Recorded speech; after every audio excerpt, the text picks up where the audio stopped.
Do you want to be a part of the CoCo community? Sure, we all do. So join this free weekly live talk show to find out how easy it is to watch at home and learn about your color computer. At the CoCoNation, more than 9 million men and women have participated in the community without setting foot outside their homes. And now at home in your spare time, you can see what's happening, or even join the discussion. Choose from any one of these segments: panel intros, project updates, acquisitions, CoCo thoughts, featured interviews and events, the Game On Challenge, news, Ron's Garage, CoCo commercials, show coverage, panel goodbyes, or you can join one of our extra shows. You can choose from the Game On Challenge Live or CoCo Tech. Join the CoCoNation right now. Click the link for the free information TJB Chris spoke about. Then decide if you want to watch the CoCoNation Live Show, the world's leading live weekly talk show featuring the Tandy color computer, its siblings, cousins, and red-headed stepchildren. Visit thecoconation.com. There is no obligation and no salesman will visit you. Visit thecoconation.com.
The CoCoNation show is an unscripted, live, and interactive broadcast. Anything can and will happen. The views and opinions expressed by members of the panel and the live audience are their own, and not necessarily those of the CoCoNation show, its sponsors, affiliates, or subsidiaries. Open minds are encouraged, and a sense of humor is recommended. Thank you for being a part of the CoCoNation.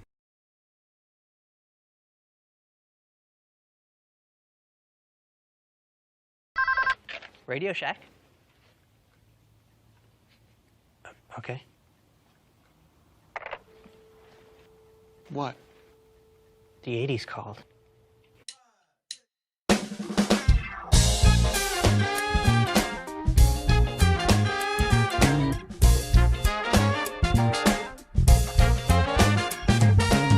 Welcome to the CoCoNation, the world's first live and interactive talk show featuring the Tandy color computer and its hardware cousins.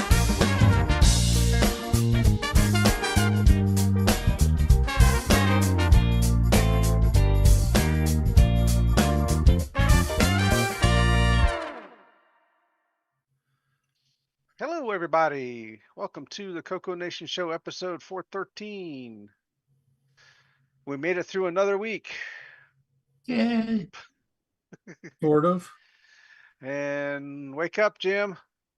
It's not time to go to sleep yet.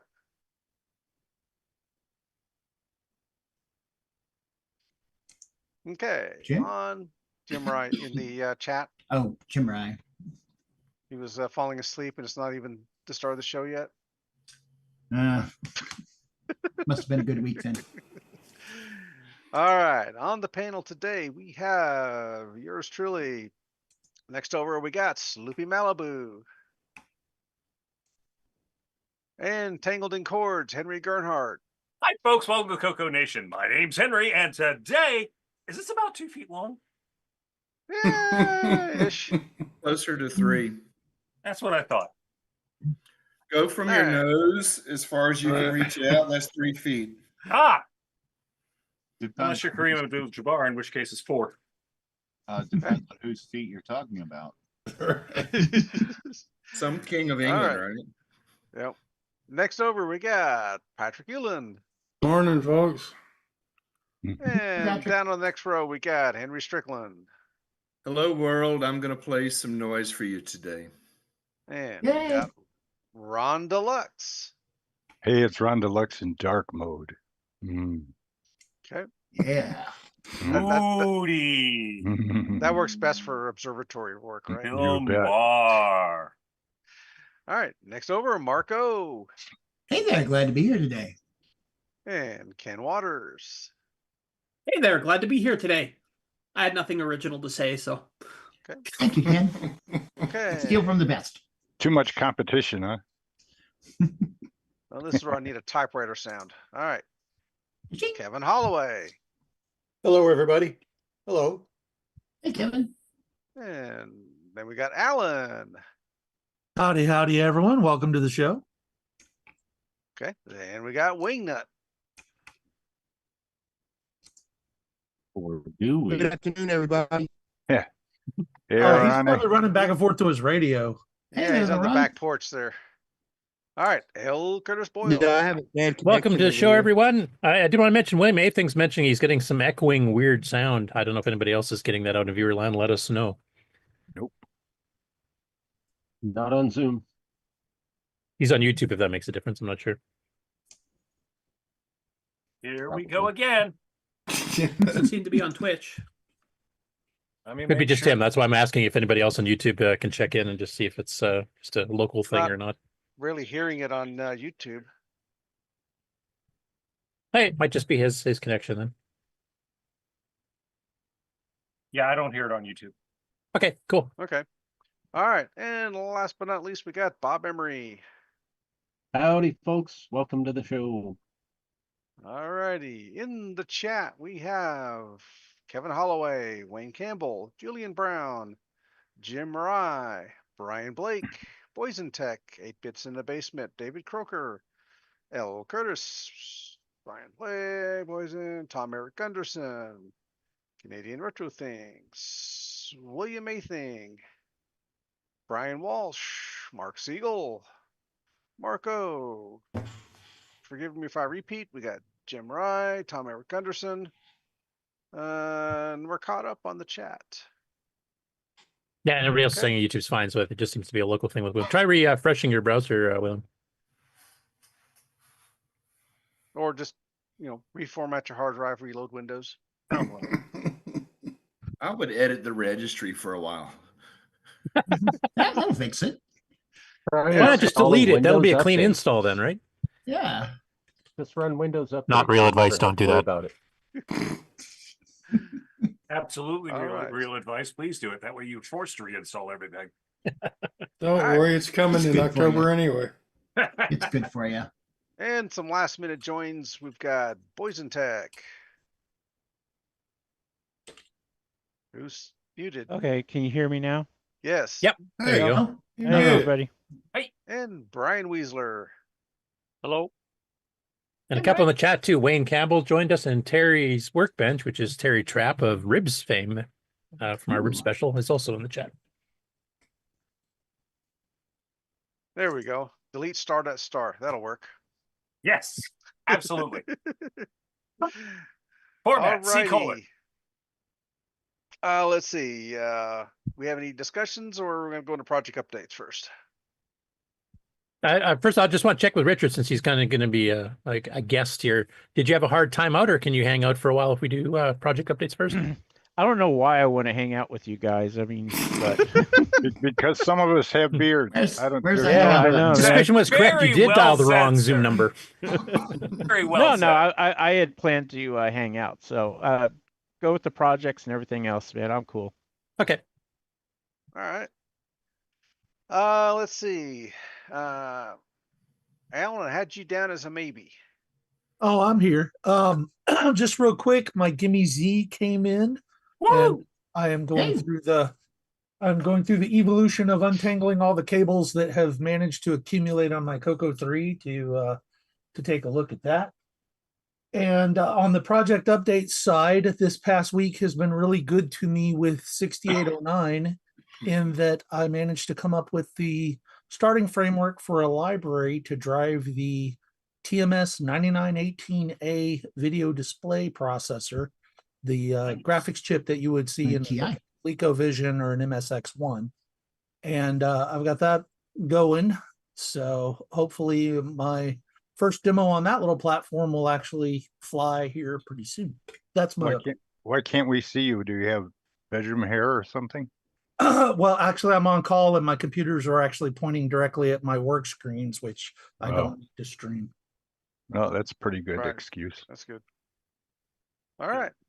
Tell you what, I'm going to take the next slot while going through and figuring out all the things Mom had. I came across this little guy. Is that a CoCo Cat, but differently colored? Well, he's green. He's even got a light in the bottom that sometimes lights up. A night light, but yeah, to me it looks a lot like a CoCo Cat. Yeah, it does. The head especially looks very much like the CoCo Cat. And so he's black metal with a cracked glass base and an occasional night light down the bottom. He's got a little tail, spring tail. Yeah. So he's going to sit on the shelf next to the Deoxit. You have to bring him to the fest sometime. CoCo Cat. Right. Yeah. You have to add a little bend to the tail. Out like that a little bit. No, I mean, you know. Oh, he had the broken tail. Yeah. Yeah. Oh, so there you go. Couple of right angles. What was your question, Henry? Yeah, what was a CoCo Cat? Perfect. That was kind of a mascot that Rainbow created for the younger kids coming to Rainbow Fest and stuff. So it used to be a guy dressed up in this giant yellow and white cat costume. You play with the little kids and stuff at the show. And they had a little cartoon running in Rainbow Magazine for a while based on it as well. See if you can. Isn't he in the manuals? He's in some of the OS 9 manuals. Ooh. The ones that Falsoft wrote. Yeah. Oh, here's okay. Like the Rainbow Guide. And here's a picture of him next to me here. Yeah, slightly the wrong color, but pretty close. Okay, thanks.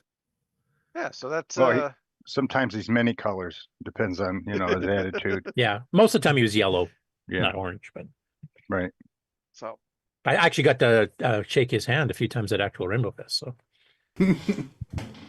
Oh, I didn't get a picture. Pictures or didn't happen. Did you wash your hands?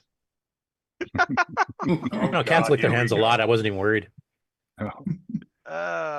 Okay, next up we had Henry Strickland. Hey there. I'm gonna play some music for you today, and it uses the bonobo card and running the Nekot OS that I've been working on, which is designed for multi-CoCo gaming with networking.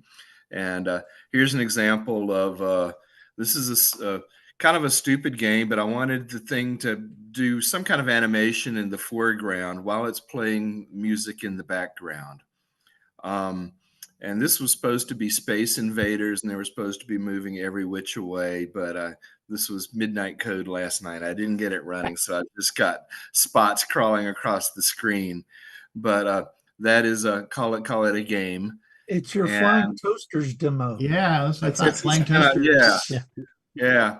So what's going to happen now is I've added some commands when the Nekot OS talks to the bonobo card, usually for networking support. I've added another command to it, which is a programmable timer, and it's set up now to send non-maskable interrupt. It could also do the cart interrupt, which you can cause a fast interrupt, but we do enough processing on these interrupts to compute the sound that a full interrupt is all right. And so using non-maskable is fine because this doesn't interfere with any of the other IO that the operating system might be doing while it's trying to play the music. So I'm gonna hit break, and this game is still going on. The 0 command will stop the game, which turns it green instead of orange. And then I'll say /r space music, MUSIC. Now, when I hit enter, you're going to hear a loud noise. That's a debugging thing in the operating system that just goes brap when it's loading packets. Every time it receives a packet, it makes a noise out of the speaker. So that's kind of a debugging thing that will get turned off eventually, but it's helpful right now. Then you're going to hear one arpeggio and a scale, and then it's going to play 4 scales from a very low scale that you may not hear at all at the beginning up to a higher scale.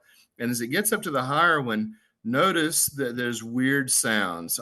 Someone warned me on this show last week, I don't know who it was, that I'm going to get weird artifact noises, Nyquist artifacts, because my samples are going to be coming at only 2,000 hertz, which means my Nyquist frequency is 1,000 hertz, which means that theoretically, if everything's done right, any tone less than 1,000 hertz I can do.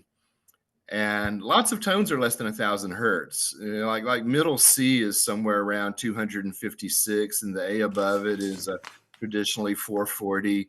So that middle of the keyboard should be usable, but there's no hardware filtering or software filtering on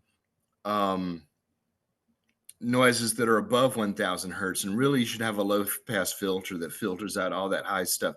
So you're going to hear some high stuff in here.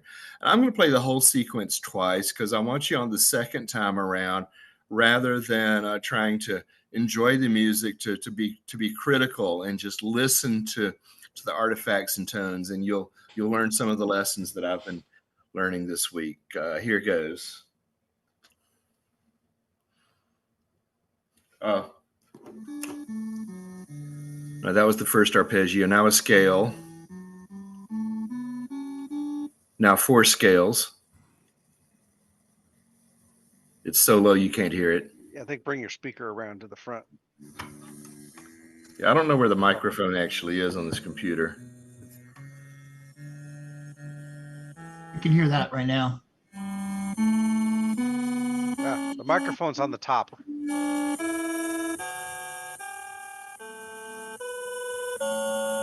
Now there's bad artifacts. It sounds like it's off key, but that's because there's another tone that you're hearing.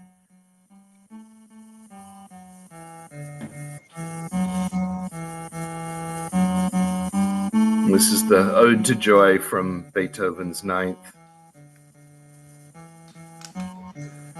And next we're going to hear the Ode to Joy again, but in 2 parts. It's kind of like a bass pedal that's all whole notes.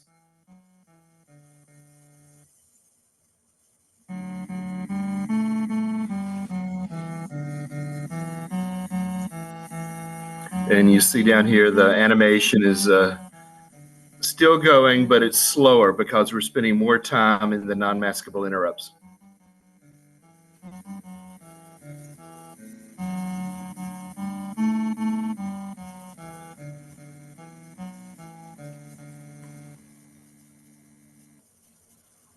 And now you see it sped up again because the tones, the voices have quit playing, and so it skips out more quickly, even though the non-maskable interrupts are still fine.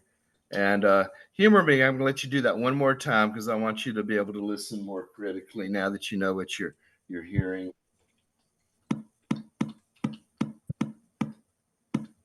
So I type /r space music, and it loads.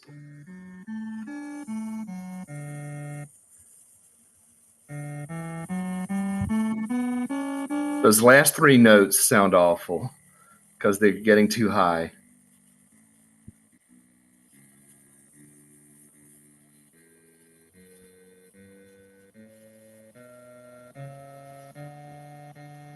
And this is kind of the useful scale.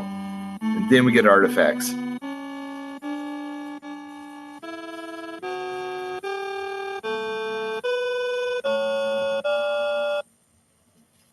Almost a little bit like a reverb. It sounded, so off key. It sounded way flat, but really the correct tone is there along with an artifact that draws the ear away. Bad DTMF, exactly. Yeah.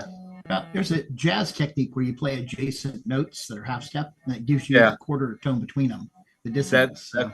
Some of this almost sounds musical, even though it's wrong. It's that would be perfect this for is jazz. not so bad, and I like it with the whole notes in the bass. Yep. Amazon's happy. Oh, right. Supposed to wait that out. No free advertising here. Yeah.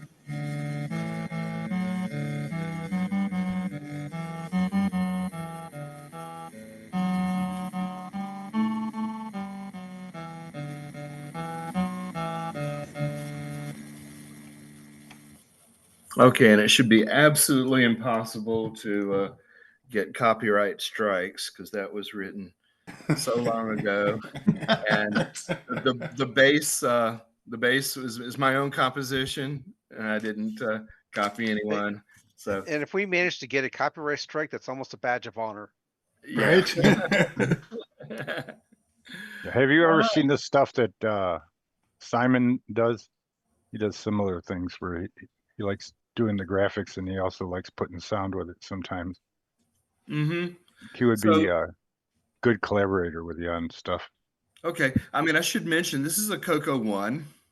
This is the one I won in the auction. It's actually got 64K, although we're only using the bottom 16K right now with the Nekot OS. So this is running at the slower 0.9 megahertz clock, and it does not have a programmable timer in the hardware for a CoCo 1 or a CoCo 2, which is why I'm doing it from the bonobo card. And I've tried a few different frequencies, but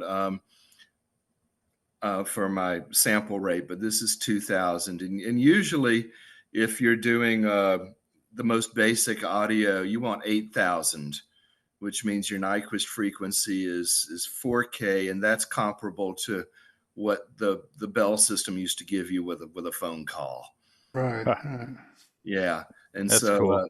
this is, like only 1/4 of the, I'm losing two whole higher octaves by going down to 2000 hertz samples and 1000 hertz Nyquist frequency. But I was curious, if anything would be able to be enjoyable despite the artifacting, and as long as the tones are low enough, but not too low, you can hear them, and they're not all messed up. But there comes a point, and it was one note above the highest note that I used in the Ode to Joy, when the aliasing really starts to mess with your ear. But then again, fancy game sounds and so forth will fit in that frequency range just fine. All kinds of That's right. explosions and zooms and zips and yeah. Yeah, if it's not music, then you can do sweeps and stuff, and yeah, it would sound fine. If you needed to get better frequency response and get some higher tones and stuff, if you switched to an FIRQ rather than NMI, where you're only pushing like the CC and PC registers rather than the whole register set every interrupt, that definitely does help. That's what most people do. Yeah, I'm doing enough processing because, okay, I have a wavetable, which is 128 points sampling a sine wave. But it's not just one sine wave. There's the sine wave that's half the frequency that goes twice, called the second harmonic, and a third and a fourth and a fifth. And I'm adding a lower volume version of those in there to give some quality to the sound and to help your ear when things are going wrong.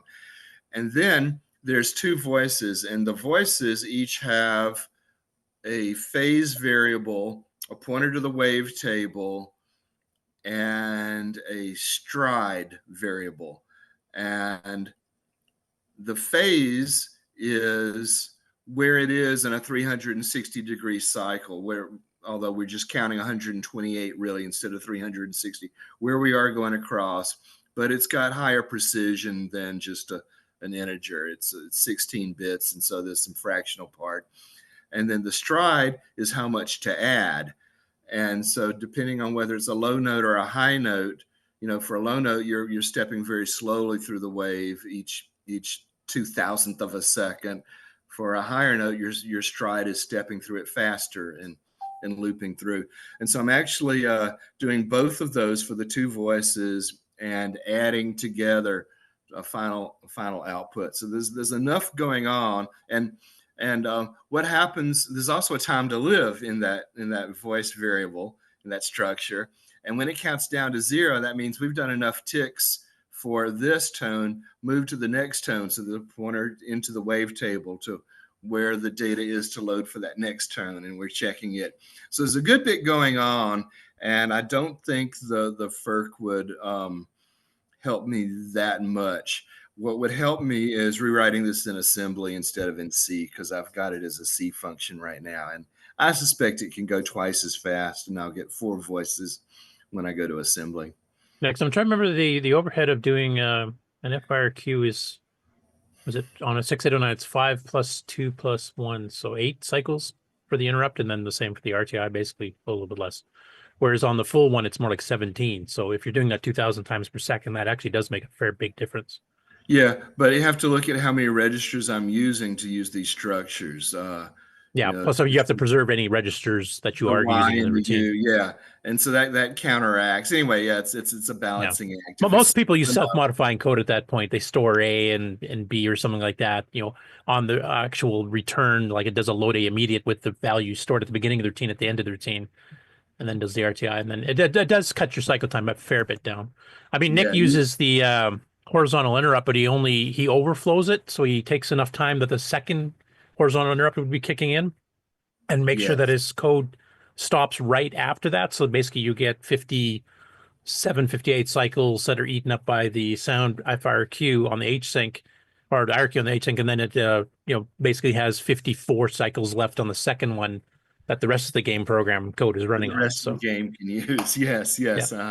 So I was hoping that I would have a significant improvement over that kind of desperate technique. But yeah, you pull out all the stops, you use all your tricks when that's what he used in Jump and Joy anyway. So it's basically effectively running a 7.5 kilohertz, but but you got slightly less than half your CPU time left for anything else.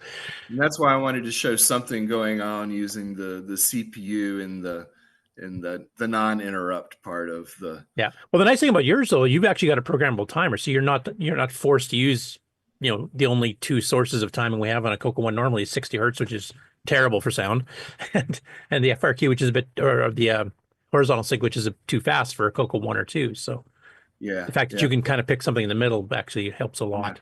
And it's in the firmware. The firmware has access to both the FIRQ and the NMI, and so you've got your choice really, which to use. What's the next step? Next step, I need to come up with a procedure to verify that these are working, and the same for the TFR9 single board computer, because Rick is going to make these available on his computer Connect with one N, Connect website. And he's going to be soldering on the chips and stuff. He's got my supply right now. So next step, he needs verification routines for that. Next step for Nekot OS then is to add the final thing, which is top scores and game over. I don't have those APIs to say the game is over and it's a valid game and you should register the top scores. That sounds like it's coming along pretty good. Ron? What else are you thinking, Ron? That's it. Just, like I said, next year you'll be in for surround sound, right? Yeah. WoRC 90s. Yeah, and then finding, let's see, it'd be nice to have a Dragon port. It'd be nice to, which would be a tiny differences because the firmware is the only thing that needs to. Yeah, and the keyboard scanning rows are different, but like sound and stuff's all done exactly the same, so that would take no changes at all. Yeah, but anyway, it'd be nice to say we have that. Be nice to have it on the Phoenix, and it'd be nice to have some kind of a version of this quote real-time operating system running under OS 9 and adapting to that environment. And then likewise, to make this a more full operating system, if it had the ability to read and write resources on the internet, we might be able to even emulate enough software interrupts to run an OS 9 binary. And perhaps you can write your games in basic 09, and we use the RunB binary running under Nekot OS, and whatever the software interrupts that it needs, and we can somehow provide stubs and fakes for because it's mostly just the IO calls that RunB uses. And you probably don't need get those to run a game. Yeah. Interesting you concept. do want to get to the networking. And plus, RunB and Basic 9 originally they were designed first, so they didn't even need OS 9, which didn't exist. And there's a few hooks in there that are still left over from the pre-OS 9 days too that they're not used. Oh, that's very interesting. Okay. All right, that looks great. I'm very impressed with how fast you've been getting this done. Yeah, it takes some midnight hacking. That and not making videos of your progress. Oh, yeah. Well, making the video doesn't take so much; it's the editing. Well, believe it or not, my experience has been when I want to do a project, it's actually faster for me to do the project, then video the project, and then do the editing than it is for me to do the project while I'm filming myself doing the project.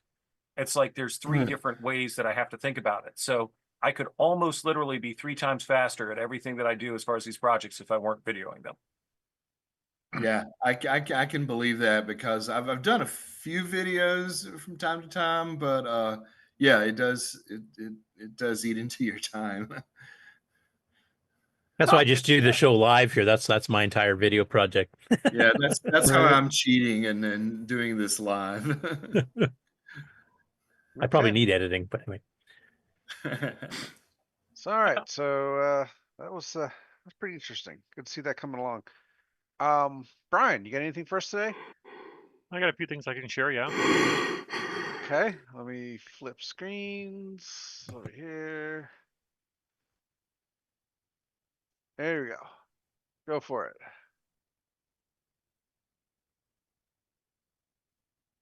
Okay. This first thing I wanted to share here was something that I that I got a couple months ago. That was at CoCo Fest. So if you were there, you would have seen this. But it was something I hadn't shared on the show yet. So let me go ahead and show you guys here.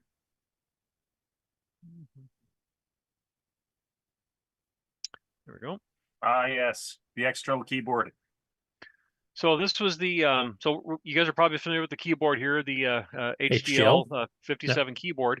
Yep. And they also sold a version of it that was in this, I think they called it the slimline case. And you can see here it's kind of a tapered sort of case.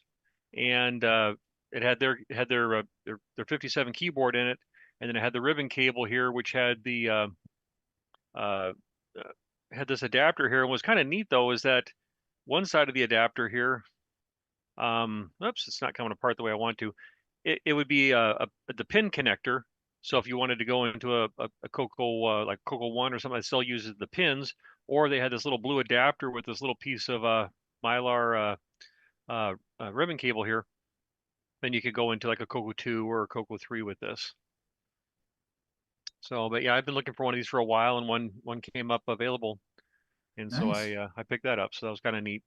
This is the first time I've seen one of these since Rainbow Fest, actually, because the regular HDL 57 sold a lot more than these did. Yeah, you see a lot of those pop up on eBay, even CoCo 1s and such that that have this keyboard in it. Yeah, so it was I think it was a very popular keyboard. I just by what I see in the wild and stuff like that, I would estimate that this by far was probably a bigger seller than maybe all the other keyboards combined, potentially. I don't know. It just seems like this is a lot more prevalent. You see a lot more of these out there than you do any of the other. Yeah, I'd have to agree. I mean, it came out a bit later than some of them. Some like the Mark Data product Super Pro was probably the best seller up until this came out. Okay. The Micronics ones, there was the premium and the professional ones. The one had a pretty weird key layout, so it just people bought them at the very beginning because it was like a real keyboard, quote unquote. But the layout was a bit odd to get used to. And then the later one, the professional, or I can't remember which one came out second, but it matched the keyboard layout on the CoCo a lot better. So that one I think sold a bit better, but it didn't feel quite as good as the HGL. So once the HGL was out, it was pretty well game over. Yeah, for everybody else, yeah. So yeah, so it's nice product, and if you've ever clicked on it, it's a nice clicky keyboard there. So. And this would go nicely with the hex pad they also sold, or the numpad, I should say.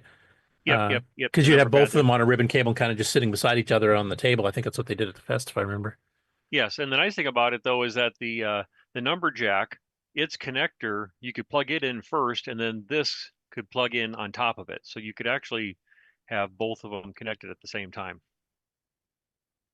Because the number jack connector has a slot on top. So when you plug this in, you could plug either the keyboard that's in your CoCo, or in this case here, you could plug this in on top of it, and then you could have your CoCo push back on your desk and have just your keyboard and the number jack set next to it if you wanted. Yeah. So. Yeah, I built something like that for mine with like an old CoCo 2 case. That way I could put my feet up on my desk. And relax there. So okay. And I've been doing that ever since. Never quite gave up the habit, huh? Okay, let me set this aside here. Another thing that I picked up here from CoCoMAN is his cable that allows you to go to the Magnavox monitor that was available, and also the Commodore, is it the 1094? The Amiga 1084S or 1084, I guess. Yeah. Yep. Connector. I built one myself. It was kind of Jason actually looked behind my monitor, and he couldn't avoid but snicker at me, and I said, I know, it's not up to your standards and stuff like that. It worked. I'll just leave it at that. Be glad you didn't ask me to solder it. Right. But then I think what Jason did, which I really like, is he added here. Let me unravel this, and these are available on his website. CoCoMAN.biz. Yep. What he did, what I kind of like, is he put this extra little pigtail here, so he's picking up the audio from the 10 pin underneath the CoCo 3, and then he's tapping that off of here.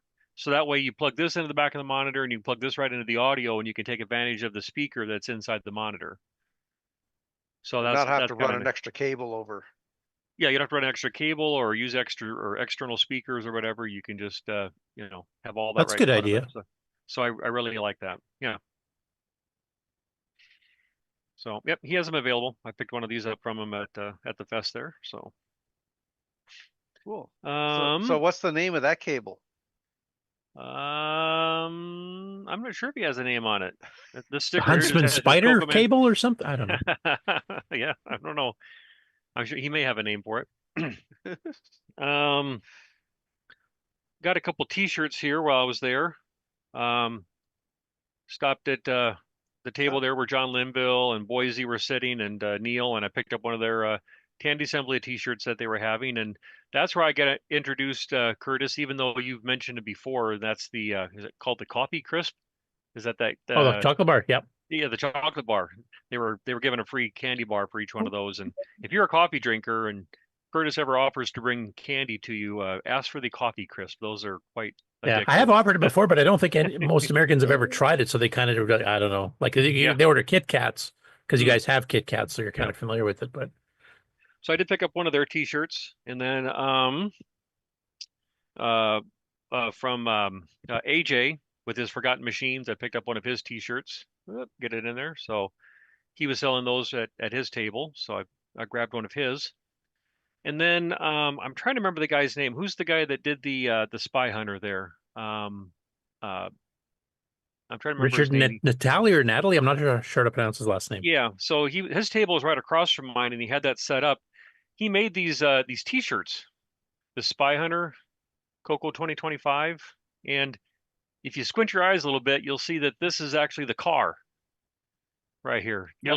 Little blurry there, but he was handing some out, and he offered one to me, so I grabbed it. It was in the right size there, so that was nice of him. I appreciate him doing that. So because I do love the Spy Hunter game, so I've been kind of watching his project as he goes along. I haven't stayed up on all the posts, but every once in a while I go and catch up and scroll through. But I don't know. Did you get a chance to try with the actual arcade controls that he had at the fest? Yeah, I did. I did get to play with it, and it's quite interesting. It's nice just to get your hands back on those controls like that and use the fire button. It's interesting how he was doing that. Maybe we should get him on the show, but he took that, and he originally had it set up to go to USB because he was running the actual ROMs through MAME. So you could actually play the actual Spy Hunter arcade version of the Atari ROMs that were available. And then he took it one step further and then kind of did a little bit of rewiring to get it into the different joystick ports of the CoCo. The added twist that was interesting, and he can probably better explain it than myself, he connected a second CoCo to his CoCo 1 that he was running this game on. And he had it connected through the serial port. And he was sending some bits back and forth because he had the second CoCo actually playing his music. And so he was triggering the music on the CoCo 2, but the CoCo 1 was doing the graphics end and the gameplay. But to kind of speed things up a little bit, he was trying to come up with a way, and he knows that he's not proficient in assembly language, and so this was the solution that he came up with so he could retain his gameplay speed. But then, because it only took, obviously it takes just a little bit of time to send a bit change over to the second CoCo across the serial port, and then he was triggering the different sounds and the music to play on the CoCo 2. So I thought that was kind of an interesting concept that he came up with. But if I we didn't realize that. I didn't know he was doing that at all. Yeah, so maybe if we can get him on the show here, he can maybe explain what he was doing there. So, but work in progress. But a lot of people had a lot of fun at his table there playing this game. Next, let's see here. Let me reach down here just a second.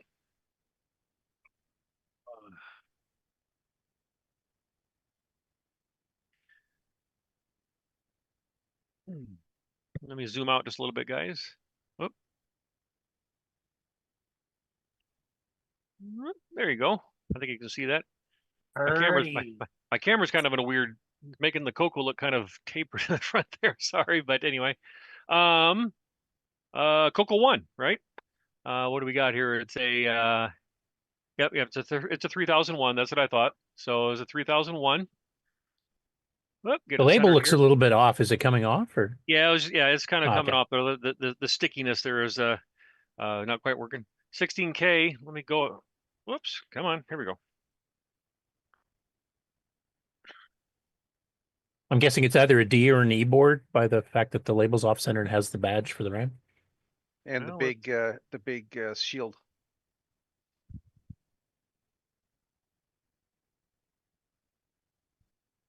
C. There are a few C's around. Yep. Yeah, Richard, our guest, actually has a couple of them. Yep. So this is a C board, and as you just mentioned, the guest has a couple of them, -1. He was gracious enough he was gracious. Were you aware of this, Richard? He was gracious enough to sell this to Yes. me, and I was very appreciative of him. Nice. Richard and I mean, Richard is going around a lot of tables, but Richard and I had a lot of great conversations there, and I enjoyed the time getting caught up with him again. But yeah, him and I had been chatting about this for a while, and I very much appreciated him. I've been trying to work on a kind of a whole series of boards, you know, everything from the pre-production board I have to the deluxe. Now I have this here to have here, and I appreciate it. And then the other boards, and I've thought about doing a display sometime at the CoCo Fest with you know, kind of a timeline, kind of a progression of the CoCos. So yeah, it was very much appreciated Richard setting me up with this one here. So that was very nice. Yeah, Appreciate that's about as early as you're going to find out in the field. Yeah. Well, I Right. actually have another C version that is serial number 80, but it's not working. Yeah, and this one. And Richard, did you see the pre-production board that Brian? You think Yes. you had that at the fest, right?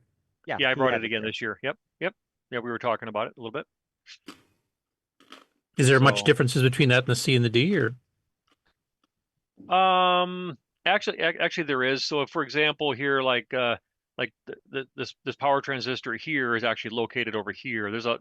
There actually is quite a bit of moving around of stuff compared to the pre-production board. And I there's mean, a no lot- schematics on the C boards that I'm aware of. Okay. Also. Because the service manuals must start with the D then, as far as Yep. what's available out there. Yeah. Mhm. Yep. And so far, I think we've only established we got D's and F's. Oh, there's E's out there. Oh, there's lots of E's, yeah. No, the schematics, Oh, yeah. okay. because we were looking for them for fixing some of AJ's machines, and they Sure. weren't quite matching up. Oh, hold on here. Yeah, the other C that I have has a power problem, and I'll get to it one day. You know. Well, that's an interesting little mod. What is that down there? Is that I their can't remember if we attempt at a talked. 64 meg upgrade or 64K upgrade? No, it's a 16K. You can't go to 64 or even Right. 32 on this one. Yeah. Yeah, I remember the D board. You had to cut traces and stuff to get 64K to work. But I Right, wonder yeah, if that board replaces, like you're missing the IC that's over next to the PIA and the one down by the Rams. I wonder if that was their attempt to add those. I guess so, because this, I mean, like I said, this is a Radio Shack modded computer.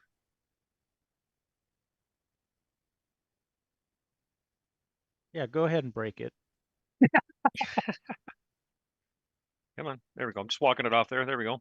Yeah, so there's a couple bodge wires on there. It's basically a couple headers, and we have a 74. Come on, eyes, focus. 74-138, which would be what? Is that a bit register or a shift register? It's like a 3 to 8 decoder. Oh, decoder. Okay, and then a 7402 or something. Yes, it is. That's exactly what it is. Yep. Okay, so yeah, that's their attempt to replace the chip that they later added on the later boards. Huh. Yeah, so when these were upgraded, we were supposed to, the C boards were supposed to be confiscated or swapped out and then sent back to National Yeah, Repair. because it would have just taken too much time and effort to upgrade those. Yeah, I know up here in Canada, if you brought in a D board for a 32K RAM upgrade, they usually swap the board out for an E. Yeah, we would do that too. I mean, I didn't want to mess with those D boards. Did we? I don't remember. Was there a charge for that board swap out? It wasn't here. Not for the C board. For the D, we would just do it anyway because it just takes too long because you have to take off that back shield, which is a pain in the butt. So yeah. Yeah, here was no extra charge. And I mean, there was a couple I think I saw that Radio Shack actually upgraded, maybe because they didn't have enough C's in stock at the moment. But most of the time it got swapped. So is this the 74138 that decodes the signals coming out of the SAM, or is this a different purpose? Sure looks like that's what it's doing, right? Yeah, because the SAM decides, is this RAM, is this ROM, is this PIA and stuff, and the 138 does that. I'm surprised they could make them without a 138. I don't know. It had something to do with the bank select. Like in later boards, they added that chip over there next to the PIA, just south of the post. Over next to that big capacitor. An additional one. Okay. Right. Well, because the 138 lets you turn a couple of bits into multiple select lines, so if you want to squeeze in some banks or something, that would be how to do it. For banks, a 138 is the right thing. Okay, stupid question. Thank you. So what RAM is in there now?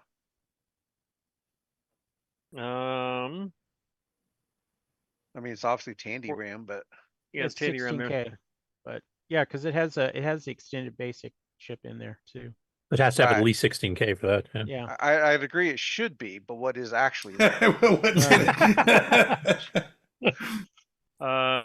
these are the looks like it's the D4116C. Yeah, it's 16K. Okay, 16K. Yep. Okay. And if you also notice that the processor is a Motorola part number, it's and it's their old ceramic. Right. Along Same with thing with the SAM. Yeah, and the SAM was the last chip that got working because the barrier, like the notes that Brian has, that Robert Kilkus have the original prototypes. The SAM wasn't even ready yet. It was a little satellite board with a bunch of chips on it to simulate it. Kind of coming into focus there, but yeah, like Richard was saying, yeah, the Motorola part number. This does say 6847L on it there, so that has a. Well, that's a VDG. Oh yeah, Yes. I'm sorry, I thought it was okay. the SAM. Never mind what I just said. Then. Yeah, well, it's still true, but SAM's down at the bottom there. Now that would be kind of cool if we could get our hands on that prototyping board for the SAM. As far as I know from talking to Robert, it sounded like anybody who had those early prototypes, like image producers, Robert himself, and a few others, they had to send them back when the production models came off, and there was no escaping that. The only reason he still had the deluxe with the ROM set is because Van Chandler sent it to him directly, and the rest of the people involved with the deluxe didn't even know that happened, so they didn't know to ask for it back. They lost the records, huh? Well, no, Van Chandler just never recorded it anywhere. Like Mark was actually a little bit mad when he heard about it because he was kind of in charge of the deluxe, and he had no idea Chandler had sent Robert one and didn't know to ask for it back. So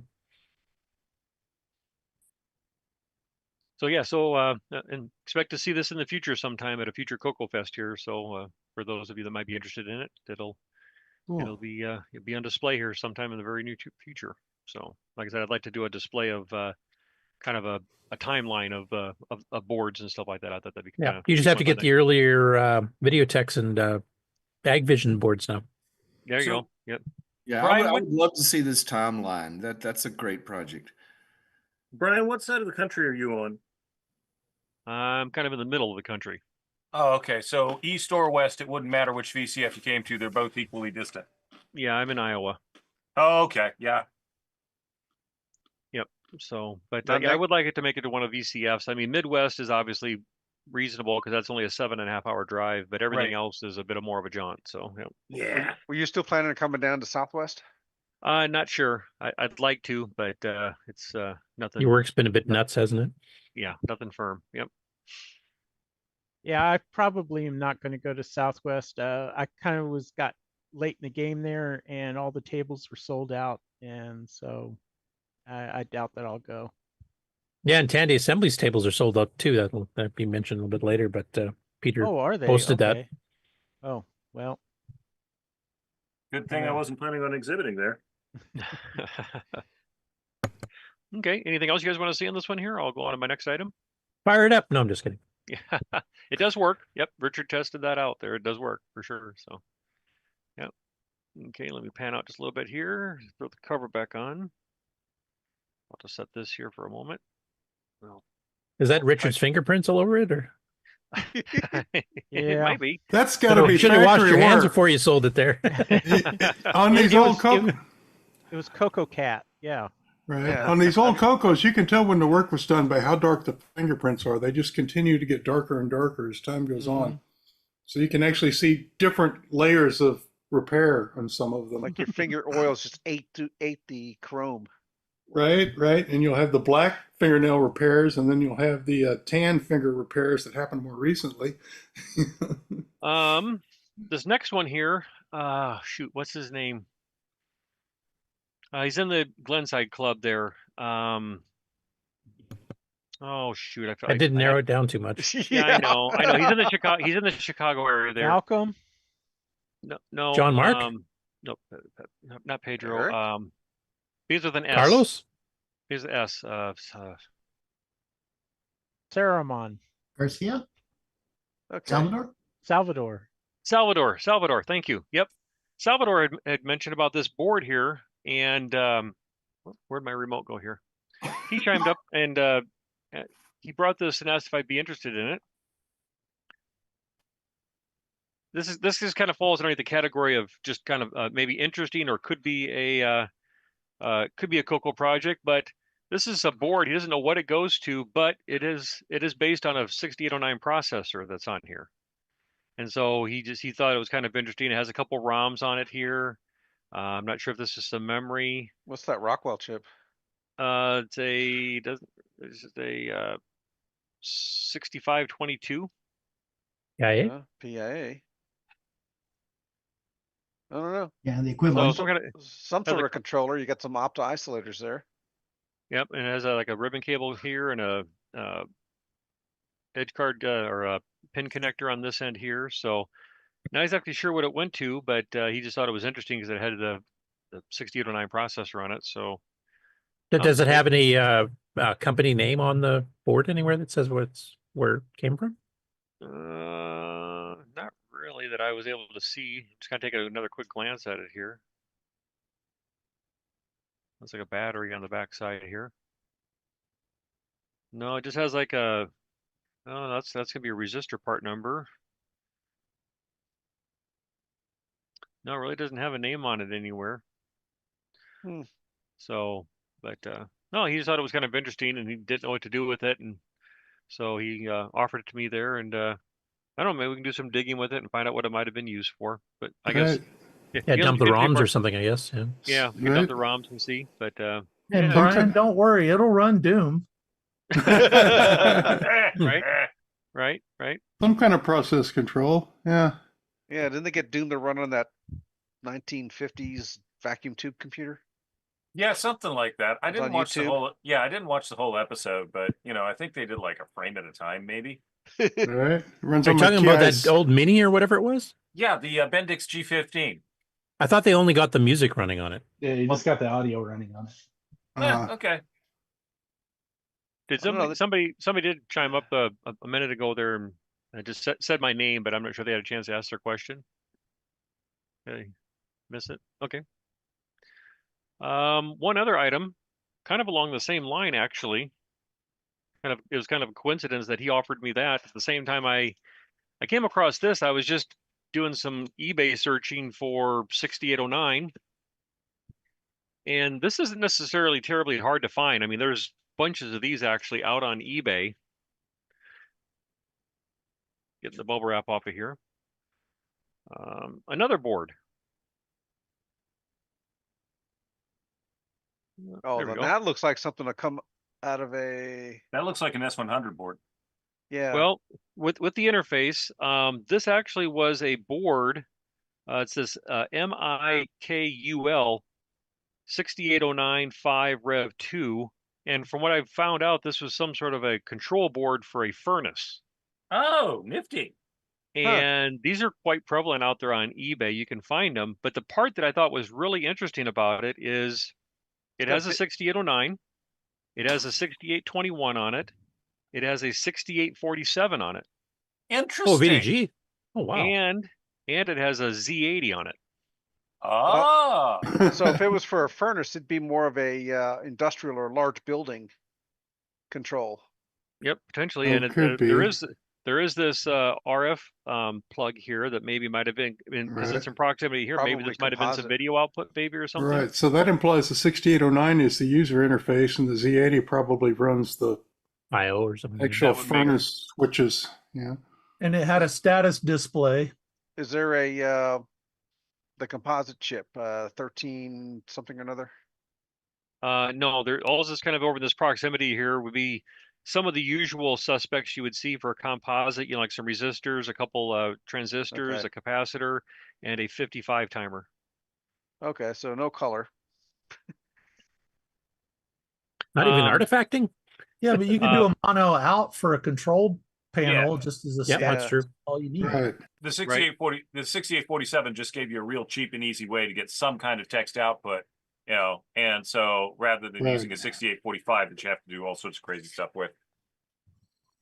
If you do a search for this part number out there on the internet, you'll come across. I didn't save the link. I need to go find it again. There was a guy that was doing a project for this, actually talking about. It was on another website, but it was kind of, I think it was a CoCo forum on this website, and he was trying to understand this because he was trying to do the memory maps, and he's had it powered up. So, and he had a picture of his project. I should have maybe grabbed that, where he had an edge card connector that he had this board plugged in like this, and he said he had it powered up, but he was trying to figure out the memory map. I mean, I guess maybe trying to see if he can't maybe program something on it. Is there looking at the date codes on the chips? How old is that thing? Just letting you look an average. I don't know. This says 9309, 9301. Okay. 9238. Okay, so something from around 93 then. Yeah. Or 94. Yeah, that's after the CoCo got discontinued. But like I said, I just thought it was kind of when I came across this here and I zoomed in on the pictures and I saw this, but then I saw that and I saw this. I was like, oh, this is just too interesting, So I don't know. It wasn't terribly expensive. I mean, there are some out there that are being sold for kind of at a premium, but you can find one of these relatively inexpensive out there. So That a 6809E? P EF 6809P. Okay. So internal clock. Yep. And there is a crystal right here, and it's just a 7209. I'm not that 4-pin there, so, or 8-pin. So anyway, I just thought it was kind of interesting from again from a 6809 perspective. That there was a company out there using that Motorola suite that the CoCo was built around. So. And is that 80 or Z80 thrown in for good measure? Yeah. Right. What we didn't quite have enough processing power, so let's go. That was the legacy code that had been written many years ago. Right. So, anyway, I don't see a whole lot for from EEPROMs. No, for program Alan, storage. Alan and I were looking at this week ago or so, and we were looking at some of these chips here. That one of these might have been a what was the term? Yeah. Okay. I thought if it's an S100 bus, there might have been a master controller that actually sent stuff to the RAM to run from the CPUs instead of a ROM. I don't know. Right. That it might have pulled the program off of another card. Yeah, or the master of the card system or something. Yeah. And this was just I've also told people that physical interface does not imply protocol. So even if it's using like an S100, the overarching machine may not have been S100 compliant. Right. They just bought the connectors cheap. Yeah. Yeah. Yep. And considering that was made in the 1990s, then that would have definitely been the case. Yeah, like card cages would have been on surplus market or something. Oh yeah. Joel Evie in the chat is saying he suspects the bus for that board is probably the Motorola Xer bus. That would do it. Okay. So would your Xer size or what the heck you have there, Brian? I wonder if that would plug in with that. Yeah, it might. It might. Oh, there you go. You can blow it all up. So anyway, that's all I have for you, gentlemen. I just thought That's it was cool. a couple interesting finds there and some stuff from the fest. So. Uh-oh. Sorry, Mark. Ah, gotta get up. That's why I had extensions on all the keyboards. Okay. Any other project updates? I have one quick little one. I have nothing to show for it yet because I got to figure out how the thing works. But and Brian, you can give a bit of the history of this. The ST225 drive, hard drive you and Paul Fiscarelli got. If you want to give the backstory of that, I'll give a bit of an update on that. That's the most recent one, right? Yeah. Yep. Yeah. So there was another auction out there on eBay for this drive that used the Burke and Burke interface to connect to it, and the drive there. It was actually available. Can't remember the name of the company right off the top of my head. It was it was advertised in rainbow, and so we went and bid on it, and we got it. Pulled the image again, similar to what we did with the other drive that we've been working with, and the spectral, exactly. Thank you. I won't reveal all the secrets. I'll let Curtis share what he wants to share here. But we did pull a good image off of it. It looks to be an OS9 drive, but there was some interesting things going on that Curtis discovered, and he can go into more detail there with it. But once Curtis kind of discovered the code, he's been kind of finding a little treasure hunt of goodies on this one here. So we have another working drive that was out there, but is that enough detail for you there, Curtis? Yeah. So basically, it's a 20 meg drive that ran on the Burke and Burke. It was last used probably about 91, 92-ish. We found out that the person that owned it passed away, I think, about a decade ago. And it showed up this late. I'm guessing maybe the family was cleaning out the house, and maybe maybe his wife passed away or moved to a home or something like that. So they finally got rid of it. Got down to the closet. Yeah, yeah, or buried in the attic or something. But basically, he ran the guy that owned it actually ran his business off of it. He was using combinations of stuff like Dynacalc and some computerware database software and a few other things. But he wrote a whole ton of code on his own in C, and some little bits in assembly, some little bits in Basic 9, but mostly C. That was all for his business of taking an inventory and doing all kinds of stuff. But it was all Multivue based. So he actually programmed the whole thing starting in '88 based on Multivue with clickable down menus and everything else. And he's got a bunch of utilities, even got some built-in help for some of them. So I've gotten the drive, like I had to fix the image quite a bit. There's some extra sectors that were thrown in with empty space, so the tables were all pointing the wrong spots. I just got that finished this past week where the drive is now fully readable. It's not a bootable drive. It looks like he had 2 floppies, this hard drive, and a RAM drive that's mandatory for some of his software.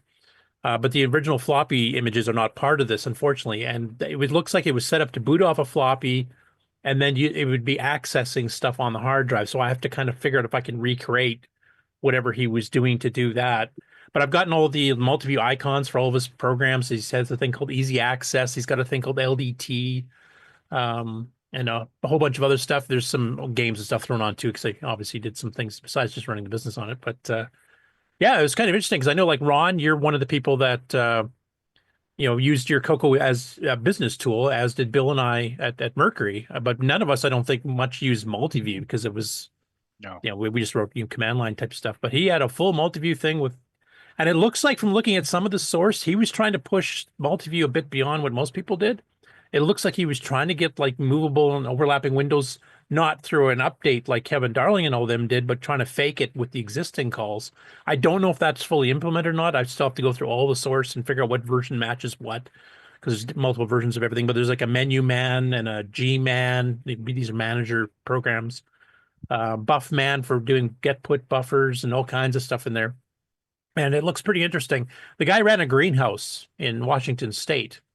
And he was doing specific crossbreeding of plants and stuff and creating new strains, basically. And he actually, if you can see, there's some correspondence he had with the universities. We would go do lectures on how to do some of this stuff. So he's pretty heavily into it. And from the looks of his book records, I don't think it was a huge moneymaker for him, but I'm sure he was having fun with it. But I'm going to eventually clean up because I want to try to get all the programming data off that for all the stuff that he was doing for Multivue. But I'm probably not going to release that hard drive image with all of his personal stuff on it, like his business records. And he was pretty religious too, so there's quite a few religious texts. In fact, I think he taught some of that stuff too on the side. So that kind of stuff I probably won't, publicly release. But I want to try to at least figure out how his whole Multivue system ran, because he's got a few pretty cool things in there that he custom made for it. So I'm still kind of pouring through, but I finally got the hard drive image to totally work. I can take a look at all the files now and navigate directories, and all the icons show up where they're supposed to, etc. So now I just got to figure out how the darn code works, missing the two floppies that seem to be the core of how he booted it up. So how big was this drive? 20 meg. And was it partitioned in, each little Nope. One floppy? big 20 meg drive all the way through. Oh, okay. And it's about half empty. Oh. Yeah. I don't know how big his floppies were, because there's no OS9 boot on there. There's no saved modules for the drives. He labeled them F0 and F1, which is what Bill and I did at work too. So he had 2 floppy drives. The RAM drive has to be initialized with, I think, at least 80K, and it's mandatory for some of the software to run.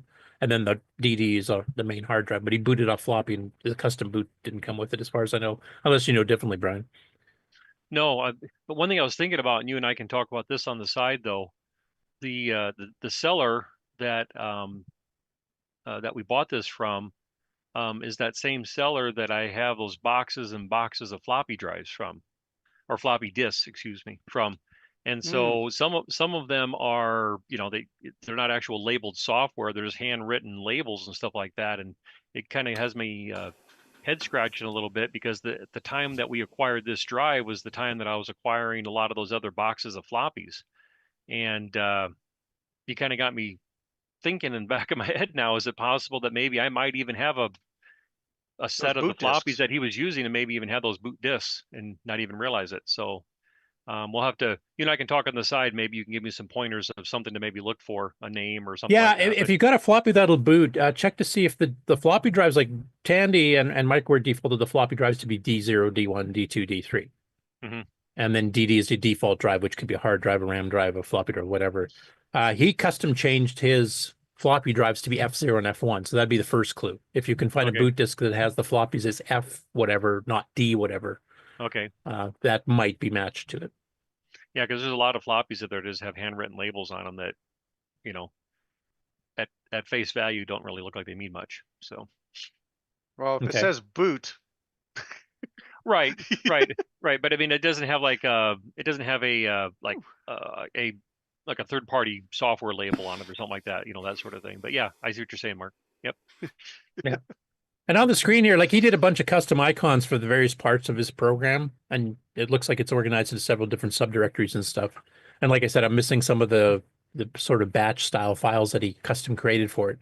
But I loaded up one of the icons when I first got, into the drive enough to actually get some of these files to actually load properly, because they were pointing to the wrong spot. So, here's an icon and it's pointing to like source code or something like that. So you try to view it, it craps out. But this is one of the first custom icons I found that he had done. And it's like a quill with a $sign. So I can't remember even what program that was for, but he's got a whole bunch of the custom suites. He's also got some custom arrow pointers and stuff, like the standard pointers. Like you've got, the arrow for moving your mouse around. You've got the hourglass if the computer's busy. You've got the little text marker stuff that come built into Multivue. He made a whole custom set, including stuff like double arrows, both facing left, right, and up, down. And a few other ones I've never seen before either. So, but I would say that icon would be either for a spreadsheet or his budgeting program. Could be both, because he has both in there. The budgeting program, I think he did in Dynacalc, because he is using Dynacalc pretty extensively on some of it. Phantomograph he used for doing some charts and stuff too, but a lot of the stuff underneath, and plus a database program from Computer, where I can't remember the name of it off the top of my head, but he had a whole bunch of stuff that was integrating these third-party software into what he was doing. But so it looks like a pretty interesting thing. I'm really looking forward to going through some of the C source and stuff to figure out what Menu Man, which is Menu Manager, Buffman, Buffer Manager, and some of the other manager programs, and then a bunch of these other Easy Access is the name of the main part that ran the business, I think. And there's like 5 or 6 parts to that, 5 different programs that are all under that banner. So yeah, I'll get a bit into it more, but hopefully there's some pretty cool stuff in there, because he definitely had some pretty good plans for it. Some of it actually, depending on how well it works, etc. Here, I'll have to try it out once I figure out how to get it all to run properly. It might actually make some programming of doing Multivue stuff even easier than the new GFX2 we've got in Nitrous 9 now. So I'll have to see how it works. Very cool. Thanks for your work on that, Curtis. Yeah, I'll be sending you guys a copy here. That's one of the reasons I missed Game On Challenge, because I was just about done getting the hard drive finished. So it was like, oh, I can go hop on and play some games that I'm terrible at, or I can try to finish this stupid drive by the show. And I chose the latter. Okay. All right. One last one we have. Terry, you mentioned you have a quick update on the Blender. Yeah. Can you guys hear me? Yep. Okay, awesome. Yeah. So yeah, this project that I've been working on, the CoCo Blender, which is basically an add-on that is supposed to be, you know, all things that are not CoCo SDC. So we're gonna have 6551 in it that will let you connect to the internet. We're gonna have a SID chip in it so that you can produce, you know, sound of the Commodore 64. Also going to have a real-time clock in it. The two things that I really want, you know, I've got one of them, which is the ability for it to connect to the internet, and the that I have working pretty good. I haven't been able to work on it in a week because I I had to sell the only working Ethernet card that I'd made for this thing because someone bought it on the website. I took all of my other ones with me out to California. I had to give a talk, or I didn't have to, but I was able to give a talk at Parallax, which is the company that makes the little microcontroller I'm using for this project. I use it for one of my light control projects. And I gave a talk out there, and I gave away all of my Ethernet cards that I had available because like no one had bought one in 6 months. I'm like, okay, well, I'll just give those away. And so I had to make a new one. So the BBS was offline for like a week, and I apologize for that, guys. I know like Curtis, it's amazing. There's like people logging into this thing, you know, 2 or 3 times a day. Whenever it's up and running, it's like they're logging into, you know, into this RIB system and just checking it out, you know, creating accounts and leaving. Yeah, there's a guy who was trying to log in for the first time. You're about to get a new user, and he said, "Is it down? Because I can't even get to it, and I'm getting like unavailable. Like the site's not even in existence." So, yeah, it was down because I had to move everything off the workbench to build a new Ethernet to send out. By the way, I'll make a plug for your BBS too, just before you go on here. I'm making it a plan, and I've been doing it the last couple of shows worth, but I'm actually going to be doing posts in the message base on Terry's BBS to give you sneak previews of some of the stuff we'll be talking about on the CoCoNation show that I won't be revealing anywhere else. So you're going to have to log in to find out. I saw you do a couple of those posts. I think that's amazing. That's awesome, man. I really do appreciate it. I can't believe there are people like logging into this thing and checking it out. It's wild. But just things that I've got going on it from the last CoCoNation is I actually have it dialing out. You can ATD hostname port number, and you can connect to any bulletin board with it. Hey, and as you see right there, someone's logging in. Not me. It will sit there and detect when there's an incoming connection. It will send out a ring. It'll say connect 9600, and it will go ahead and get you, present you with the login. The version of the firmware I've got on there right now does have some issues, so it may give you a little bit of grief, but most of the issues are cleaned up. The next thing I'm going to try to tackle with it is I'm going to make it where we'll give a busy signal to anybody that tries to dial in with a second connection. And that's turned out to be a lot harder than it should be because I've done multiple, listening on multiple ports and things like that, and not had problems. So it's kind of weird that's given me grief for sending a busy signal.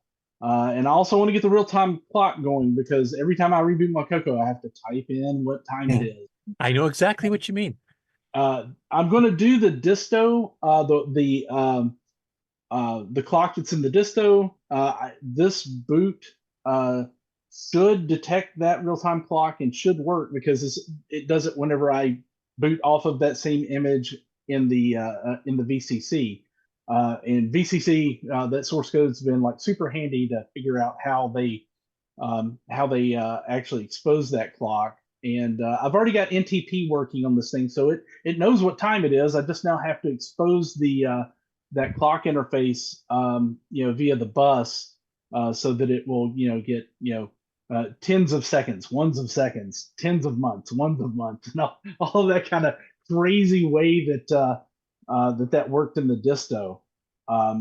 But I think I'm like, hopefully this weekend I'll have that part of it working, and I do have that source code out on my Azure DevOps. It's on griswoldfx.visualstudio.com, is where I host that. Anyways, I just want to let you guys know, man. Sorry for the BBS being down. I'm going to try to keep it back up and running. A lot of times in the evenings, if I'm working on this thing, it'll be down. I'm probably going to try and get me. I have another CoCo. I'll probably build a separate rig so that I can just test this stuff outside of having the bulletin board that's up and running. But yeah, we've got a lot of stuff happening with it now, where it actually is running the BBS at this point. Just remember, if you aren't testing in production, are you really testing? That's right. But Henry was trying to log in there, but then it was asking personal information like his address. So you had to quit because you're sharing the screen. Sorry about that, guys. Plus, I think you're going to try to get the games and stuff working on there too, which might spark some interest for more people to join. Yeah. And someone actually reached out to me on Facebook this morning, asking, if I'd got like the Who Lister working, and I haven't been able to get Who Lister working. I think there's some type of resource issue going on there. We'll probably have to rewrite that. And yes, I would like to get the games going, and things have just been crazy at work, and I haven't had enough time to actually work on this by itself. But I would like to get those games working, and I have gone through that hard drive looking for looking for the one that I was looking for, which I think is Galactic Conflict. I don't believe I found that one. I found there was like a Genie archive that describes it and says what the name of it is, but I can't actually find the image anywhere. It's like where someone had just a list of different things that were in the online Genie form for OS 9. But we do have Risk, and so I guess I can kind of figure out how to get that I found set Wheel up of Fortune. That was another one I found. Okay, all right. Well, I'll see if I can get those folded into ease of use. I probably need to go ahead and put up a GitHub of the ease of use so that we can just have like a binary image up there with the different revisions of it. Yeah, we should mention this is RIB's ease of use we're talking about, not just the regular ease of use. Correct, yeah. Right, yeah. This is RIB's EOU. And EOU.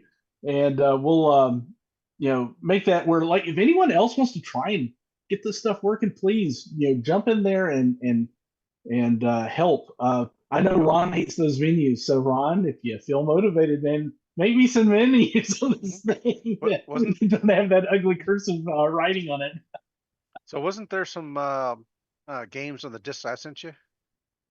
There are, and I've got to figure out how to make them go. Have you talked to Charles or Ron Byler and see if they remember any of these details? Might help get some of this stuff up and running faster since our group interview. Yeah, no, I haven't. Really, I've been focused on trying to get the thing connected to the internet, and I guess that's really what's occupied most of my time. I need to go ahead and just take a list of, okay, we need to do this, and this to make it better, and I just haven't done that in an organized way yet. Okay. Yeah, because if some of the source code is lost for some of the stuff that's in Basic 09, Wayne Campbell's back on working on decode and decom, his decompilers that'll recreate the source code, and he's been fixing some bugs in that. And he's been giving some updates on the Discord, so he might be able to help you too. Okay, he helped Floyd getting one of his modules back that hadn't been decompiled yet. Nice. Yeah, maybe we can use that to figure out what's going on with Who Lister. Yep. Okay, but that's all I've got. Just a quick update that we we actually have this thing up and running full time, like on the blender, and we're not using a Raspberry Pi or anything. It's all pretty much CoCo at this point. CoCo and microcontroller, just blending it all together. Cool. Well, if it's up for a while here, I'll do a tease for next week's show, probably next Thursday or Friday, as to what we'll be covering. Awesome. All right, Terry, before you go, Mm-hmm. Well, you got this thing running, and if you have to go away for a couple of days and come back, can you still maintain the thing on your laptop, like, or whatever, and still do stuff and make it run still, or do you have to have it from your main computer at home? Well, no. I'm running it on CoCo. It's a real okay. CoCo. Oh, Yeah. okay. I thought maybe it was on a PC. Yeah. Emulated. Yeah, nope, not emulated. It's a There it real is, right there. CoCo. You're watching the Ribs system live. Yep. It's a real CoCo, and I am really surprised by the uptime and everything with it. It I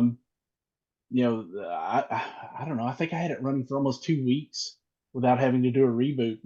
It really stayed up a really long time once I put the blender in there and got the blender stable where I could update the firmware on it while the CoCo was running. It's like, okay, I don't, once I figured out all the little handshakes that I could do to make it so that the 6551 interface wouldn't lock up, it ran for a couple of weeks without me even touching it. That's doing better than most Windows installs. Yeah, I know, right? All right. But Shall we? Pleased with it. Okay. So, are we ready to move on? Or? Hey, Curtis. Hey, Curtis. Wayne has a couple comments in the chat. Okay. Okay. Oh yeah, Wayne Campbell, author of DCOM and Deco, the Basic 9 decompilers. So Tara can find me in the Basic 9 channel on Discord. I have a copy of the RIBS code, so all he has to do is just send me which module he needs, and he can decompile if you need to find it. It was a Who listers, I think you were looking at. Yeah, it's Who lister. I'm on that Discord. I'll hop over there and post it up. Okay. All right, Brian. Just 30 more seconds. I forgot that I actually had this over on my shelf over here next to me. Let me this is just to show what Curtis was talking about here. Let me switch my camera real quick here. I don't mean to take a whole much more time, but here we go. It's maybe kind of hard to see, but as Curtis was talking about, it's connected to the Burke and Burke using the riveted cables here. But it's just it's in this nice big metal case here. There's a single drive right here. I mean, you potentially could probably put a second drive in here. I was trying to find the name of the company here, but I wasn't finding it offhand here. Yeah, because the Burke and Burke would handle 2 drives. Yeah. So it was in this nice case here and stuff. So yeah, I just wanted to show it real quick here. This is the drive we were talking about, and this was on display at CoCo Fest as well. If you were there, you would have seen this set on my table there. So, but anyway, I just wanted to give people an idea of what we were talking about, the drive that this guy was using, that he was running. So, but that's all I wanted to show, Mark. Just if people are kind of curious. Okay. All right. So why don't we take a commercial break and then come back and have a chat with Boyson Tech. Yep.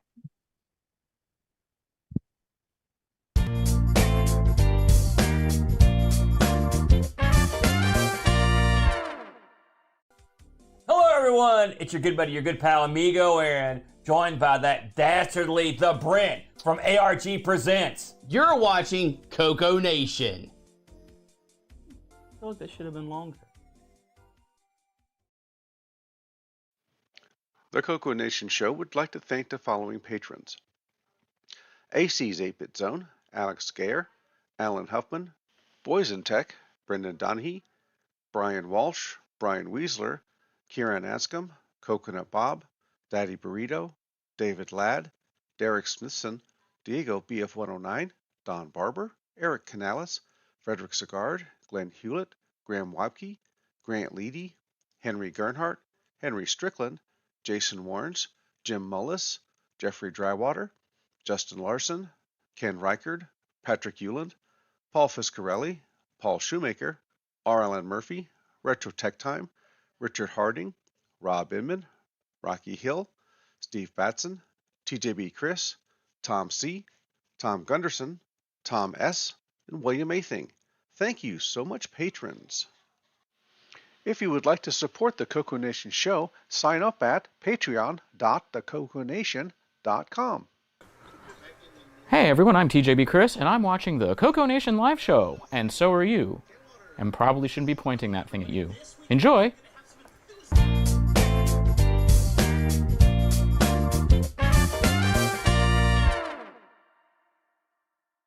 Welcome to everybody's favorite segment, Who's New to Discord?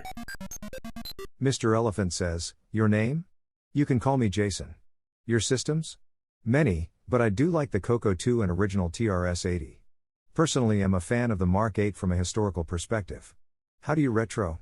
I like to make basic text adventures. Where did you hear about us? Windeck shared the link with me. Looking for? Just looking around for other individuals interested in basic and browsing. Tyler Durden says, my name is Nathan. I am resurrecting my old CoCo 3 that has been baking in a hot attic since the late 90s. I found out about the Discord while watching the CoCo Nation. I'm hoping the Discord can be a helpful resource as I restore my old CoCo and upgrade it to make my childhood friends jealous. Doug V4850 says, my name is Doug, I go by Fiero Doug, or Fiero Doug 5 on other retro forums. Just got done fixing up a CoCo 2, added a composite mod and build up a Fujinet. Been slowly catching up on CoCo Nation and the CoCo Crew podcast. Seems like a great community. Enjoying the CoCo so far, have a lot to learn and explore. Braylon says, your name? Braylon, some people call me Bray. Your systems? Pretty much everything 6th gen and older. How do you retro? I play retro games and I even helped make a game. Where did you hear about us?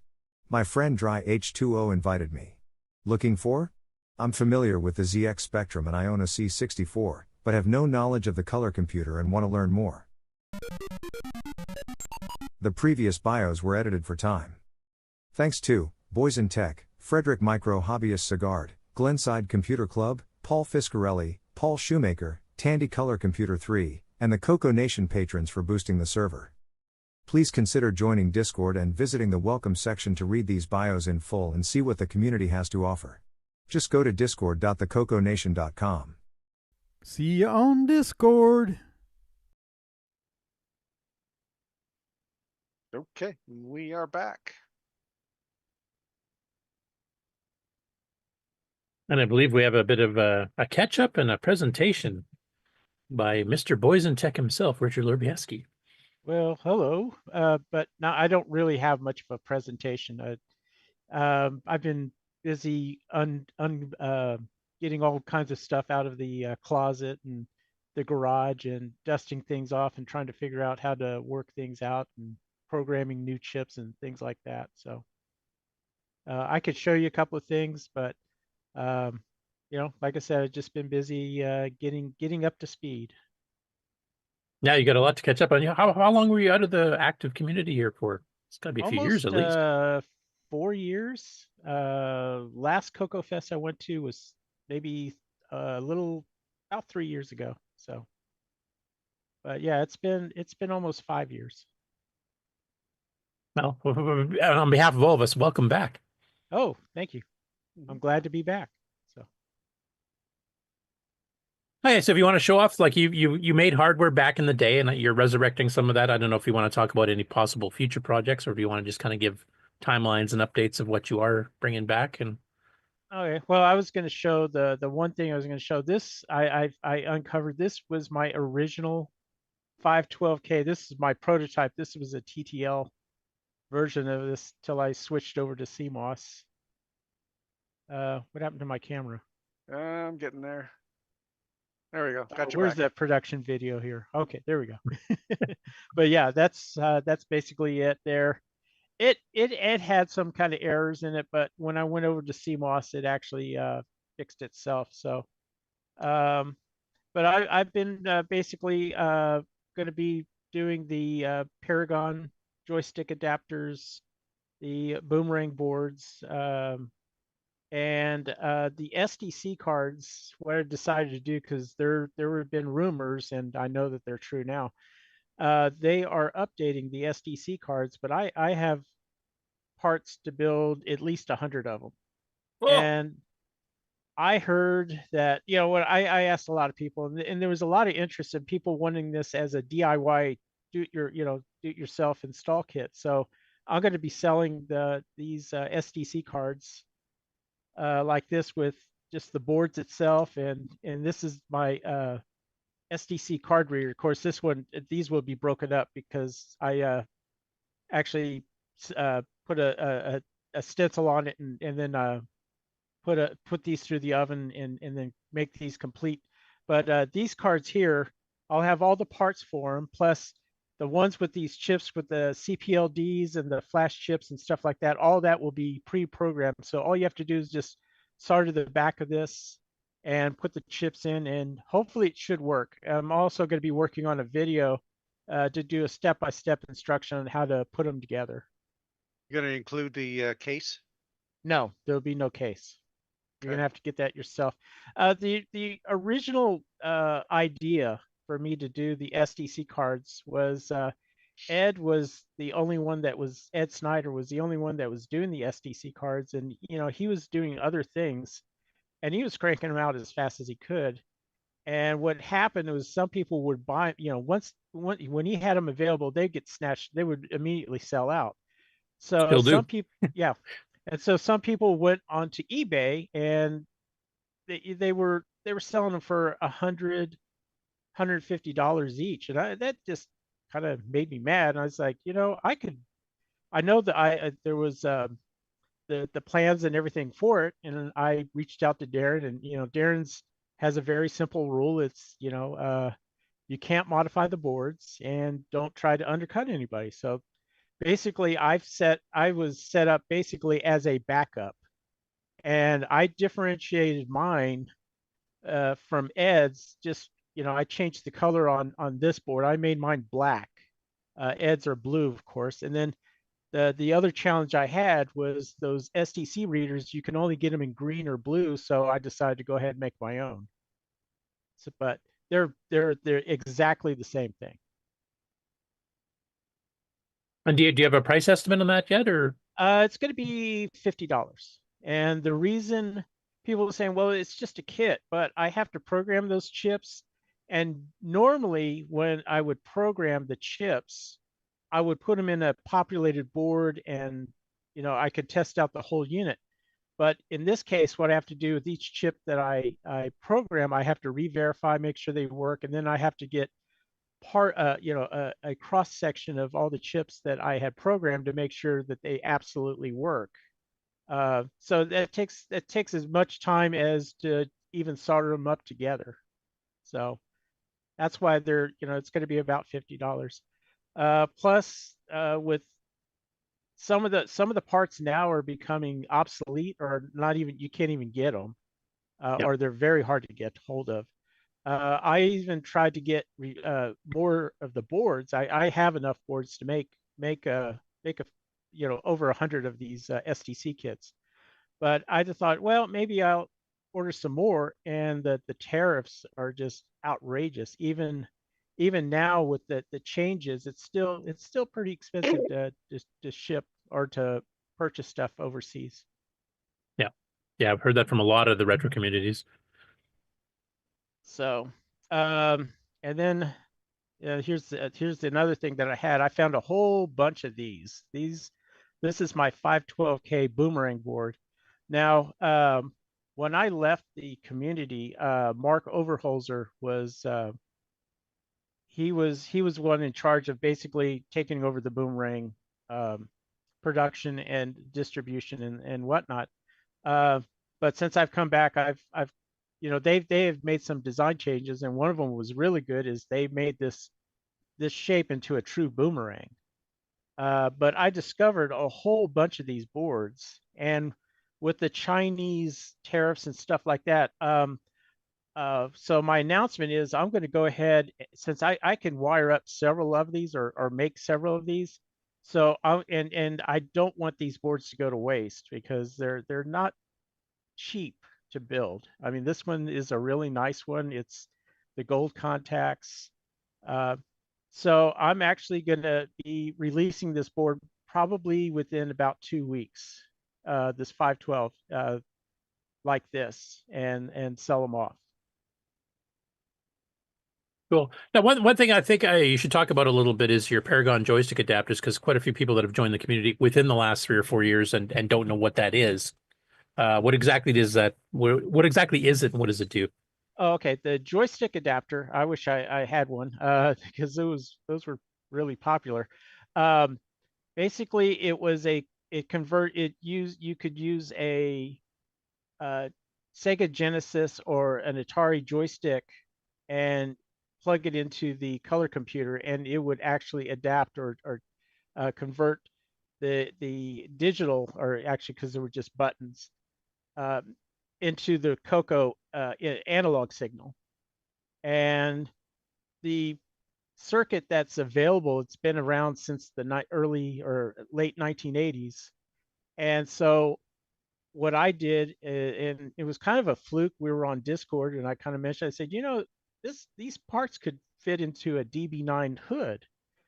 And Jim Brain was on the channel, and about an hour he sent me a diagram of one that would actually fit in there. Now since then I've actually modified it, but the thing that differentiates mine from the open source one is just mine fits inside the DB9 case.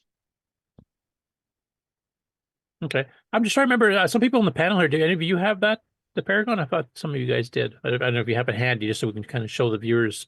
But finally possible. Like Marco, did you have one, or? He's absent. Ah. His chair doesn't say much. Yeah, but basically it plugged into the joystick port, and then it had a DB9 connector on the end that would fit into the Sega Genesis or the Atari 2600 joystick. And now not all the games would work on the CoCo. There was some that, like Double Back, would not work. Yeah, anything that's fully analog. Yeah, you need all the positions. Double back and drone, those would be players. So. Yeah, right. So I plan to have those. I think it was July 4th is what I put my deadline on that one. It's just I put a lot of my stuff way ahead in the future, is because one of them is the uncertainty with sourcing material, and also is just it's kind of a learning curve. One of the things I kind of regret not doing is making notes of stuff, and some notes that I have. I was like, yeah, now I remember what, because now I'm getting older. I just don't have the memory that I used to have. So I'm like I said, getting up to speed with things. Yeah, I do remember your Paragon adapters being quite popular. There were quite a few of the gamers were using it. Ken Waters, I think you probably came along. Well, you might have been around when Richard was around the first time. I don't know if you got one of them or not, or if you're even awake for that matter.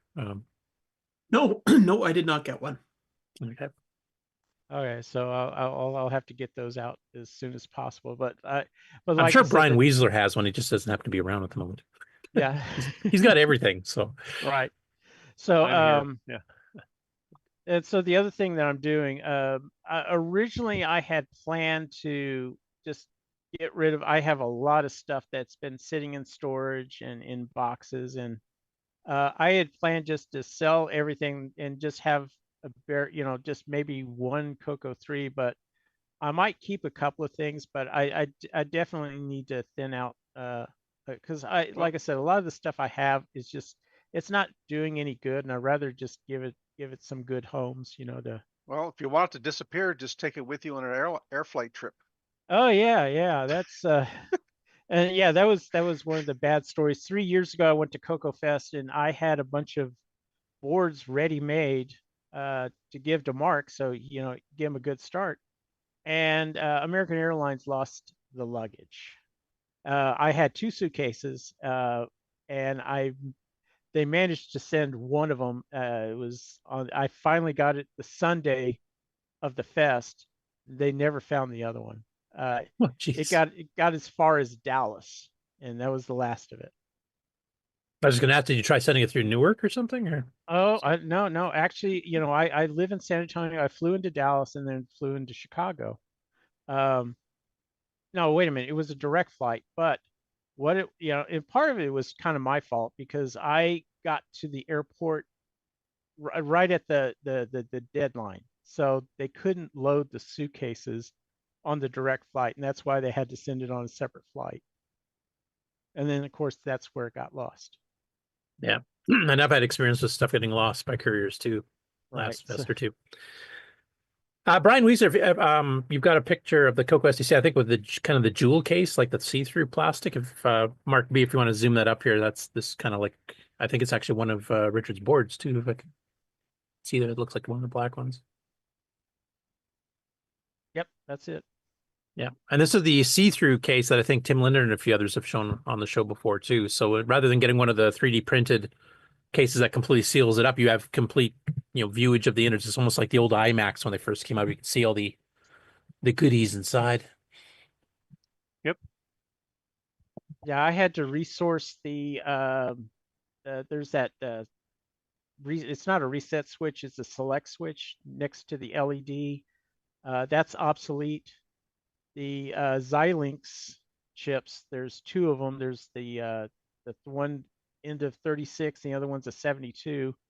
Those are obsolete, and they're difficult to find. But I 5 years ago I cleaned out there was a place called Rochester Electronics, and I actually cleaned out their entire inventory. So I have quite a few of them. Like I said, I could build at least 100 of them. Cool. I'm trying to remember where Tim got these clear cases though, because I think it's a couple slabs of plastic basically just screwed together, isn't it?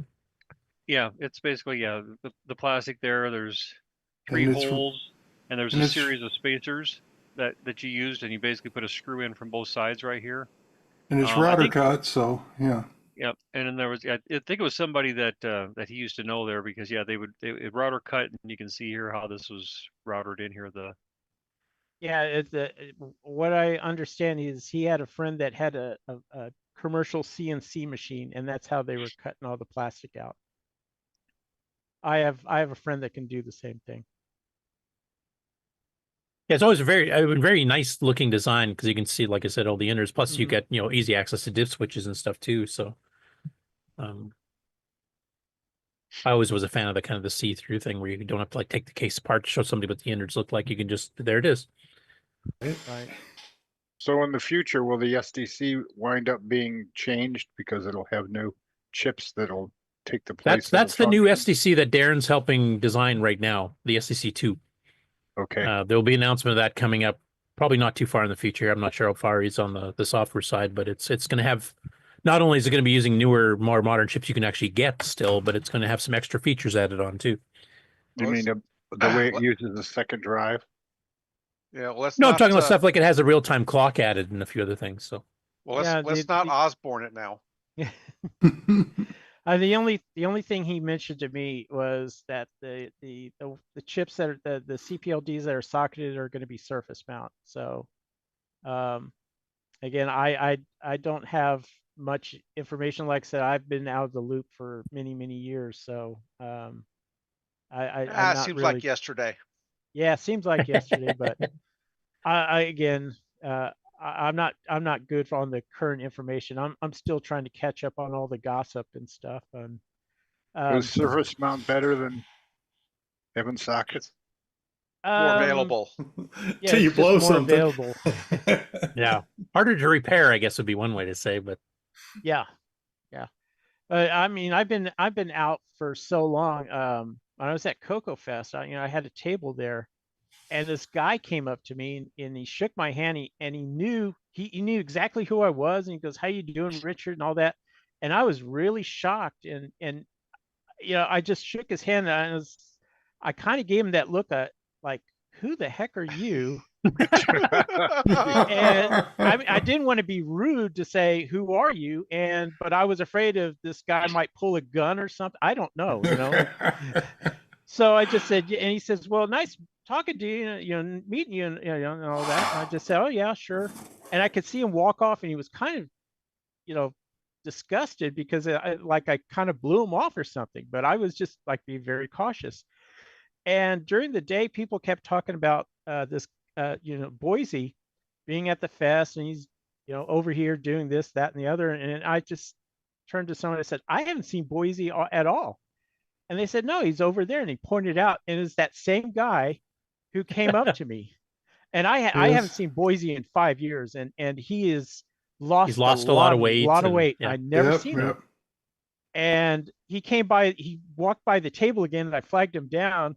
And I was so embarrassed. I said, Boisy, I'm so sorry. I did not recognize you. And I kept stumbling over myself. I said, dude, you look great. I couldn't believe that the transformation, seeing him there. I was, again, he looks absolutely, he just looks so, he looks so much better. And I did not recognize him. And now he understood. He thought I was just mad at him and didn't want to talk to him. But no, it was just that I haven't seen him in 5 years. So what happens is sometimes people would pick up a color computer that they used to have years ago. Right. They get into it, and then they go and look at old CoCo talk or our shows in the past, and then they start learning the who is who, and then they'll come up to you. They'll come up to you at the show, and they'll go, "Hi, Ron, how you doing?" To me, like they know me, and okay, now who are you? Well, I just I'm new, and and pretty soon you feel easier about it, and everybody, but it's the same experience that you had with him, except this well, is like somebody I said, I was just taking a foot when this guy just walks up to me, and says, "How you doing, Richard?" And puts out his hand, and I was just like, yeah, nice meeting you too. In my case, I can't remember faces or names. Right. So it was a great fest. I mean, what I was really impressed by is just the amount of new stuff that's out there. I hopefully I'm on the waiting list for a GIMEZ. I saw that the CoCo 3 board has been recreated. As a matter of fact, I got the open source board or the schematics, and I created the board. I haven't sent it off yet to get it made. Pedro's done the CoCo 2 and CoCo 3 motherboard. Right, and then there's the pepper chip. There's the replace the salt. Yep, and also the DAC chip has been redesigned. So, or at least because those two parts were unicorn, you couldn't get them anywhere. Yeah, so we actually have CoCo 3 prices on eBay and stuff have just gotten astronomical the last couple of years, and now we're getting to the point where we can get to the point of building our own duplications, based on the real hardware designs, right, for less than the eBay charges for them. Yeah, and in fact, you might as well just redesign them to have built in 2 meg, RAM and the GIMEZ right on the main board and stuff too. So if you ever want to catch up on some stuff, watch Bob Emery's contributions in the past. He's done some really interesting things to CoCo's, and he has like different versions. Right. And just go back and watch all the back episodes of CoCo. Yeah, it's only 5 hours an episode. It should take you no time at all. Oh, yeah. I mean, as a matter of fact, I've been listening to CoCoNation when I drove back from Chicago from CoCo Fest. It's an 18-hour drive, so I managed to listen to one of the podcasts. So, and going from Chicago all the way to Little Rock, I think we got the news segment down. That was like an 8-hour drive there. So. Yeah, I highly recommend if you're catching up, use the speed up feature on YouTube where you can play it 1.5 times or 2 times. And it was kind of cool. I didn't fall asleep, so it was really. Yeah, that's the dangerous part about listening to it in the car. Yeah. No, it was actually all kidding aside, it's a great show. It was very interesting. I know it's a live show, so you're going to have slow periods and stuff like that, but I really enjoyed the format you guys have been doing. I'm glad that I'm part of it back, coming back and being part of it again. So. Yeah, and like I said before, a big welcome back. I also want to thank Rick Hewlin because he actually is putting in all the timelines for each episode so that if you are only interested in certainly, because some people don't game, so they don't need to watch all the game on. So he has all the clickable links. If you want to catch a specific news story just to catch up on one piece of hardware that really interests you, You don't have to listen to all 5 hours to find it. Right. Oh yeah, YouTube has something called Spotlights, I think, which makes a little film strip down the side, and you can just skip right over my segment and go right on to the next guy. You'll be good. You know, a couple of shows ago, I asked about you, wondering, what you're doing these days, and there was nothing.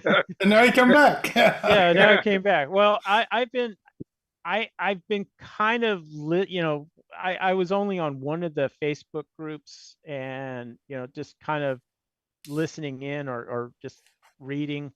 But I started a handyman business. Obviously because my house was damaged, I thought, well, hey, this is kind of cool to just do this, professionally. Since you had to buy all the tools. Yeah, well, the cool thing is buying the tools, I get to write them off, as a tax. Right, free tools. Yeah.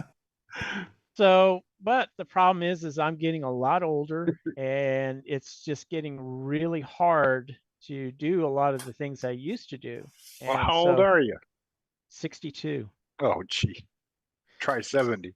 Okay, well, but you come down here in Texas in the humidity and do construction. House.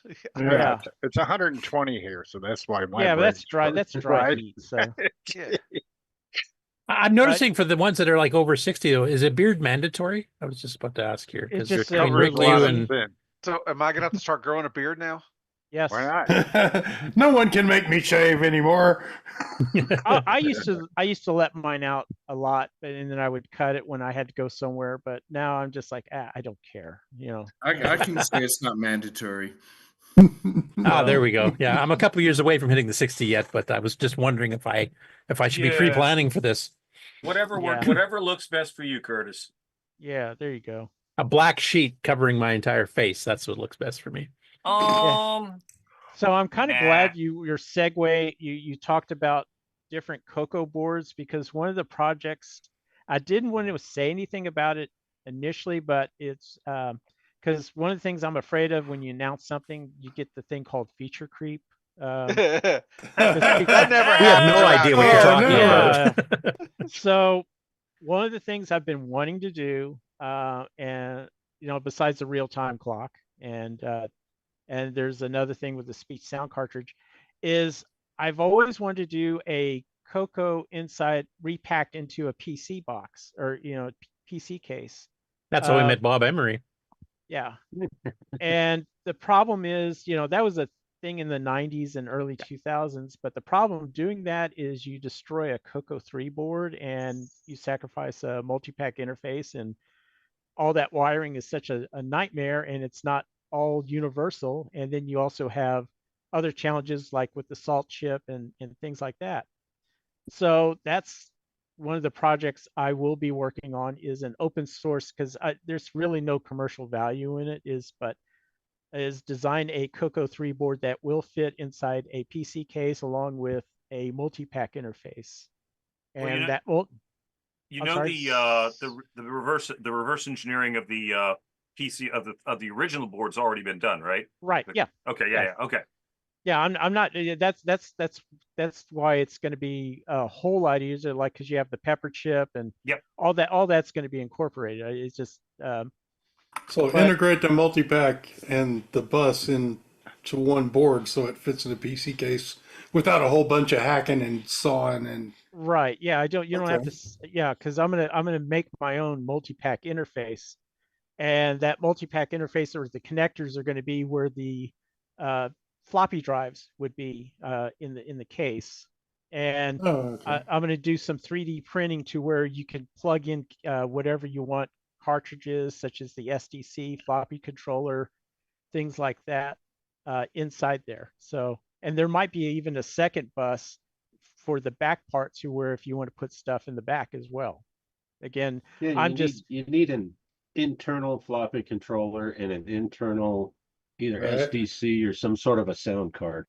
Yep. I probably am not going to do that. I'll just make that external, and you could just plug that in. Because Yeah, there's of the no repack, standard for that's- sound and music cards, unfortunately, because we got so No. many of them. It's like, which, I Right. want this. Well, he wants this, and yeah, she wants a different one. And the thing about floppy controllers is people don't really use those anymore. I mean, I've only Right. I've only had to whip out get out my floppy controller once in the last 8 or 9 years. That I mean, I actually had Right, to use yeah. it. I've got And- like 3 floppy controllers and 3 floppy drives, and I've not hooked up any of them. Right. Now, So when I Yeah, say the SDC floppy kind of spoils controller, you. Right. the So and then the SDC is kinda a very qualifies. Yeah. right. And the SDC is a very popular device, and it's just better just to have it as a plug-in in the multi-pack interface. Yeah, plus with the latest firmware updates from Darren, I mean, he's been adding new features to the SDC so that it's beyond just being a floppy and hard drive emulator with Right. drive wire support. It's got a bunch of streaming and things and stuff built into it now too. And now with the SDC2, there'll be a new standard that's much more beyond that with even more hardware. So Right. Yeah, I have like I said, I have no idea what's going on with it. If he's going to make that, the same arrangement as he has with his original STC, where he's letting people manufacture it, and then as long as there's no, price war or anything like that. So I don't know what's going on with it. So. yeah, I'm just waiting for them to make the official announcement. I mean, Darren's been asking some questions like, how am I going to do real-time clock support for Disk Basic? Like, are we going to follow the ADOS standard and that kind of stuff? But he's kind of revealed that like that publicly, which is why I can mention it. There are other things they're working on, but they're not cemented in yet, so I can't say too much. Right. And then that's why I want to sell, because I had a lot of interest because Ed Snyder at one time, I think it was like 10 years ago, released the STC as a solder kit. And I asked a lot of people, I said, what if I did that, instead of just coming up with new boards? And a lot of people have a lot of interest in it. So that's what I plan to do with the remaining stock. I might put some together because obviously some people don't like soldering or suck at it like you. So yep. So call it the Curtis kit. Yeah, we'll call it the Curtis kit. Yeah, the really dumbed down kit. It's the kit for dummies. But I have 3 of them, and what I do is I keep one as a Dragon, set up for Dragon, so I don't have to keep opening it up and switching. And then the other 2 are for different machines. And then what do you think of the? My mind's going on me. FujiNet stuff, because FujiNet once it's in the computer, it acts like a little SDC to a degree. Right. Again, if I did it the CoCo PC thing, it would be again that you could plug that into the multi-pack interface. But that's actually a very cool project. And then you just need about 8 or 10 slots. Right. Or 16 if you're David Ladd. There you go. Well, the MPI is capable of doing 16 slots. It It's is just not exposed. Right. Now there were commercial 6-slot devices that were sold back in the early 80s. So. I think it was you, Henry, that had the keyboard interface. Yep, the USB keyboard adapter. Yep. Yeah, because I was talking to you about that. It's like, yeah, this is what I would like to do, is just include that, something like that. Obviously, I can't put the original CoCo keyboard in there. Well, no, I mean, absolutely feel free to grab the project from a GitHub. That's why I put it up there. Okay. Adapt it to your needs. At this point, I mean, I'm not going to say that it's hardware complete necessarily, but it's nowhere near software complete, but it's definitely hackable. Yeah. And then there's also the other project I really thought was cool was the CoCo Blue project by Tech Dungeon. I thought that was kind of a cool project, and he's been working on where you have Bluetooth enabled on the CoCo. Yeah, or the Porta CoCo stuff with all the battery remote, monitors. Oh, the Porta CoCo. I mean, like I said, there's so many things that went on. I was just like, wow, I was very happy to see that, the CoCo community is alive, and there's a lot of innovation and, a lot of cool projects out there. Yeah, totally agree.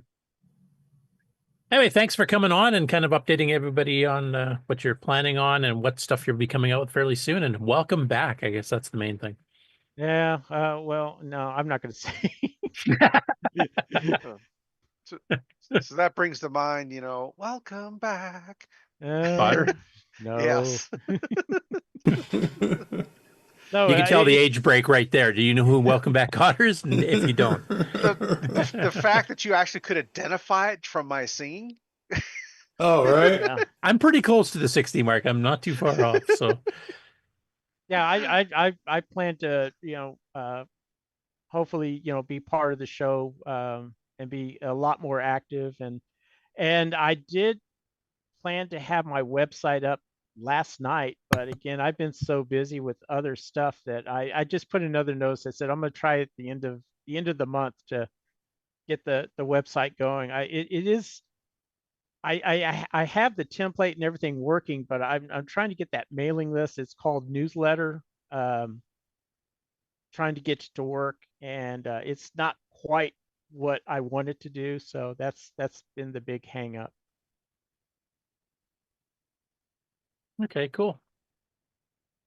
All right. Thanks again for coming on and welcome back. And glad to see you on the Discord. And I'm sure you'll be active on there too. So if anybody has any questions for them, that's probably the easiest way to reach you. You're under the name Boison Tech on Discord. Right. Mm-hmm. Yeah. Well, thank you for having me on here. Okay. Mark, what are we doing next?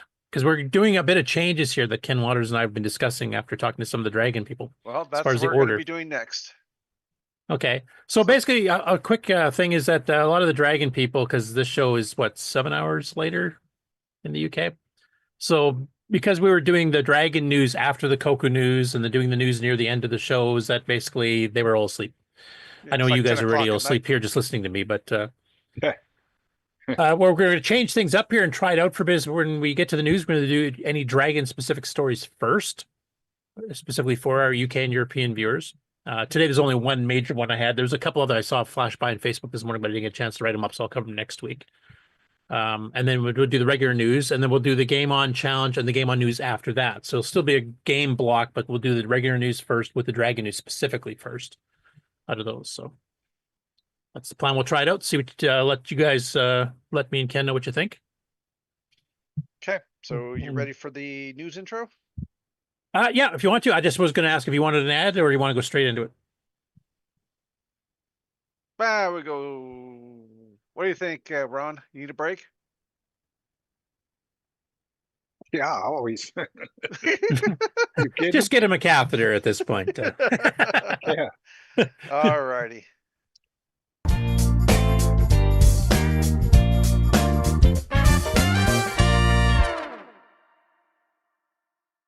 Hey, Amy. Hey, Taylor. We're watching the CoCoNation show. Yeah, we are. Woo! You should too. Future Vision Research is your source for FujiNet platforms, including the FujiNet for Tandy color computers.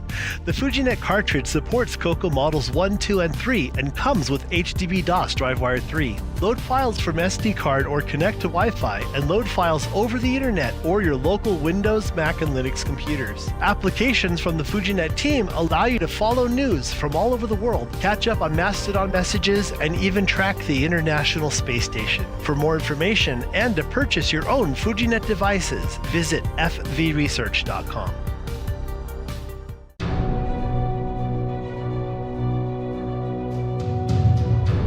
In a world where RGB produces black and white video, one cable can make a difference.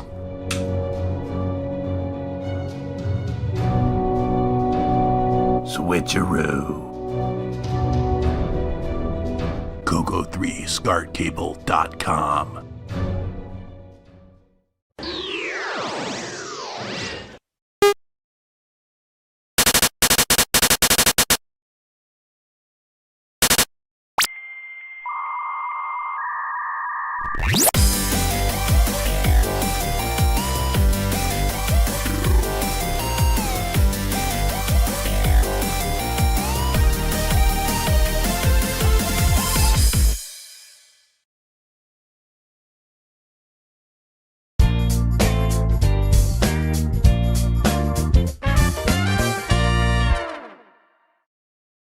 When you want the latest in TRS-80, Tandy, Dragon, MC-10, and all of their hardware cousins.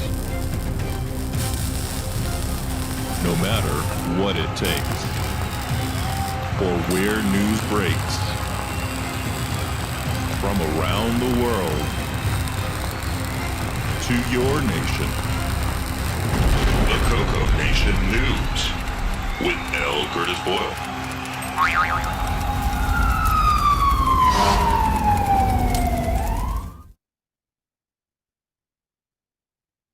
Okay, so starting with our new format of covering the Dragon news first here, I've got one story this week. I did see there was a couple updates from Julian Brown and some of the boards he's been working on that came out this morning, but I didn't have a chance to add them into the list before the show started. So we'll cover those next week. But the one I wanted to cover here is we covered the Maplin I board here that was mentioned on the World of Dragon forums here last week. And he's got pictures of this board. This was a commercial board for doing your own projects type thing. And he used it as a railroad model train controller, as you can see here, hooked up to various things. And we were kind of like guessing on some of the specifics of it. So the author of this post here actually came back and kind of answered things out here. So his name is Peter Mooney. And I will just read verbatim part of what he said here, just to kind of catch people on what this hardware project was. And he said he thought he would explain about Maplin Electronics and provide a link to the September 1983 magazine article, which if you're a member of the World of Dragon forums, and why aren't you if you're not, you can just click right on there and take a look at it. But he mentions that in the States, you had Radio Shack and Heathkit. In the UK, we had Maplin Electronics, which was started as a mail-order business in 1972 by two electronics enthusiasts who were frustrated trying to obtain components for their projects. It seems like something never changes. They ran it from their attic room, producing a catalog of common electronic components. The business quickly expanded beyond mail order, and by 1982, they had high street stores and a turnover of over £3 million. It was well placed to make the most of the computer boom and publish a bi-monthly magazine of projects for the hobbyist. But sadly, overextended with high-interest loans, Maplin closed its last retail store in 2018, so actually not that long ago, and subsequently relaunched itself as a pale shadow of the original, which kind of reminds me of like Radio Shack Tandy these days, because people keep buying the rights to the name and, you know, making pretty crappy websites. To give you an idea of the scope, it is quarterly color retail catalog, of which has the April 2000 issue, ran to 1,184 pages. And then he's got a link to past catalogs and Maplin magazines, which I won't bother clicking on here because we've got a fair bit of news to cover. But definitely go check out the link. And he says, if you pull up the September 1983 magazine, you'll find the complete details of the Dragon I/O boards that I built. I'm not the designer or the author. For £13.95, which was around $17 back then, you got the silkscreen double-sided board and all the components. That included everything, including the PIA, and the two relays. All you had to do was assemble and solder it. And then he says, oops, sorry, Curtis, because obviously my reputation precedes me. He said he built two, one for the railway set, and the second one as part of some lectures to demonstrate interfacing to the Northwest Tier City users group.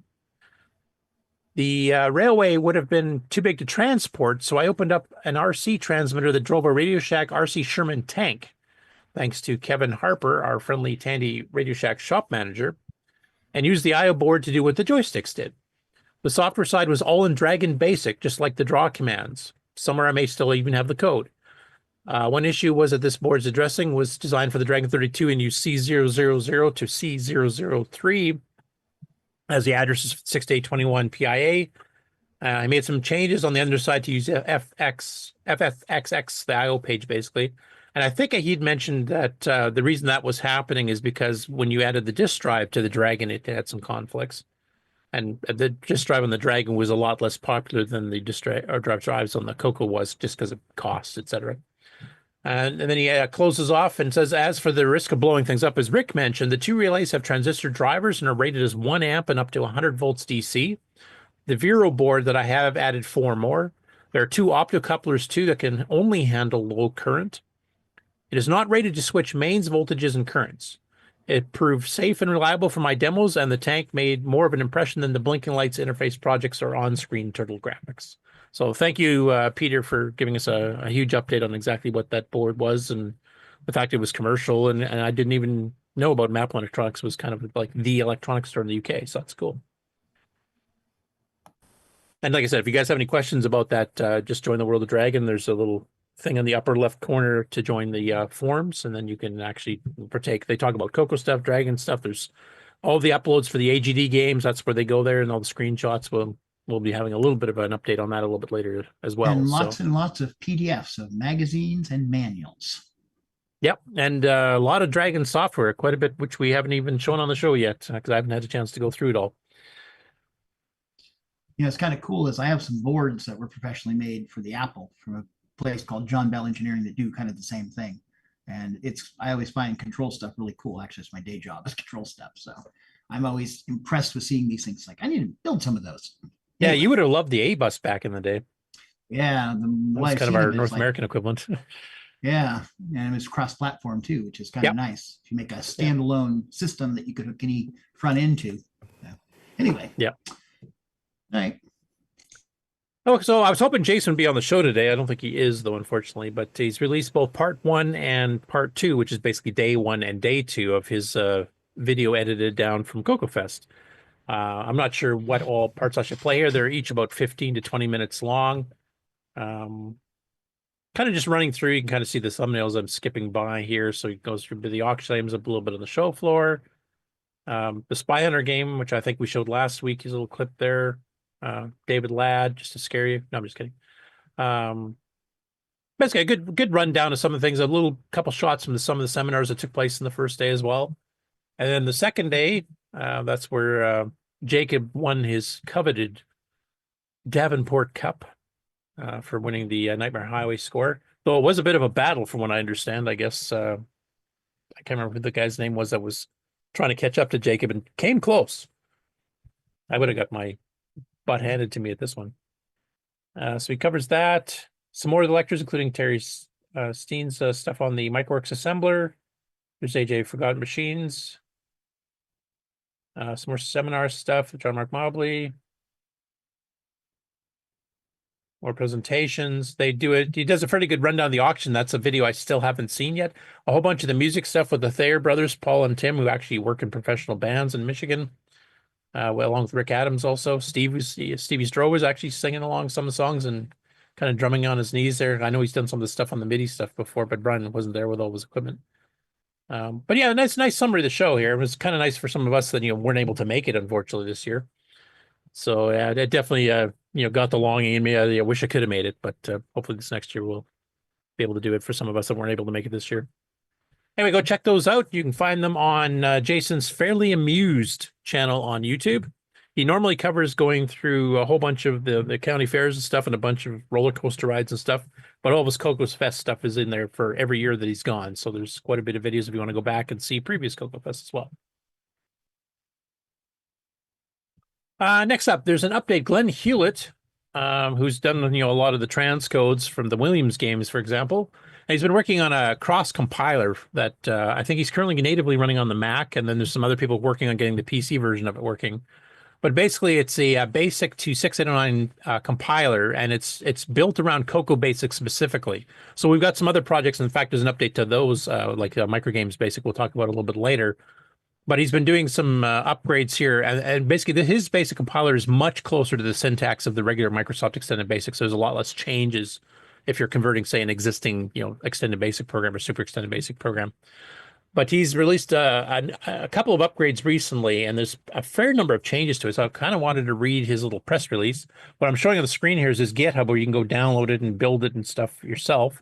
And I know Bruce Moore and a few others have been fiddling around with this. Erica Montero's been fiddling around with it as well, and they're getting some pretty darn good results. And D. Bruce Moore actually has found a couple of bugs, and that's one of the reasons that there is this update, because he was fixing some of these. But the new version, aside from bug fixes, and there was quite a few of those, there's also has some pretty big enhancements, which I'll be covering here shortly. So the little interim version 4.33 release, which is basically was brought about because the GIMEZ is actually getting shipped now, is that if your CoCo 3 can support the 2.86 megahertz high-speed mode, the compiled code will actually do the store to FF97 or whatever heck it is, the double speed poke, basically the special one that kicks into triple speed. You can actually have that in your compiled program. So if anybody has a GIME-X or a GIME-Z with a static RAM memory upgrade, can actually kick their game or whatever they're writing in Glenn's compiler at full triple speed. So you can do some pretty amazing stuff with that. As anybody's watched some of my GIMEZ demonstrations at the show before, and if you've run into stuff on the GIMEZ, I'm sure most of you guys on the panel that have had the GIMEZ here have you've got it fiddled with the triple speed mode. I'm sure, right? I haven't yet because my CoCo is still stock, other than the GIMEZ. Oh, you don't have the static RAM to. Yeah, no, I don't have the SRAM yet, and I'm still at 128K. So okay. Probably Anybody else? Yeah. Oh, sorry, go ahead. No, probably what I'll wind up doing is, like, instead of bothering to try and upgrade the CoCo 3, I'll just build a new one. Good idea. Hey, Curtis, is there any way you could magic up something for EOU so that the GIMEZ people could get the triple speed and ease of use? There's a GIMEX download version that has it built in already. Yeah, but because we have to slow it down for the SDC, et cetera, so it's got a special boot. Yeah, but doesn't it the detection it uses probably won't catch the GIMEZ? Maybe I haven't tried. Well, the GIMEX version is hard coded to do triple speed, so it doesn't need to detect. I mean, the little Cisco screen will tell you the detection, but it's based on the poor man's DMA thing, which he hasn't got implemented yet. Right. But it should work. In fact, I think Deke actually tried it, and it does actually run full triple speed properly. So just download the GIMEX versions. If you have a 6809, get the 6809 GIMEX. If you have the 639, obviously get that one because it's faster yet. Gotcha. So the regular version detects the GIME X, but it doesn't actually use it. You have to get the special version to do that. Okay. Yeah, because we had to patch, I think we had to patch REL and the CoCo SDC driver. And I'll probably have to go patch some other drivers later as I get further in the testing. We were just trying to get the minimum for the SDC basically. Okay, cool. Thank you. Okay. So updates, basically the 4.33 release, that's basically the only thing it really did, and that was basically enable the triple speed for compiled programs. Now the 4.34 update, which is the one he just released this past week, this is the big one. He said there's many fixes thanks to D. Bruce Moore. There's still a few more minor fixes to do, but he wanted to show the new version because of some other stuff he's added. One, it includes an IDE now that's based on Quick Basic 64PE's own IDE, except he's added support for all the special new commands to the basic compiler that are specifically for the CoCo. He's calling the IDE SDECB BAS for short, which stands for Super Duper Extended Color Basic, which I think is an awesome name.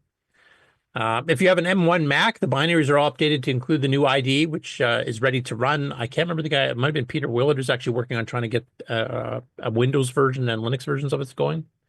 So once those are out there, hopefully it'll be mega cross platform for doing this kind of stuff. If you want to move the super duper extended basic to another folder to run it, it will need all the subfolders along. So he's giving me some instructions on basically how to get it to work. The other thing he's added in 4.34, so it can now handle up to 10,000 if then else commands per program. Previously it was only allowing a maximum of 100. He fixed a bug detecting string array variables. He made the string $$ function now handle ASCII codes instead of only string values for the second value in the command. So if you want to initialize a string with, say, spaces, instead of having to do quote, space, quote, you can also just use 32, the ASCII code for that. And then you can actually, set up a previously built string with semi-graphics characters or something like that, which you couldn't actually just type in as a regular thing. So that's been added. Fixed a bug in mid-string. He can now handle up to 1,000 deep expression comparisons, which was limited to only 10 previously. So greatly expanding that, just like he did with the if then else. Fixed a bug with numeric arrays with one element. It wasn't pointing at the correct RAM location. Fixed a bug with the SDC get current dir string command, which is one of the new enhancements he added, where you actually query the SDC directly. Fixed a bug with the play command. The RQ is returning to the long location. The play command now automatically plays at normal speed and then automatically speeds up to the CoCo after playing, which means you'll get consistent pitches and consistent lengths of notes. And I believe that works on both the double speed up poke on a CoCo 3 and also the triple speed poke on the GIMEX or the GIMEZ. And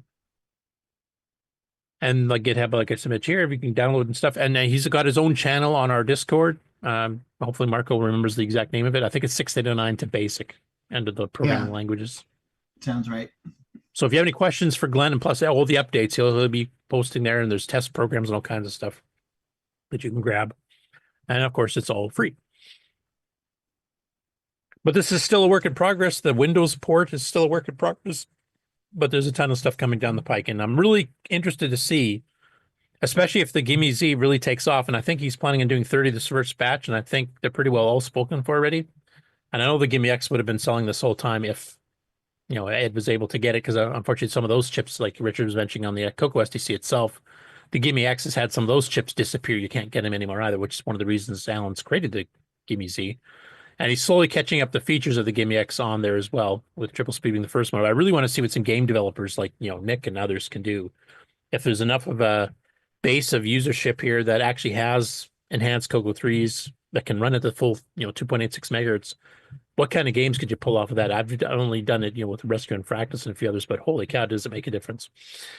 Everybody that has SRAM, that would be the Triad or the Boomerang or the one that Kieran Anscombe made. You can go with that high speed. You should be able to go with that high speed. Yeah. So. Yeah, I've tested it on both the Triad Plus and on the Boomerang E2 on my own. Plus, Ed Snyder's own internal ones. He sold 2 and 8 meg, the piano-shaped memory upgrades. They work on those too, of course, if you have any of those. But yeah, just booting up the GIMEX version of Nitrogen, I just run G-Shell and see how much faster it refreshes the screen stuff. And you got to remember, at that point, I have to slow it down for the SDC because the SDC can't handle triple speeds. All disk reads and writes are slowing down. With the new SDC2, I believe they're fixing that. So you should be able to run full triple speed all the time, which means compiles and assembles and everything else will gain that 1+ megahertz speed increase as well. So I don't even need to do cross development. I'll just do it natively in the CoCo be quick. Maybe not quite that fast. Next up after that, this is kind of interesting. On the CoCo group on Facebook, a person named Aaron Scheller, I don't believe I've seen him before, but he mentions he got a CoCo 3 with an SDC for his birthday. Why don't I have any family members that, gift that kind of thing? That's awesome. And it's at least 512K he's got too, because he's got Pack Dude Monster Maze, which requires it running in the background. You can see his CoCo 3, which, I mean, it's because of the color lighting he's got, it's kind of hard to tell if it's yellowed or not, but it looks in pretty good shape. Pack Dude Monster Maze by Brian O'Neill, of course. We had him on the show a while ago for an interview, but this is a 512K required with full horizontal and vertical hardware scrolling. It's kind of Pac Mania, if you guys are familiar with that arcade game. So he has a picture of that, and he's got a CoCo SDC here running too. So, and this is a Pong game. I don't know which one this is. Might be one of the ones off one of the tape magazines, but yeah, that's a pretty darn good birthday present. I'm kind of jealous, I have to be honest. All right. Next up, the next compiler, basic compiler to get a released update this week. Marco Spedaletti, the author of UG Basic, or Micro Games Basic, it is fully known, has released version 1.17.2. Now this compiles down and is, creates much faster running programs, because it basically makes a machine language program out of a basic code you give it. This is a much more modern basic style. You actually cross compile this based on its own version of basic. And it's also across platforms. So this is meant for a whole bunch of 8-bit machines and 8-bit, home game consoles and stuff too. There's dozens of them. And basically you write the code once and then might have to do some translation with some of the graphics and sound and stuff. But basically it tries to make everything as common as possible. And you can make one source code basically that can handle, generating code for all these different machines. And it's not quite as fast, like the resultant code is not quite as fast as Glenn's, but Glenn's is tuned to the CoCo only. If you want to do cross-platform development, but if you want to create something for a C64, a CoCo 3, an Atari 8-bit, and a whole bunch of other things, this would be the one probably to pick. Erico and a few others have done some pretty amazing stuff with this already too, I've seen.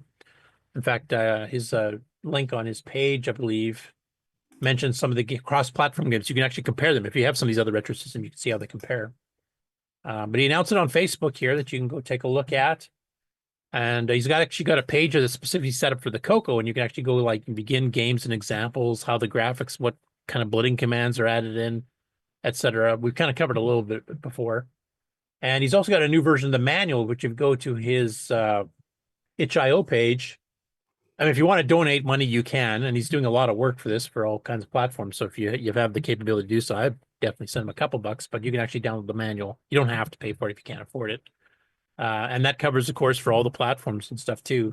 It's a pretty extensive language. I would like to get Bruce or some of the other people maybe to come on one of these days that have been experimenting with this a lot and actually give a demo of what kind of speed they're getting doing what types of graphics commands. And I would like to see a Glenn Hewlett maybe, or some of the people working with his compiler come on and do the same thing, because I really want to show like the basic programmers, because there's some people that just machine languages and assembly language is just a bit too far beyond them, and they won't ever really get a chance to learn, but they know basic, and they've never been able to write like a really good, say, arcade game, because basic's just a little bit too slow.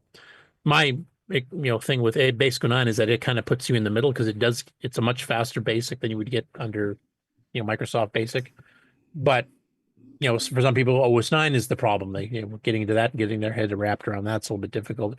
But this actually works faster than even Basic 09. So if you want to learn this kind of stuff, either Microgames Basic if you want to do cross-platform specifically, or Basic to 6809 by Glenn Hewlett if you want to do CoCo specific only programming. There's a lot of opportunity for basic programmers to do some really incredible stuff with this stuff. And add in the GIMEZ with the 2.86 megahertz on top of that. Wow. You guys could write, Sinistar in Basic, I'm sure. So anyway, you can go check that out. He's got updates there. And he's also got a beta branch if you want to be on the bleeding edge and kind of see what else is happening. And sometimes the updates are for all platforms, sometimes for specific platforms. Next after that, we have Sheldon MacDonald, who released a video. And Sheldon was actually at CoCo Fest. I think he was sharing a booth with, who was he sharing a booth with? Brendan Donahue. Brendan Donahue, correct. Thank you. Yeah, because actually they were collaborating on a couple projects. So this is nothing to do with the collaborated projects. This is actually a little graphics demo he wrote. And he's actually published a source code for it as well on his own little server. But it's a cool animated P-Mode 4 graphics demo. And it basically is doing kind of the not quite bouncing line, but kind of a circular pattern of drawing these little lines, but while it's scrolling the screen in P-Mode 4. So this is like a CoCo 1 and 2 level program here. So I thought I'd show that.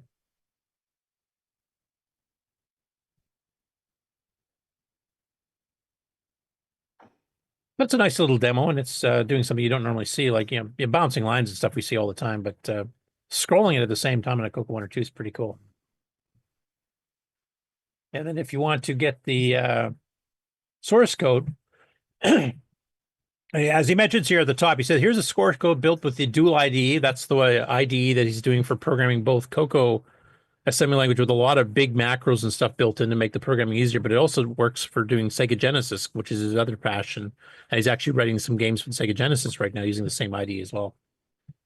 We can kind of see here the actual source, if we want to take a look at how he did this actual effect of the scrolling and the bouncing. Next up after that, Boisy posted in the CoCo Facebook group as well here a link to a project that Tom C. on the CoCo Discord pointed him to, documenting a Sigma game slot machine. Now, why would I be covering a slot machine on the CoCoNation show? Well, this slot machine was driven by two 6809s. So that's a plus right there. But each of these 6809s is also running OS 9 level 1. So this entire slot machine is based on OS 9 level 1, which the CoCo 1 and 2 and the CoCo 3 can run, and 6809 specifically. So he's got an entire GitHub. This is his original post talking about this. If you go to his GitHub, he's actually been going through and disassembling the ROMs, etc., and figuring out, the various modules that are loaded into each of the two CPUs. Here's a picture of the circuit board itself, which is pretty populated. And this is what the actual poker game itself looks like. So it's got pretty decent graphics in it too. So I haven't had a chance to go through to see the details as to what each 6809 OS 9 system is actually handling between the two of them, but that's a pretty cool project. I also wanted to mention congratulations to Boisy. He got his doctorate this week. There's some pictures up he put up on Facebook too with the robes on and the whole bit there. So he's obviously far, far more educated than I am. It's neat. The lettering has outline on it. Yeah. So these slot machines were actually used in casinos. So they were actually used to, take I've actually played some of those specific models in Vegas myself. I don't play them much, but when I was waiting for a restaurant to clear up the line. Do you think those 6809s are rated faster than our CoCo ones? I didn't actually look at the board close enough. If they're B level, there'd be 2 megahertz, and because I'm assuming they'd have they're not using a VDG, so they probably could, design the video chip to actually run at the full 2 rated megahertz rather than 1.78 like us. So they could be. I don't think they use a 639, which can go up to 3. Tom C was sitting right next to me. He was like right next to me, this far away. And I did look at the boards, and they didn't look like they were any of the newer ones, as I recall. I think they're just the B. It was interesting because actually Microware was on the name on the label. So they actually put a little white label on the board that said Microware, which is really interesting. Okay, I wonder if that's just because of the OSN level 1 connection, or did they actually program some of the drivers and stuff? Maybe those I don't know. directly involved with. They're probably very well involved if they got name credit. Essentially, I mean, they're named on the board just like a silkscreen would be for the hardware people. So, okay, that was pretty impressive. So, who could we ask? Boisy or Tom, I guess. Is Tom in the Discord? Alan, maybe Alan Huffman. Tom Seeth. Yeah, it depends on when it was made. Because I mean, Alan joined in. I'm trying to remember when he joined, because he was basically teaching. You'd like have classes on how to run OS9 and stuff. I think he joined around 94, 95. I have to ask him. I can't remember. It was in the 90s. So depending on how old the board is, he might not have been there yet. James Jones might know if he's in the chat, because he worked in Microware since the 80s. And he's in the chat. He just mentioned me too. I only have a master's degree. Only you guys. I got 2 years of a bachelor's degree done, and then I quit because I was working in the field I was paying all the university money to learn about. So I just learned it on the job instead and got paid for it. I have a Jesus degree, way up there. Comes with age. Next up, we have Jeffrey Worley, another person I'd not seen before in the CoCo group on Facebook. It's a long-time Atari 1200 XL user. He just got his first CoCo, which is a 64K color computer. And this is the full-size white case version, like you see here, with the Melty keyboard. Good looker. Basically, it's an F board. I think they were just trying to use up, the rest of the full-size circuit boards because the CoCo 2 got introduced at around the same time. But originally, they only sold the CoCo 2 16K, with or without extended basic. It was fully capable of going 64K, but Radio Shack didn't sell that model until they sold out of these first. So I think they're just trying to clear the old stock of the full-size F boards. But at any rate, what he did here is he actually fired up OS9, and he thinks this is really cool. So this guy, I like him already. So he's basically running Nitrous 9 on his CoCo 1, and he sets up a terminal at 300 baud, and he logged in with his Atari 130XE. So if I zoom up some of these pictures here, you can see the familiar. It might be hard to read here, but basically he's entering the date and time, which we talked about a little bit earlier. It's a pain in the butt, but that's what you have to do. And then he runs TS-Mon on T1, which is the bit banger at 300 baud. And then he logs into it from his Atari 130XE, and here he's logged in. You can see Nitrous 9 6809, level 1, version 3.3.0 on the Radio Shack color computer 2 and the date. And then, TS-Mon has runs the login program, which asks for the username and password that you set up. Here's a bit of a zoom to screen so you can see a little bit better. So he's got the shell running, and he goes, is this cool or what? And he was trying to run Basic 09, and it was actually running out of RAM. I think because TS-Mon kind of hangs around, to monitor when the person's, logged out, and also to let the next person log in. So that's eating some RAM for the program. It's data memory and stuff too. And Basic 9 is pretty big for a level 1 system. Basic 9 sells 23K plus whatever, RAM usage you need for it. That's just the program itself, Basic 9. So I gave him a suggestion. Well, maybe just run the shell directly with shell, redirected to T1 with an ampersand and just run it. Well, this extra thing. And he does have it up and running now. He can actually run Basic 9 on his Atari screen with nice, white text on a black background with lowercase and everything else on his CoCo 1. It's literally running his CoCo 1. And you can run stuff on the CoCo 1 at the exact same time because it's multitasking. So what processors in the Atari? 6502 or 65. 130XE. I'm Sloopy if you're around. 6502. Oh, okay. I couldn't remember. Was it the 6502, 6510 on the 130XE? No, the 6510 is a Commodore 64 only. It's a 6502C, just like the Atari 800. Sorry, what was that, Sloopy? Kind of quiet. It's a 6502C, just like the Atari 800. Okay, what was a C? What did that stand for? What is 65 that? CO2, CMOS. Oh, no, it's not a CO2. Oh, it's not a. It's a 65 okay. 2C. Okay. Basically, it has special circuitry in it for halting the processor while the Antic and the GTIA access the video bus. Oh, okay. Does it So have, does have some enhancements instructions too? Well, should I say sorry right here for asking the question? Here, let me. Hey, that's a great thing. I would love to see him get a CoCo 3, you know, and then maybe an RS32 pack or something like that, and run it at a faster terminal rate, and, because you have a lot more memory in the CoCo 3, obviously, for doing the multitasking stuff. But it's still really cool that he got it all up and running. All right, does this sound better? You're a little overdriven. Yeah, it's loud. Like it's clipping a little bit, but it's definitely louder. All right, how's that? That's good. Perfect. Okay. Yep. Nice and clean, and I can hear you. Yeah, I was using a microphone in my webcam to going back to my Blue Yeti. So all the settings are from the webcam, which need to be much higher. Okay. So. Next up, George Jansen actually returned with, and he didn't really announce it this time, with his next 6 and 9 assembly language tutorial lesson for the CoCo 3 specifically. His whole series is on that. And this is lesson 16, and this is on sprites, basic movement and transparency. And it's just about a half-hour video. And he goes through a lot of the source code and stuff, but I'll play a little bit of the actual sprite demo that he's kind of showing here. So on CoCo 3, he's drawn some color bars, and he's got this little, almost looks like a Windows logo, but he's got 3 of the boxes are a fixed color, and the other one's using transparency, which is using color 0 in this case. And then he has it kind of moving around. You can kind of see like where it's moving this sprite. Background color. Saying our background color is black or 00. Unfortunately, he's on really low audio too, so hopefully you guys can hear it. That window and see through the window what's in the background. So look, show you what we're going. Let's look at what we're going to. And then he has another little demo a little bit later where he actually adds some animation to a sprite. Yeah.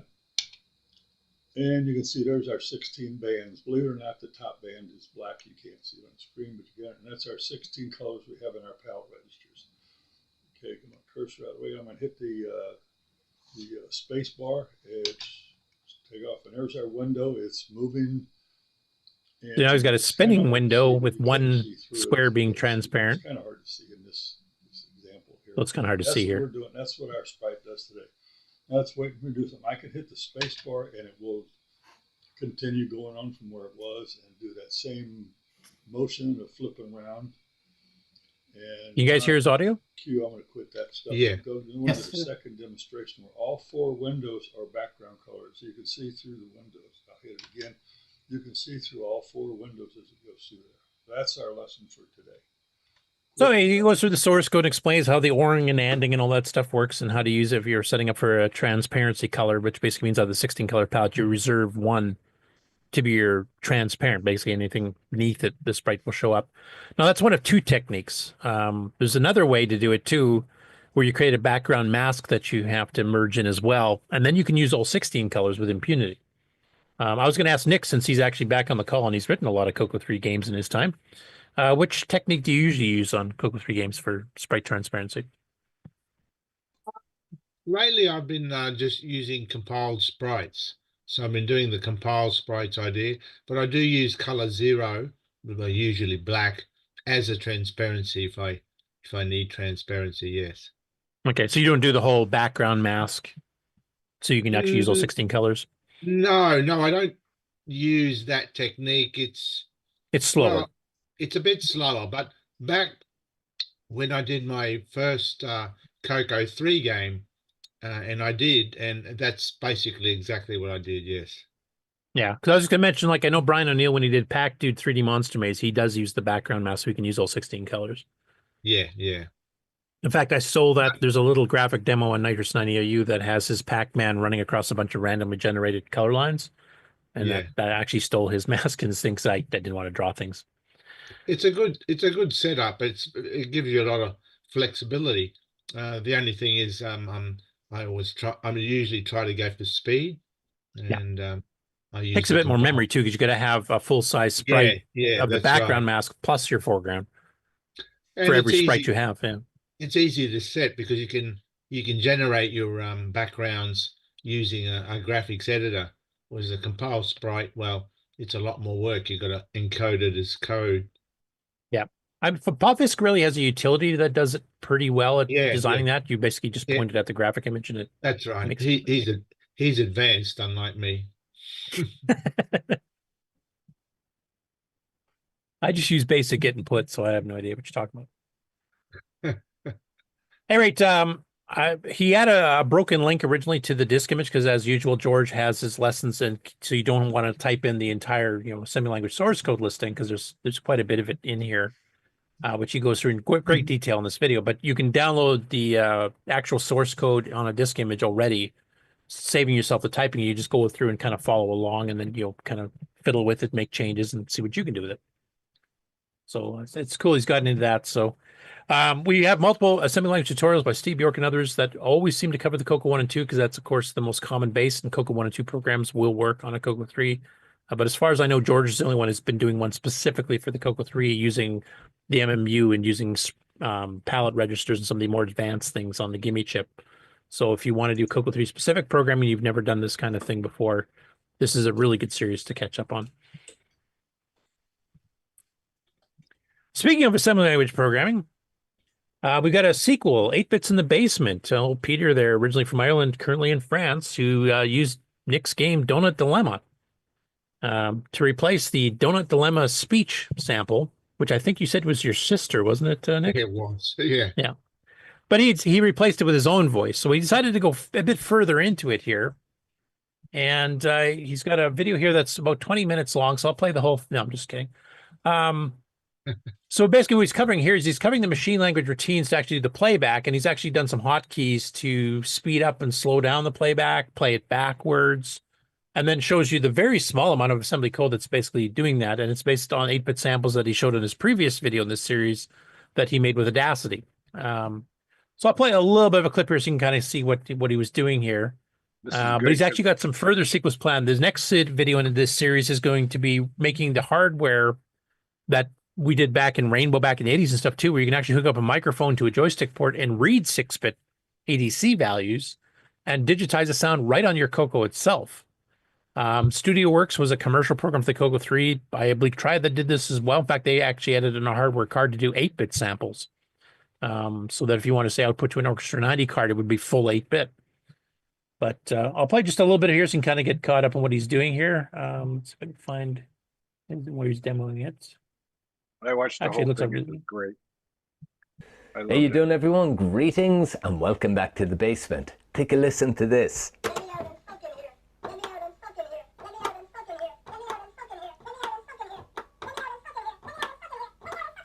What do you think of that? This thing is playing audio, my own audio that I made. I'm able to slow it down, speed it up, and even play it backwards. Listen. That's backwards. I'm amazed by this stuff. This stuff is amazing me more and more every time I sit in front of it and fool around with it. Over the space of the last 2 months, I've been kind of screwing around with digital audio, and I've been using a modern day computer, granted, to record the audio files, but then I've been trying to get them to play back on 8-bit computers with very little modification. And I managed to get my CoCo 2 to play a sound file I made in the last episode, but I was kind of piggybacking it off an existing game, Nick Morante's Donut Dilemma, which has a little bit of digital audio featured in the intro of that game. All I did was I hacked in my audio instead of that original audio file and got. And for the rest of it, you'll have to watch the episode. But yeah, he goes through the code and explains how. Yeah. Well, that or I make the show 10 hours long. But yeah, as he's making this into a whole series, and the one with the digitized audio, I remember doing that back in the day. On the CoCo 1 and 2, you're kind of limited on what kind of a killer frequency range you can do, kind of like what Henry was talking about earlier with his sound project. CoCo 3 double speed CPU can definitely do a bit better, but an actual 8-bit proper ADC where it actually just load store instead of the whole masking and shifting stuff you have to do in the PIA. you can get some pretty decent quality samples. They do take a fair bit of RAM. But this is something that the CoCo is pretty good at because we actually had a real DAC. You could actually do, volume controls and digitize samples and all that kind of stuff, which in some ways is actually a little bit better than some of the other, sound chips because some of them could just play, prefixed waveforms and stuff, which was great for doing background music and things if you wanted it to all sound the same.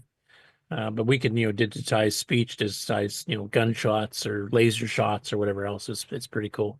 So I'm glad Peter's been having a ton of fun with this. Go ahead. The DAC is used for playing the sounds. The ADC, the opposite, is what's used for sampling, and the CoCo has both. Yep. Normally, it's used for reading the joysticks, analog joysticks. Well, that's right, because it's still reading a analog voltage. But yeah, the CoCo was unique in that. I don't think any other 8-bit computer came standard with a DAC and an ADC. Yeah, especially back in 1980. I can't think of any. Yeah. Anybody in the panel? Does Simon do some interesting things with sound also? Yeah. He does. He plays back. I don't think he has recorded. I don't think he's done. Yeah, I don't think he's done recording. No. Well, like I said, there was an article in Rainbow, and it used to save it to a P-mode 4 screen, so it was up to 6K sample, and you set the sampling rate when you ran the program. And I used to use it all the time to digitize like a little clip of music from a cassette tape or something, and it was pretty fascinating to even be able to do that. And like you said, like Peter said here, you can play it backwards, speed it up, slow it down. Yeah, speaking of playing backwards, I thought when you played it backwards, it says, "Got your CoCo 3 yet?" I was about to say you should get all those old rock albums and record them and play them backwards and see if they actually say something. Yeah. Some of them did. Yeah. Well, but you guys remember when I think actually it might still be on EOU. I'll be probably pulling it off fairly soon. Here's the original CoCo Talk theme. I think I had to run it like 8 kilohertz, but I actually have the entire song over a minute long. If you have a 2 meg machine, it'll play the entire darn thing start to finish. That it doesn't sound too bad for like 8 kilohertz 6-bit mono. Yeah, the Beatles song "Rain" has some backwards right at the end of the song. Yeah, they had backward masking. They were one of the first bands ever to do that, if I remember correctly. Mm-hmm. Yep. We should get forget his name to try that on his little program here. Yeah. What is 8 bits in the basement's name? Pete. Peter. Yeah, we should get Pete to try that. Yeah, or you can take it like an Ozzy Osbourne or Black Sabbath album, play it backwards and say, "Eat your veggies, be good," that type of stuff. Be sure to drink your Ovaltine. Yeah. Make sure you got high fiber. Anyway, it's a really cool video, and he goes through it like there's not much machine language code here. This is one you can definitely type in yourself. If you're fiddling with Terry Steen's, MikeWorks assembler stuff there, you could definitely do it in there, but there's not much code. It'd be surprising. You basically have to set up the PIA to program the 6 bits to be outputs, and then you just start jamming values at it, and it's just the timing that changes the pitch. I like his doesn't matter. Accent. No. So go ahead. He had a Star Wars monitor. I thought, oh yeah, that's cool. I'm more of a Star Trek fan myself, but I won't get into that religious war at this point. So this next one here, I found out about this one when I was watching This Week in Retro, which is a UK-based general retro show that's weekly. They just had to change a host again because the Nick that runs Retro Man Cave and the museum in the UK too, that helped start the show with John Schaller, boat car Schaller from the Amigos way back. He had to leave. He's adopted a child with his wife, and he's just too busy. In addition to running the computer museum and a bunch of other stuff he's doing, he just didn't have time anymore. So they got some new hosts here. And John had to leave a while ago back because it was too darn early in the morning to record for him. But they pointed out that there was this really long and extensive documentary on the development of Sinistar, the arcade game. It's almost 3 hours long. It's almost like, our news segment.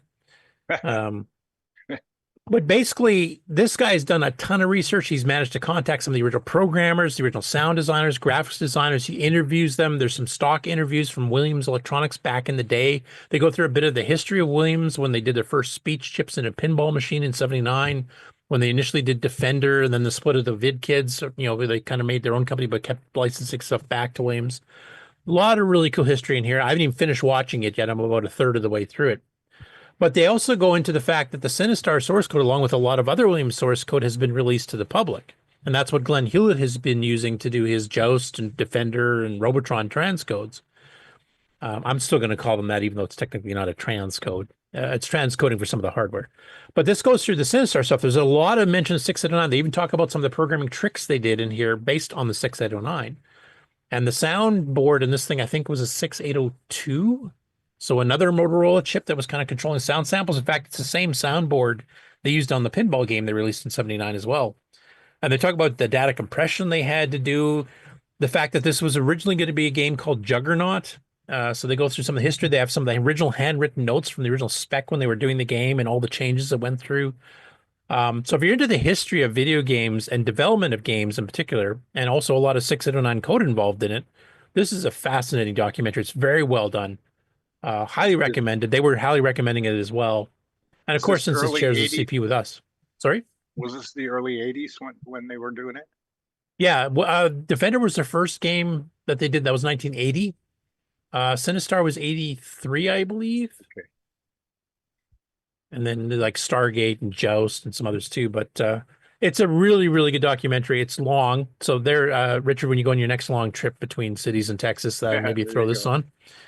Though this one really needs a visual because you get to see the original handwritten notes, the original graph paper they designed sprites on. It's just a really good one. So I would definitely highly recommend it. And the last of the regular news here, Steve Strowbridge, CoCo Talk, has made a special CoCo Talk channel, which is basically he's gradually posting the episodes up. He's going to have, special playlists for different things like interviews and stuff, which is really cool. But he's actually planning on adding some new content, and then he'll add some wrappers on some of them too, where he'll kind of explain what a certain episode was about. And it even includes some stuff that we did, pre-CoCo Talk, before it became an actual show, where you're just like interviews with like the image producers or Rick Adams and Dale Lear or various other people that we talked, before the show officially started, before the one CoCo Fest. So he's got a little promo video kind of explaining what he's doing with the channel. I thought I would play it in entirety. It's only 47 seconds. And I think it's really good that he's, organizing all this stuff and created a special channel specifically for it. Hey, everybody, it's me, Stevie Stro, and welcome back to CoCo Talk. I did want to mention I'm still not used to his hair. That's right, you heard it. CoCo Talk is back on YouTube. This brand new channel, CoCo Talk Forever, is going to preserve the history and legacy of the CoCo Talk show, from all of its previous episodes to a lot of the early interviews and live streams and other miscellany that kind of led to the evolution and spawning of the CoCo Talk show. There'll be a lot of bonus content and clips from the show, kind of sorted in different playlists for your viewing pleasure. And on occasion, I'd also like to do some new content, some exclusive interviews of what's going on today and some retrospectives and who knows. So, CoCo Talk Forever, baby. Oh, he's actually started putting some videos up already. Some of them are just, repeats of stuff that we recorded years and years back. And of course, for those who don't know the history, CoCo Talk became the CoCoNation show when Stevie had to leave for personal reasons. And he's already started uploading. He's actually had a few that I've seen. He's got like modern wrappers around to kind of explain, what's going on in particular episodes. And he's jammed out a fair number of them in the last couple of days. So if any of you are newer to the community and aren't aware of the history there, some of the interviews we did even before, CoCo Talk and CoCoNation became a regular show, definitely go check him out. And he's updating it fairly consistently from what I've seen so far. So I'm glad to see that this stuff is definitely not getting lost and is actually getting a fresh coat of paint, as it were, with some rapper commentary and stuff. And I'm looking forward to see what new content he comes out with. Sounds like he had a good time at CoCo Fest. I know he brought a bunch of stuff because he had a whole bunch of, duplicates of various machines. And I think he sold everything that he brought down. So it was pretty lucrative for him to clear out some room in the old computer room there. So that's it for the regular news. And like I said before, we'd like to get some feedback, especially from the Dragon people, that switching it up so that the news will cover the Dragon news first, and we'll do that before any gaming news, game on news type stuff, to hopefully catch them when they're still awake, unlike most of the panel here. And I guess now we'll switch to the next part, which will be switching over to the game stuff. Before you do, well, go I ahead, do Nick. have one extra news item to throw in there, maybe, before we go into the games, if I can slot that in. If we have to, sure. If we can just share a screen. I was going to tell you about this yesterday, but I ran out of time. So unshare yours and I'll share mine. Is it a version of Android or Neutroid? Have you seen it already? No. Wow. Is that coming through? Yes. Right. Now, at first glance, I would say this is an Ed Snyder keyboard. Is it? Right. It's not. It's a normal Tandy keyboard. This friend of mine over here, he had a keyboard and he's very specific. He likes his CoCo to be perfectly white, in pristine condition. Unfortunately, the keys on the keyboard are reasonably good, except those white keys we have. The Alt, Control, Shift, Enter, and the function keys. They're normally a very bright white, but his keyboard was starting to yellow. He'd had retro brighted them and they were good for a while. Then they started to yellow again. So he thought, well, I'm going to fix this permanently. And what he did, he got a plastic die. So I don't know much about it yet, but you can buy this stuff, which is a plastic die that you submerge the keys, or any plastic for that matter. I think you have to heat it up a bit, and a bit of heat helps the process. And the dye actually gets absorbed into the plastic. It goes into the polymer itself, and it colors the plastic. Now, I think there's a limited choice of colors at the moment. I know blue is one of them. I think you can get a black and a red. I don't know if you can get white. So he chose blue, and they're the keys. They're the original CoCo keys that he dyed, and it doesn't affect the lettering that's on the keys already. So he didn't have to redo the letters. It just dyed the white plastic parts, and these keys will never yellow either. So, and it doesn't look too bad, I thought. Wow, I didn't realize that it did all that. Like, it actually doesn't affect the lettering on top of the key. No, it doesn't affect the lettering, as you can see. Well, can you the thing is, this is a white shell over black plastic letters that are poking up from underneath. So you would really, really have to mess it up to mess up the letters. That's right. So the letters are untouched, but the plastic absorbs the dye. I don't know how long it takes to do. It doesn't take that long, but it's a special dye. And you can get blue, red, and black, I think. There might be others now, but that's not, the blue doesn't look too bad. Actually, if anything, I would have said, make the function keys one of the other colors, but you don't want a red function keys because it blends in with the brake key. But, there's a yellow. You can get a very bright yellow as well, like Atari 800 style yellow. So you could have done yellow function keys so it stands out. But the blue does sort of blends in fairly well. And yeah, and I mean, Ed has had options when you buy his replacement keyboards that have blue, maybe not quite the same shade of blue, but but this is your original CoCo keys. Like, you don't need to buy extra keys. Key. Yeah. It looks right and everything. And one of the problems, like, I know Bob Emery, when he's done his custom keyboards, like some of the key placements, like what shifted characters appear over what other character, isn't the standard anymore. Like, a double quote, for example, is not a shift 2 anymore. So good luck finding a replacement key that actually has that and properly labeled. Well, now you can use the original. Well, right, and everything you can buy just has stickers on it, so this is better. Yeah, this won't wear away. The power move would be to dye the plastic black. Then you can't read it. well, I'm sure you can if you look at it just right. You could do the space bar. Yeah, is this the dye that they took out of the food? Probably. No, I think it's special. That's right, special. Had to find something else to use it for. I think it's a dye that they use when they're making plastics. They dye the plastic before they do the molding or something. But Okay. yeah, it's this one you can do it afterwards because it still absorbs it into the pores of the plastic, and I think you have to heat it a bit so that the pores open up a bit, and you let it absorb and it goes right deep into the plastic. It's not just on the surface. So It's you actually can dye in a the CoCo plastic. cake. So now you have to wonder with our special U.S. plastic that's already been soaked in brominated something or other to make it fireproof, will that mess up the dye? I'm not sure. The keys he used had been retrobrided already, so I don't know whether that helps it. But Nick, is there any chance you could get him on to talk about this? I would love to have early his in the morning experience. might be a bit difficult, but No, we can do it later in the day, like or even do a special Yeah. recording, like a CoCo Tech segment or something. You could Yeah, polyurethane over those and protect them with clear. No, then You don't need polyurethane would wear off. Yeah. you don't already need got, to. You already don't got the need to. indestructible. Yeah. Yeah, this is absorbed into the plastic.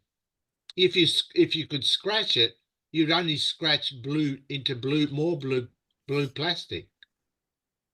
Crazy. Yeah, it looks great. Yeah, if you want to approach him, Nick, and see if you'd be willing, like we can do a recording in our evening, which would be later in the day for you, like late morning or lunchtime ish, and maybe do a CoCo Tech episode. Mark, would you be up for doing that? Marco? I'll talk Yeah, to him. definitely. Yeah. I'm interested. Yeah, this could be used for other projects too. Yeah, because I'm interested. Like one of the questions I think Ron had earlier was like, can you do like a whole case, like the case itself? Could you make it blue and just stuck the whole thing in there? Could. You probably could. I mean, the dye is expensive though. It's not a cheap dye. It sounds like it's to die for. Now, are you talking like because it's Australian dollars, or you mean it's expensive? Period. I think he paid something like $20. It's a small container of dye. So it's about $12.50 US. So it'd be a little bit less, yeah.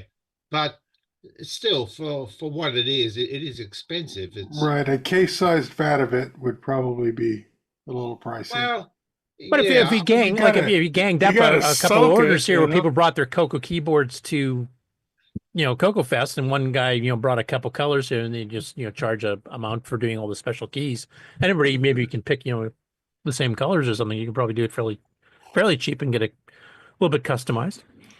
You don't have a great variety of colors, but when you've got a keyboard that's really yellowing badly and you can hide you're it. stick, you want to look for something that doesn't. The yellowing looks like it's yellowed. Yeah, you know what happens is the case of the CoCo looks good still, but if the keys are yellow, it looks bad, right? Yeah, actually, the case he has there in Australia, the very last CoCo 3s that were made, the Tandy actually used a different plastic with no bromide. These cases don't yellow. I've got one on my CoCo 3. And they're only sold in Australia on PAL CoCos, CoCo 3s, that is. So the case doesn't yellow, not this one. I wish Tandy made all the CoCos like that with that plastic. I remember back in the day, I saw some of these new CoCos come in. The first thing that stood out to me was that the flap where the cartridge goes in is normally a grey color on a CoCo 3, the little ROM pack cartridge. On these ones, they were white. So I thought, oh look, they changed the color of the ROM cartridge, and it does look better. The white sort of tries to cover up the hole a bit better when you've got no cartridge in there. It blends in with the rest of the case. But the other thing I noticed is that when you press on the on the case, like where the vents are. You just push it with your thumbs. The plastic was a little bit softer. It actually moved more than what the original CoCo 3 cases did, or even CoCo 2s for that matter. You know, they were more rigid. This one was softer. I thought, that's weird. It's a different plastic. And over time, I noticed these things don't yellow. They don't have the bromide in them. So that was, So does your case have the white flap on yours? yeah, mine does. You should take a picture of it and post it. I might even have Yeah, it you somewhere. actually showed it on the show before a couple of years back. I remember. Well, I've seen that there's gray ones and there's black ones on CoCo 2s, Black ones right? on CoCo 2s. Right. But grey ones were the ones on the CoCo 3. But on these last CoCo 3s to ever be made, they were white. So Yeah, and bromide, but that was put in as a fire retardant, isn't that the whole reason for fire bromide? retardant. Exactly. So like in the US, you'll see a cigarette burn on top of a plastic case and it just makes a little funnel. That doesn't always happen in some places. I have to apologize for the entire CoCo community that they watched my soldering skills in the 80s, and that's why they put all the bromide in. Oh, yeah. Save us all from ourselves. I screwed it up for all of you. Sorry. I think the retard thing is probably more human oriented than plastic. I don't know. I mean, I guess we've never heard of a CoCo 3 catching fire, so maybe they thought, we don't need this bromide rubbish. Yeah, it's kind of like the coin slot screen they put in Canadian CoCos. Yeah. We don't have it. We ain't exploded. Anyway. Yeah, so that's my story. Yeah. To talk to him, see if he'd be willing to come on for a little bit, and you can help co-interview him or something. Or maybe he's got some other experience he's done with other machines just to show other plastics and what they look like. He can explain the process that he did. Yeah. And we'll rig it up with Mark Oberhoser to have a special CoCo Talk episode about, so it's, time wise it's a lot easier on you guys. Right. Yeah. Rather than 4 a.m. your time to come on here. I didn't make it on time today either, did I? Not even close. All right. After that, as part of our new scheduling switch up here, we're going to go over to Ken and possibly Sloopy if he's still around. Okay, here we go.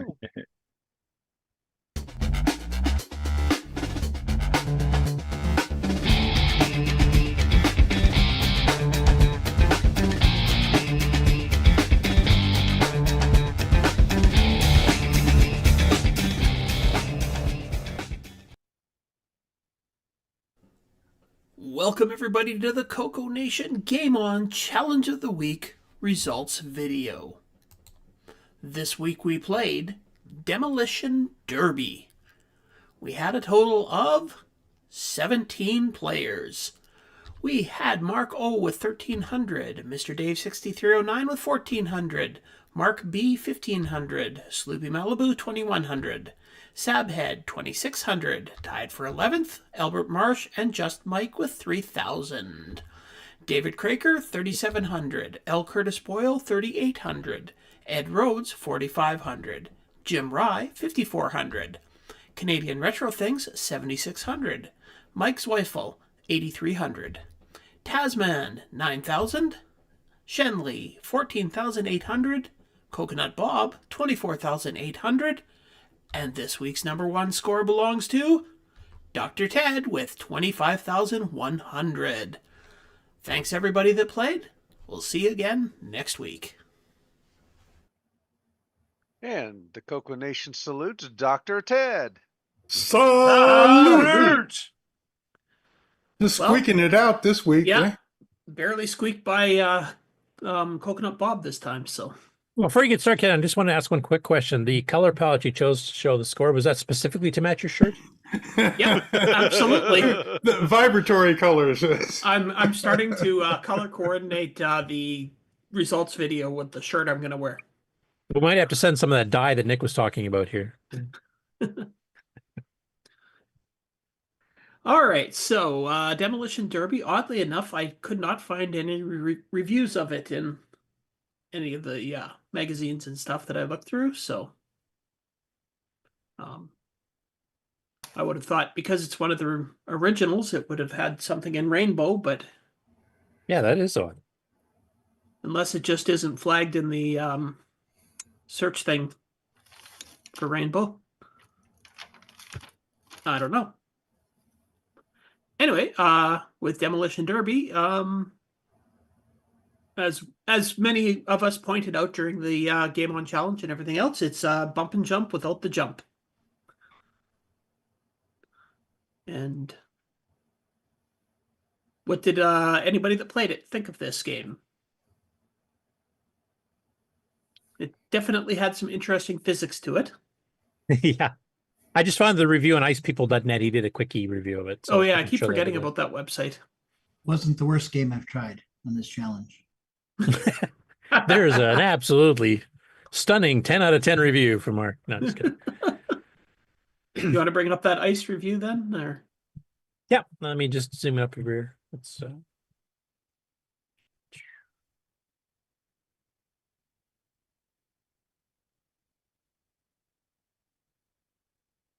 take it away, Ken. Oh, yeah, he got a B-. That's not too bad for him. I probably shouldn't mention this on the internet of all places, but one of my landmark achievements in computer hacking is tied to this game. It's the first time I figured out how to copy a ROM cartridge into memory of my CoCo, therefore allowing me to save it onto a disk. There we go. That's a good use for Demolition Derby.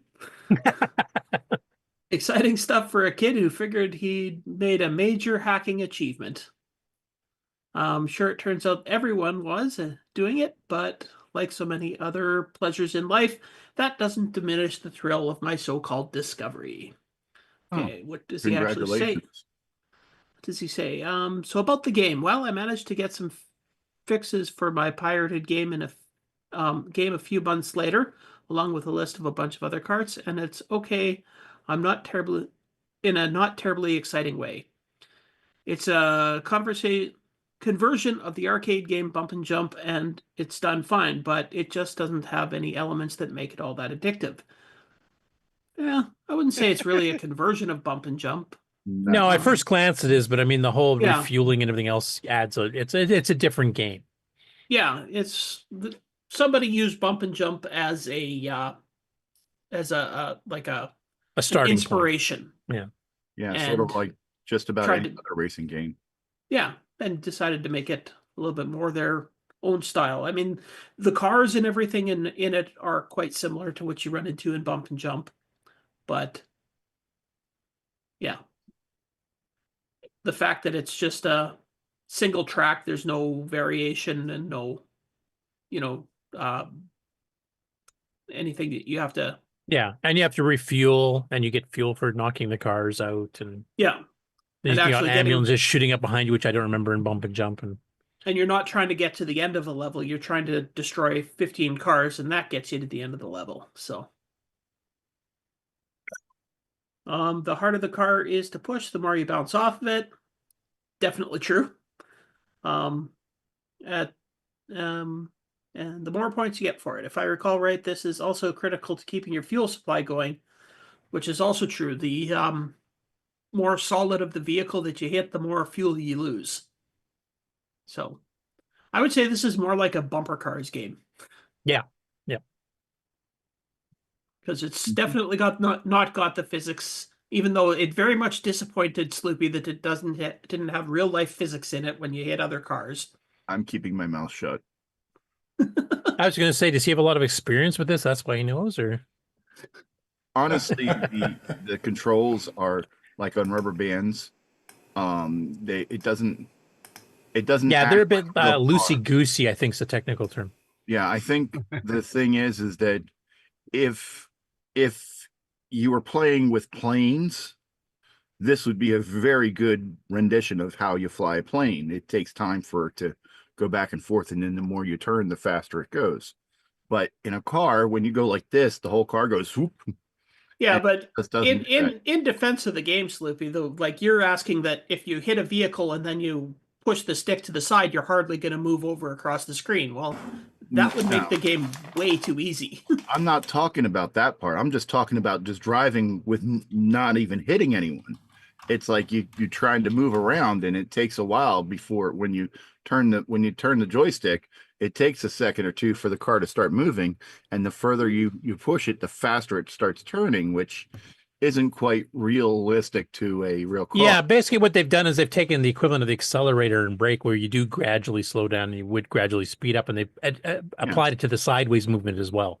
Right. I mean, it's So, like I said, bumper it's cars. more like you're flying a plane than driving a car. Yeah, it's more like you're driving a bumper car. Yeah, either or. Whatever. Anyways, for what it is, I think it's a pretty good game. Now, what do you think of his final sentence, or the last two lines there, where he kind of reviews it? If I recall right, this is also better than a lot of driving games on the market, but I'd still boot up 2 or 3 better titles, Speed Racer, Pit Stop 2, before considering this one. I think they're a different enough game that doesn't really apply. I would agree. I would say that those are more strictly racing games. This is kind of like a controllable pinball game. There's your physics, Nick, for pinball. Just play this for a while. You'll have it nailed. Yeah, that's right. And I'll stop sharing so that... Yeah, so it's like you have a pinball on a magnet and you're trying to control it.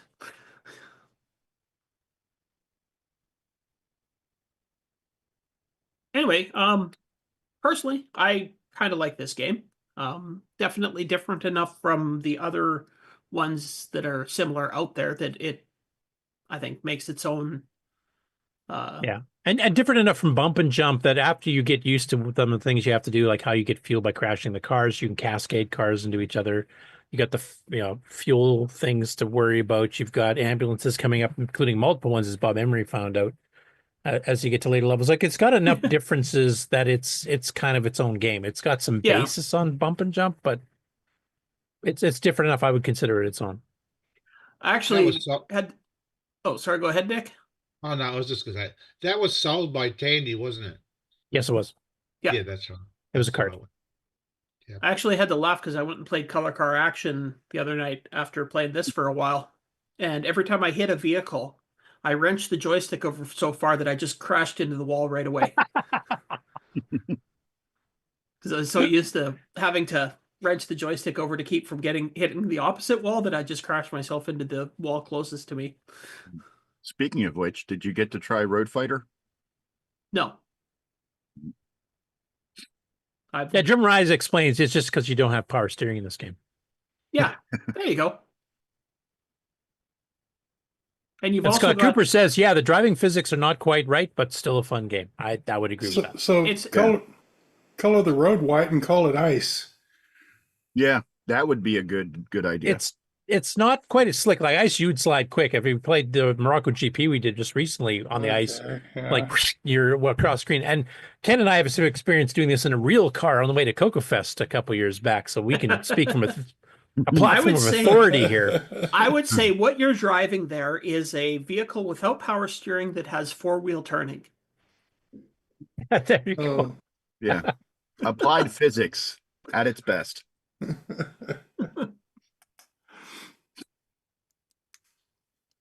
All right, so yeah, one of the classic games on the thing. I think this one came out pretty early in the CoCo's life, didn't it? 84, 3, somewhere in there. Was it? I thought it was a little earlier than that. I don't think so, but I'd have to check. Shouldn't you can check that idiot's website. That's what I'm doing. Shouldn't Demolition Derby be on a figure 8 track though? Yeah. That'd be, yeah. It's common.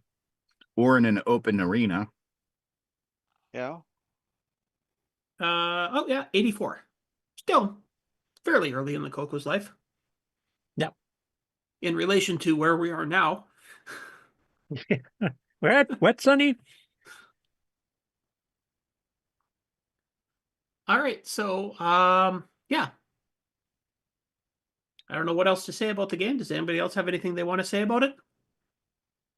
Tips and tricks. Always try to hit the car towards the outside walls in the direction the car's already moving, or you're probably wasting your fuel Yeah, trying to do it. that's actually one of the things that I really liked about it. If you hit a car that's actually moving towards the wall, you have less of a rebound off of it than if it's moving towards you.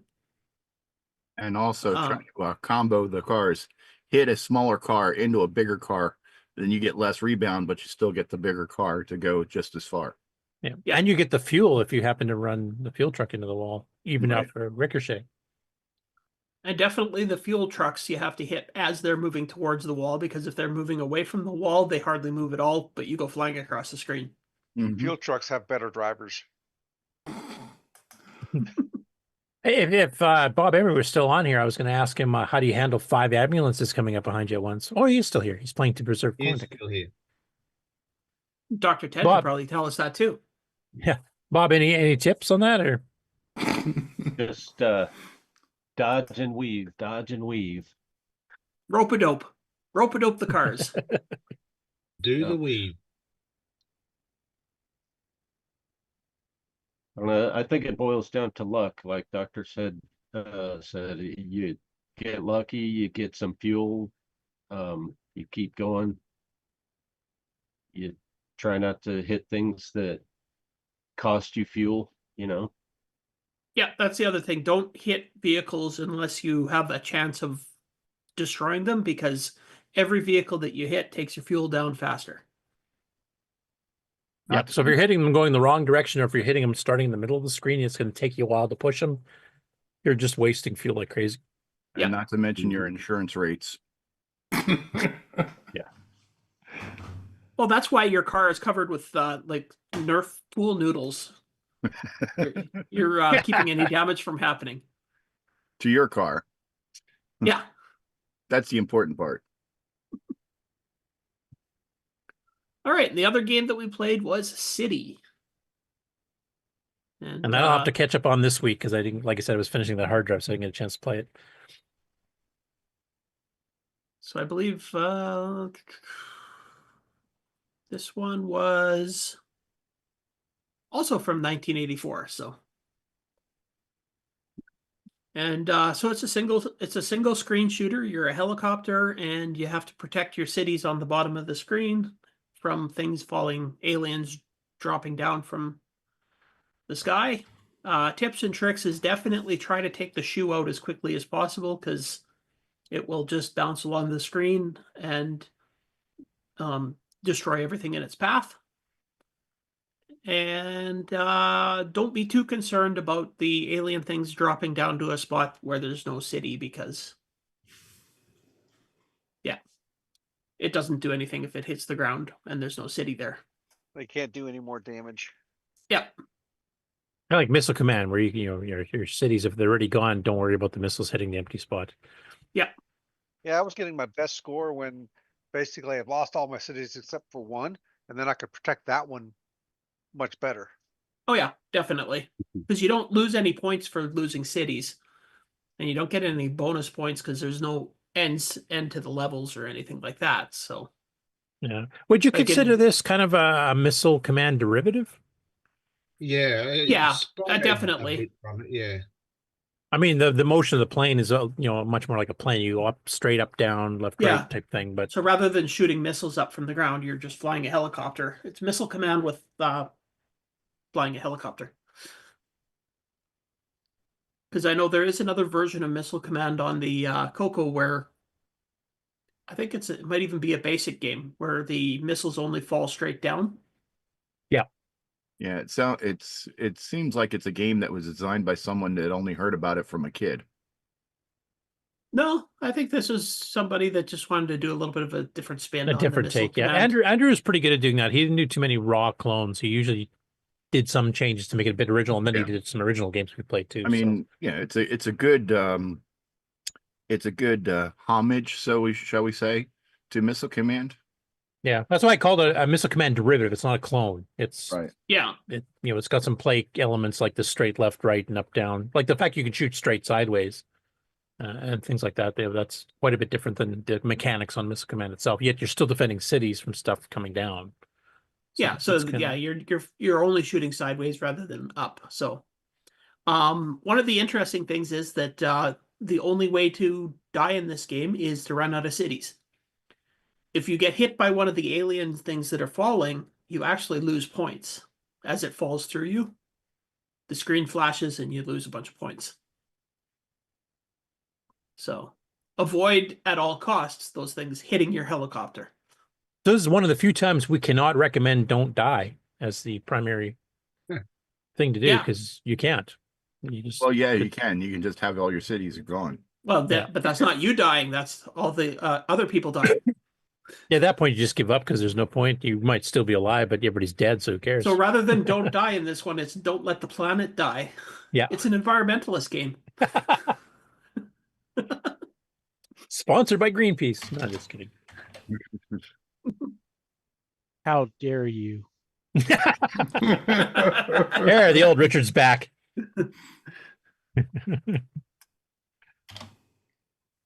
So, yeah, I mean, it's a magazine game, so it's not the most intricate game, but good for a pick up and play for a little bit type of game. Not one that you're going to want to spend hours trying to get further and further in. It's more just the type of game that you're going to have fun playing it a few times and then move on to something different. Yeah. I have to give Andrew Prekursky like a lot of credit because he published for Color Computer News, TND, and Chromaset, and he pretty well had a game in at least one of those every single month. So he's cranking out a machine language game per month Wow, for several years straight. Like, that's pretty impressive. And like, usually fairly original, or at least, you know, derivative, not just straight clones. So he's like, what's his name on the MC10? Jim Gary. Jim Gary.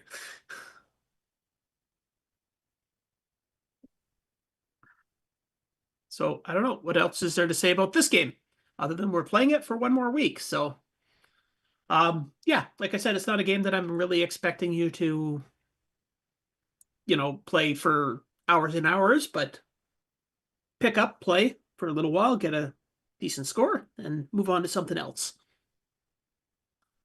And if people want to play, like you have some footage, I'm assuming. I didn't get a chance to watch actually this last one. I think maybe I do. Something that Sloopy could talk about here. Uh-oh.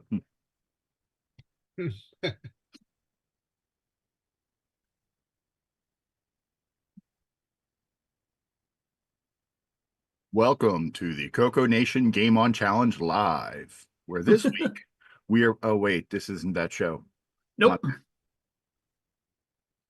Yep, here we have people playing Demolition Derby, and they're also playing City, and last but not least, they're playing Chow Time.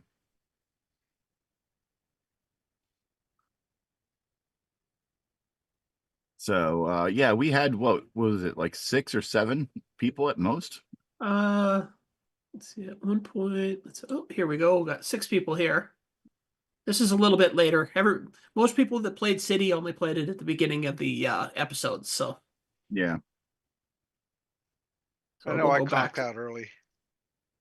We'll go back so we can see more footage of people playing City. So you can see the shoe moving along there, and that's definitely something you don't get in Missile Command, is a giant shoe falling from the sky. More of a Monty Python thing. Yep. Yeah, actually, it looks a lot like the shape in, what is it, Jet Set Willy or something like that, that the Dragon and other UK platforms had. They had a big shoe that came down and squished you. And it almost looks exactly the same. Well, and that could have definitely been an homage to Monty Python. Yep. Probably was.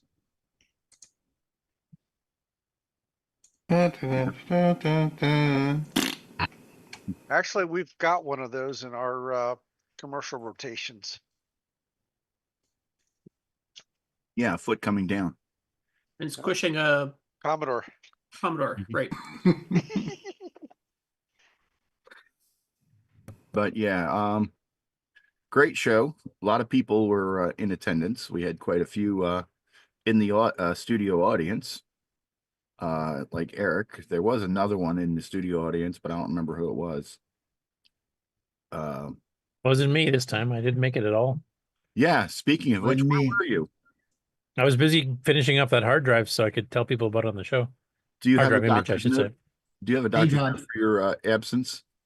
Yeah, both Brian Weisler and Paul Viscarelli will sign it for me. Oh, that's an engineering note. That works just as well. Doctors or engineering notes, we are acceptable for. I don't have a note, unfortunately. You're going to get a write up for this. So, but yeah, it was a pretty good show. We had quite a few people, as you could see. There are a few people that are missing, and I'm talking to you out there in viewerland. Why aren't you on the show? It's real easy. We can even help you get set up. You don't even need to play on real hardware. You don't even need to install an emulator on your computer. You can play in a web browser and then share that. We're very easy to get along with. So, join us next Thursday, 8 p.m. Eastern, 5 p.m. Pacific, for the CoCoNation Game On Challenge live. Back to you, Ken. You should tell people where we can they can join us. Why don't you do that, Ken? Yeah. Where do they join us? Well, they would just go on to Discord. Well, he already said when. He just didn't tell anybody where. So next Thursday, there's just going to be people wandering around the streets of their cities going, where do I join this CoCoNation Game On Challenge live? Well, you got to be on your computer in the Discord into the Game On Challenge live channel. And you can join us. All right. Well, I guess this means that it's time for me to share what our next game is going to be. And I'm expecting everybody should be able to get this. Well, if it's on the CoCo archive, we'll be able to get it. I'm going to guess everybody should be able to know what this game is as soon as I show it. Oh, that's a different story. What is that? Oh, yeah, I recognize it.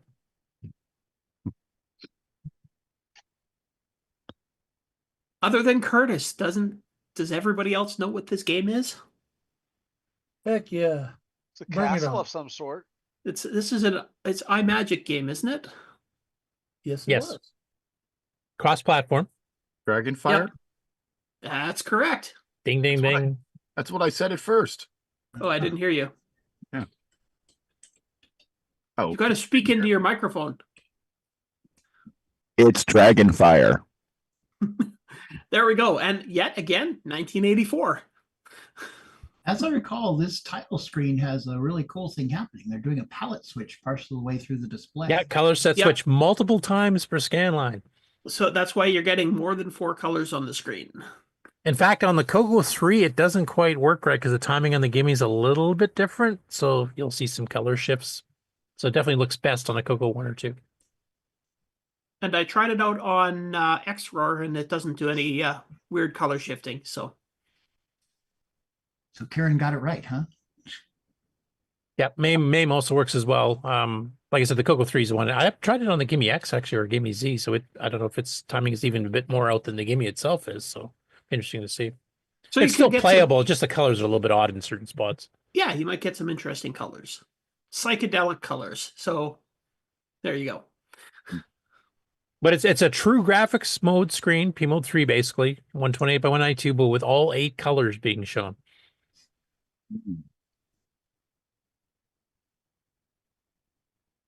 So, yeah, this is definitely one that most people will have known back in the day. So I'm expecting Dr. Ted to wrap this game. Well, it's just basically it's 2 screens repeating, isn't it? If I remember that, I mean, it gets a bit harder with extra things to dodge and jump and. So on the first screen here, I'll just so the title screen is basically the first screen, and what you're doing is you got to run across and avoid the fireballs. So either duck under them or jump over them, and if they're coming together, I'll give you a little hint right off the bat. Run back and hide in your little doorway here, and they won't hit you. Yeah, and on later levels, you'll start having moving holes in the floor that you have to also jump it's over. like a drawbridge. Yeah, and then like we're going to get to later levels. Well, it's not that hard. Especially off the first level, you will be able to get that one. It's pretty easy. So on the second level, you come in and you got to collect all your treasures. This dragon down in the corner will shoot fireballs at you, so you got to avoid them. That's the fireball right there. Collect your treasures and then run out the door. And then you move on. Yeah, basically the two screens keep repeating, and the one where you're going between, like over the drawbridge, there's new things get added as you get so further along. it does get harder. So only does the color changing on that first screen only. Yeah, basically the static areas, because the amount of CPU time to change the color set register 5 times per scan line at a 0.895 megahertz machine it's like down to like double-digit cycles. Actually, single-digit cycles in some cases. Like I've looked at the code that actually does it, and it's precisely timed to get it to work.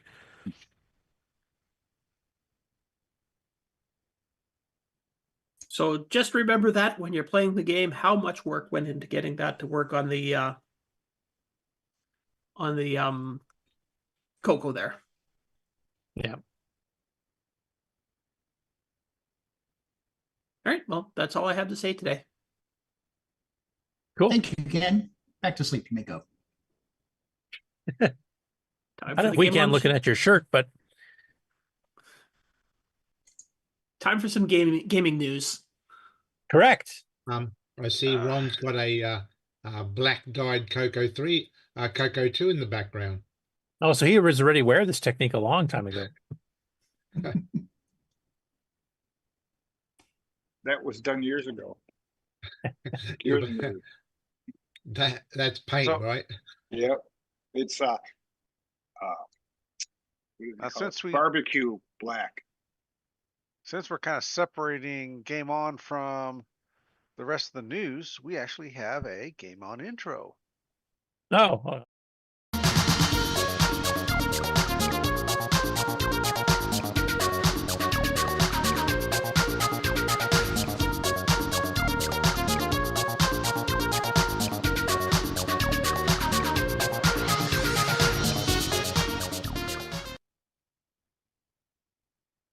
Hey, so Game On News. First up, we've got Stu's game reviews. Now, Stu's pretty active in the Tier 80 community on the Tandy Discord.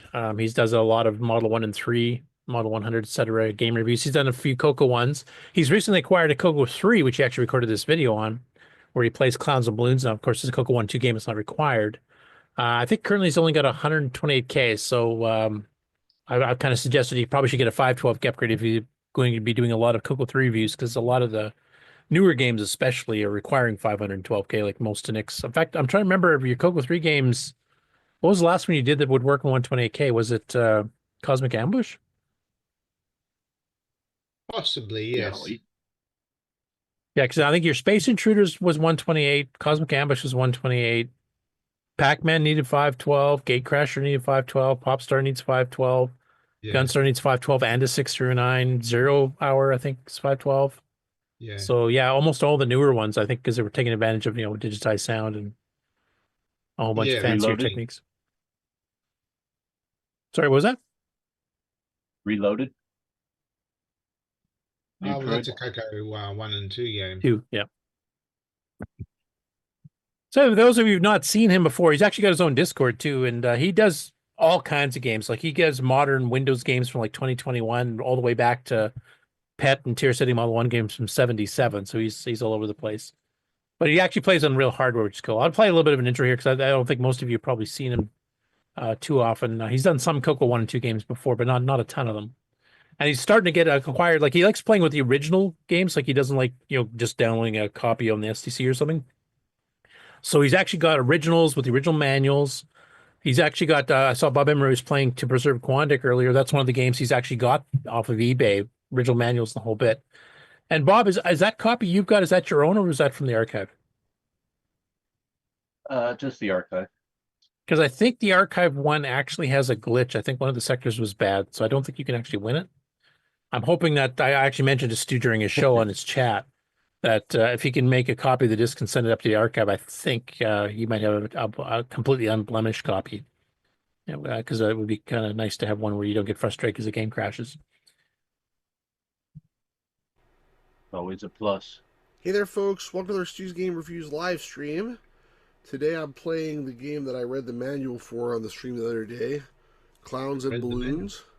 Now, this game, I guess was originally in the arcade as Circus, and that became Circus Atari and the Atari 2600. And then Bally Midway sort of copied it and just called it Clowns instead of Circus.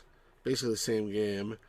And then this is like an unofficial home port of that game, because there actually are ports of Clowns. It's on the Astrocade, and it's on the Commodore 64. Like most Bally Midway games, they got ported to those two systems.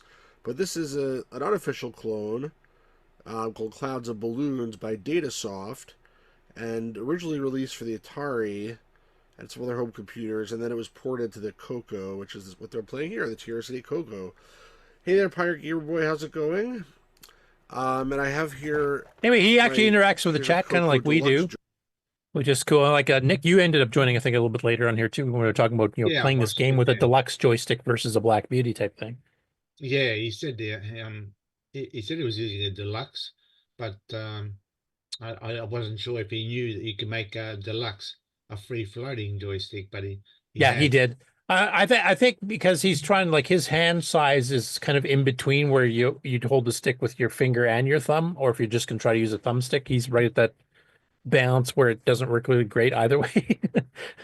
Yeah. Because I definitely prefer with my thumb if I can, but if the deluxe is almost too big for me for doing that too. But I think the other thing was too, he asked if he could use the analog controls because he was trying to think.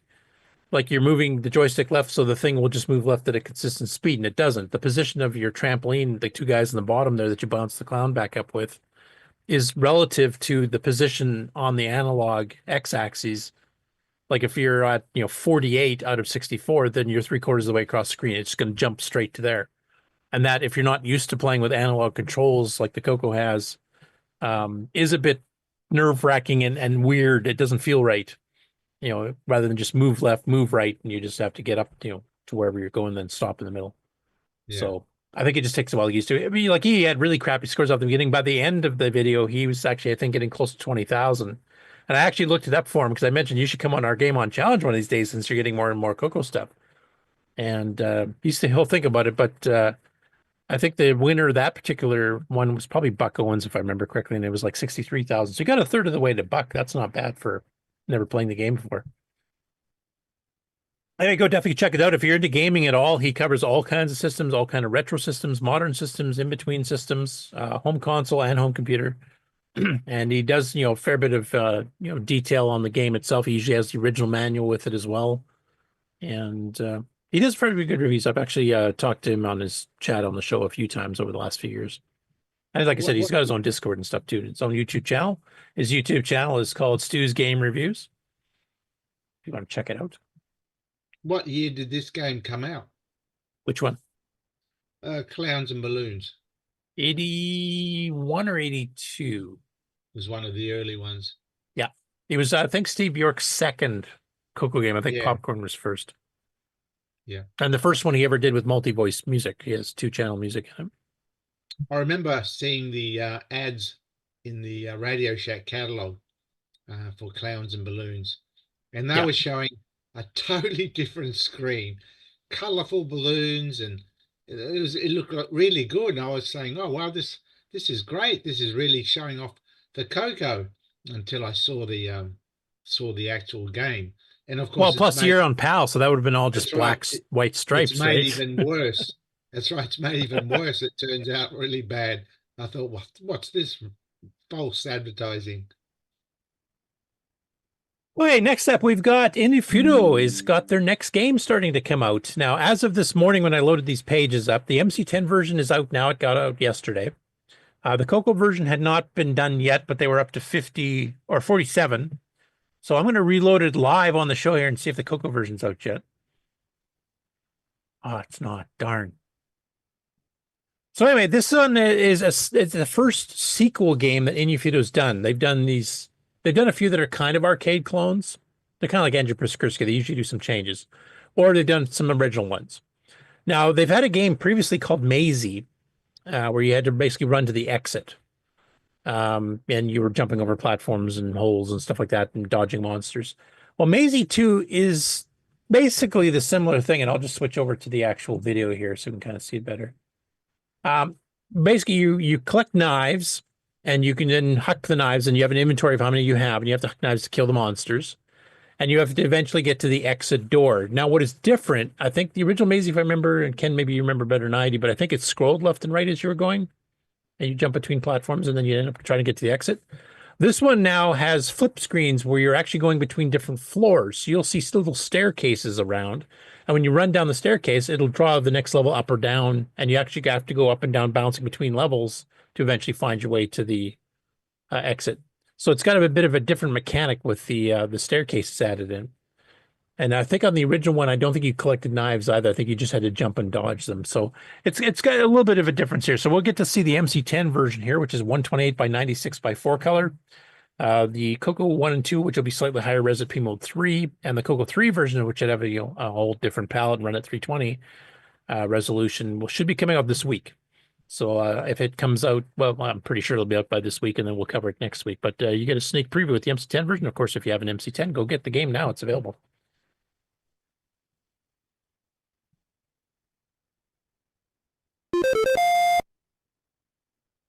So your yellow character on the left there, you'll see some monsters running around. Those little yellow knives you can pick up. And you see a little staircase going down that the one monster's guarding.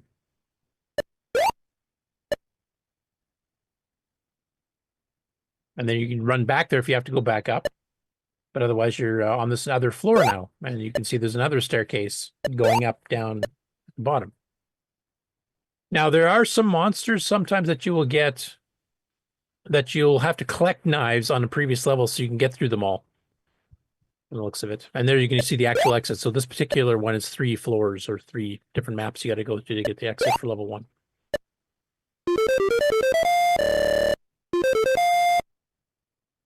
As usual, they do a quick 1-minute video that shows you basically the first level. I don't know how many levels they usually do, about 8. But this whole staircase thing is kind of a new thing for Inufito, and it actually makes the game a little bit more interesting, I think. Because you're kind of bouncing between levels. I'm assuming, I haven't played it yet, obviously, that maybe on later levels you might have to go up and down multiple times to get between different rooms. So you can maybe even see like the part you can't get to because the walls block it off, and you may have to go, dodge in between. So I'm looking forward to trying this one out. So Ken, if you did not have to think too hard about an upcoming game shortly in the Game On Challenge, here's one for you.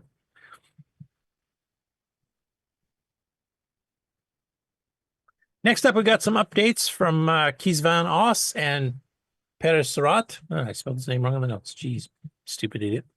They basically uploaded some more updates. Now, these aren't new games being added. This is actually updates to the big packs, as he calls them. So kind of like Wim himself does with the entire Color Computer Archive, where he eventually releases a zip file with absolutely everything on it up to a certain date. So if you're catching up in the CoCo world, you can just go download the whole friggin' 600 and whatever meg zipped of the entire thing.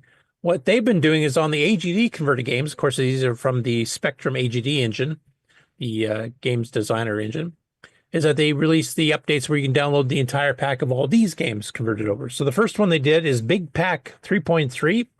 And as of this one, and this includes all the ones we've covered in the last few weeks that they've been updating, is now over the 400 game mark. So that's 400 games just based on that engine alone for the CoCo. And there's Dragon and CoCo versions of it. There's also the short and long file name versions. The short file names are what are required for the CoCo SDC. So if you're playing on real hardware, you will want to get those. The long names will work fine in emulators. So if you're running XRoar or MAME or online well, maybe not online XRoar per se, VCC, OVCC, etc., TRS-80 GP, you can grab those. These all require 64K CoCo 1 or 2 or 3 or Dragon 64s. And these also got a separate zip here with the docks, which has all the different keyboard controls and what you have to do in each game for all 402 games. And you can get that on the World of Dragon archive forums we mentioned near the beginning of the show. So definitely go check that out. And if you're not a member of that forum, please go sign up because there's a ton of cool stuff on there. As Mark mentioned, there's a ton of manuals and stuff from the Dragon, including some manuals of games that came on the CoCo that we no longer have, but they have the Dragon copy. And the second one they released is another big pack, and this is Big Pack SSBP02. What these are the versions of the game that require the Super Sprite FM Plus board by John Whitworth. This includes the MSX hardware for the graphics. So you get 16 color graphics, you got hardware sprites, you've got an actual real sound chip. So these are greatly enhanced. And that hardware will work on a CoCo 123 or Dragon 3264. And they've got the updates for these now uploaded there with every single Super Sprite enhanced version of these AGD games is now available in one big pack. Second time they've done this. And this is already up to 92 games. So if you're wondering which sound solution, and in this case, additional graphic solution, seems to have the most support, I'd have to probably say the Super Sprite FM Plus, because there's 90 plus games already available that use it. Obviously, there's some other competitors and stuff too, but this wouldn't be a bad choice. Now, one thing I don't know is if they're actually manufacturing these boards again at this moment, because I know they kind of paused for a bit, and I can't remember the reasoning, if it was shortages or just not enough time or whatever, but and I know a few people on the panel actually have had, I think like Brian Weezer's got one of these Super Sprite FM Pluses. I think Robert Allen has one as well. So there's definitely a lot of cool stuff coming out, and he's been cranking out the games. They kind of took a bit of a pause for a few months, and then they just have been cranking out, a batch a week here for the last month. Yeah, Curtis, I don't have a Super Sprite, but because it's emulated in MAME, I keep up with the Super Sprite stuff. Okay, that's right. Yeah, if you want to try in the emulator, MAME's actually got that enabled. But I'd like to find out if the hardware is still being made or if it's on pause. I think it was on pause last time I checked. Next up, Renga in Blue, which is a website devoted to text adventure games or graphically assisted text adventure games. And they're kind of going through chronologically like Chronological Gaming is doing, except for adventure games specifically. So they basically finished up 1982. There's a few missed games they're going to go back and kind of cover. But he kind of did his all the adventures up to 1982 in review. And kind of gives a summary of like how adventure games have changed over the years since the early 70s when he first started doing this kind of stuff with the original adventure, etc. Showing some of the stuff with graphics. But basically they give some rankings, or not rankings, but basically the ones he recommends the most. So he's got the Curious First list, adding from 1981, where they, first adventure game comedy, the first dynamic puzzle generation, etc. And basically he's updating these lists now with his most recommended. So games everyone should play has not changed. Basically there's three of them that he considers like the cream of the crop, which is Crowther and Woods Adventure, the original, Zork 1, which is kind of the conversion of that for micros, and then Deadline, which is an Infocon game. And then Adventure Enthusiasts is where he starts getting into some stuff where some CoCo games get ranked. And he's got a few here. So the CoCo is actually fairly well represented because this is covering everybody, every machine from the UK, from Japan, from the States, basically all the microcomputers up through the end of 1982 that were available. And the CoCo games that he kind of mentions in here under category 2 for adventure enthusiasts. So he's got Black Sanctum by Mark Data Products. Holy cow, I did not spell check my notes. I'm going to have to re-upload that. Which made the cut. Now, he played and reviewed the graphic version, which came out a few years later, but the game itself is identical to the text version originally by Mark Data in 1981. And it's actually one of the ones that has the most sensible puzzle solving and the most sensible. Like some adventure games tend to do like really weird things you have to try to figure out somehow. This one actually seems to make logical sense all the way through. I quite enjoyed that one myself when I first got it. After that, he's also got El Diablero. Am I pronouncing that right? I'm not sure how to pronounce it. Originally sold by Computerware and written by Ken Kalish, author of my favorite CoCo game of all time, Phantom Slayer. That one also qualified, and he mentions that one here. An absolute surprise to me, this was also sold for the Dragon by Microdeal, with some extremely clever magic. Using the narratives of Carlos Castaneda as a mythical universe and having not just one, but two puzzles, where solving a puzzle also means solving the plot. And they're heavily based on the book series by Carlos. If you have read my interview with Ken Kalish I did about 25 years ago by email, he goes into a bit of detail about this and creating this game. So that one you can also check out. And the other ones you also mentioned, Madness and Minotaur by Spectral Associates, got an honorable mention as well. And Star Trek Adventure from Aardvark, which came out on the CoCo fairly early, but it wasn't the first platform. The first platform, and it was done by the same author, I think was the OSI, Ohio Scientific Computer, and that came out a little bit before the CoCo version. But the CoCo version was not too long after that. So there's a few honorable CoCo mentions, and some of these games were sold directly for the Dragon as well. And at A3, we're going to see some pretty cool stuff. But if you're into adventure games at all, I definitely would check out Ringo and Blue in general. They do reviewing of a game, mostly multi-parters, because of course adventure games take a while to finish. And he goes through and tries to play each of these to completion, so you're not missing anything. You actually learn how the entire game works. Some of them, like when he covered Bedlam, have alternate endings, so you get to discover that too. And he's got screenshots and descriptions, and he makes maps of them all, etc. So it's a really good page to go to if you want to play adventure games or check them out. ZX Frankie channel on YouTube is continuing his playing of a whole bunch of Dragon games on real hardware that he's submitting to high score sites. And in this case, he did Pedro, where you got 6,095 and got up to level 23. Ken, I think we did play this game as a game on challenge, what, a year or two ago? Is that right? Yes, we did. I can't remember when, though. Yeah, because I think you have seeds to plant flowers and all these things, various things like cats and stuff for trying to eat them or rip them up and steal them or whatever. Some pretty weird stuff. But he seemed to be a pretty good score. I don't remember what the scores were around the challenge. Like if 6,000 is like a really good score, if that's an average score or what. But for those of you not, seeing the game, I'll play just a few seconds clip. So you're this central guy here. You've got other people that are trying to, kill you. The cats, I think you have to jump and land on them to kill them. Otherwise, they eat your flowers. Kind of got a 3D isometric perspective, too, which is kind of cool. Anyway, you can check that out. And if you didn't get a chance to participate in the Game On Challenge when we played this game, well, there you have a score you can kind of compete with on your own, too. Now, this one, I'm not going to play the video. I'm just going to show you the screenshot because something's went weird here. So this is showing a dragon game called Pogo-Jo on the screen. And I love his monitor. This thing looks awesome. Which is a semi-graphics 24 version of Qbert, with a one big difference being that each level is a completely different layout of the cubes. So Qbert was basically just triangular. We had many clones of this on the CoCo, including CoCo 3 versions like Pyramix. We also had some like Blockhead by Computer where they kind of changed the layout of the cubes a bit, so it's more of a rectangular. This one has a whole bunch of different shapes, and there's some one-way ways to get across to certain ones. So I find it more of a challenge. I don't think we played this one yet on the thing, but it's actually a pretty good version of it. Now, the audio that he has with this seems to be describing a completely different game, from what I can tell. And it's filled with swearing, like heavy-duty swearing. So I'm not going to play even a clip. So I'm not quite sure if he got maybe an audio track mixed up with the video he's trying to match it to, or if this was meant as a joke or something. I'm not really sure what's going on here. But I wanted to show this really cool monitor, so I still brought it up here. It even looks like it's smiling at you.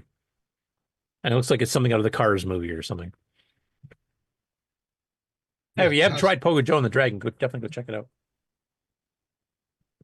Next up that, we have Expertech comes back with his Real CoCo 2 in South America with his Amber monitor that he famously plays on. He's playing the classic Dale Lear double back. It was kind of funny because at the beginning, like these are old discs he's had since he was a kid. And he's been kind of going through and playing games off of them, making videos off of each of them. And at the beginning here, he didn't really remember what the purpose of double back was. So the first couple minutes is him basically just driving all over the screen, trying not to hit anything, which you're not going to do too well in double back if that's all you do. So then he remembers about a couple minutes in, oh, yeah, you have to circle them. So, because he had a screen full of shapes here, and he was just trying to dodge in between and around, and of course he got killed. But then he remembered, oh, yeah, you have to circle them to take them out. So if you want to check that game review, you can do that. Next up, Jim Gary did a game here, which is actually a little a bit interesting in the fact that it was actually programmed in Canada at a college. So this game is called Epidemic. It's kind of more of a simulation. It's basically you're on an island and there's an epidemic of viruses going around, and you basically have to try to manage it. And it was originally written by Amby Gamble in August of 1980. And then Columbia College in Vancouver is where he actually had it published, and then it was published in Compute magazine in 1984 in the May issue, I think it was. My notes here. May 81, sorry. Program 1980. And it even includes a nice summary chart at the end, kind of showing you how well you manage this epidemic type thing. So those of you who are kind of, jealous of all the various governments trying to handle COVID, you can try your own luck and see how you do. So I'll play a little bit of the beginning just so you can see what the actual gameplay is like. And then I'll run back to the chart where it kind of gives you a summary of how you did type thing. So I'll skip the actual directions. You can see that when you watch the actual video.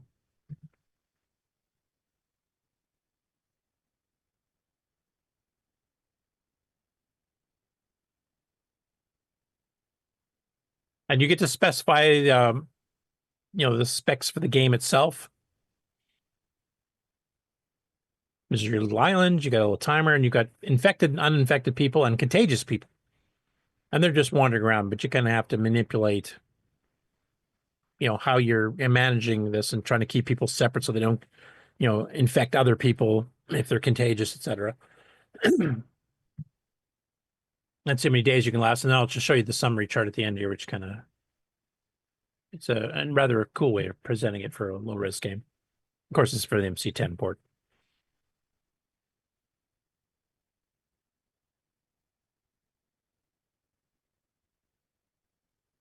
So you can see here, it's actually, you can watch your days as you go across. How high did the infection rate actually get, and when did it peak? When did it come down? And yeah, that's kind of an interesting one. It's too bad he hadn't ported this, like 6-7 years ago. But anyway, you can get that off of Jim's site. Of course, you want to grab it for the MC10 or the original Alice. Next up, we have Tim and AJ returning to the CoCo with episode 180, and they've actually started putting the titles back in after I bugged them about it. So in this case, they're reviewing Radio Ball, how physics in a pinball game are supposed to work, so I thought I'd show it. But then, as Tim and AJ notice, the physics are kind of broke in Radio Ball because the ball can jump through your flipper, it can jump through walls on occasion, which happened to both of them while they're playing this game. So don't feel bad, Nick, if your physics aren't perfect. I don't have bugs, so. No, it's physics in this case, right? Thrift store. A lovely Saturday morning drink. And they have peach bellinis, which sounds awesome. It is. Look at that. Was that good? Getting inside that side area? I have to say, like, the premise of Radio Ball, the fact that it has multi-ball support and you have certain targets you have to hit and then send it through the chute, and it actually is a pretty decent design for a pinball game for when it came out, which I think was 83, 84, somewhere around there. It's definitely a lot better than the first pinball cart that Tandy brought out. But there's enough bugs with the way the ball jumps through things and stuff here that it's a bit disappointing. It could have been much better. Looks a bit rough too. Still, I played the living out of this game. Yeah, it does support 4 players, which is cool. Take turns.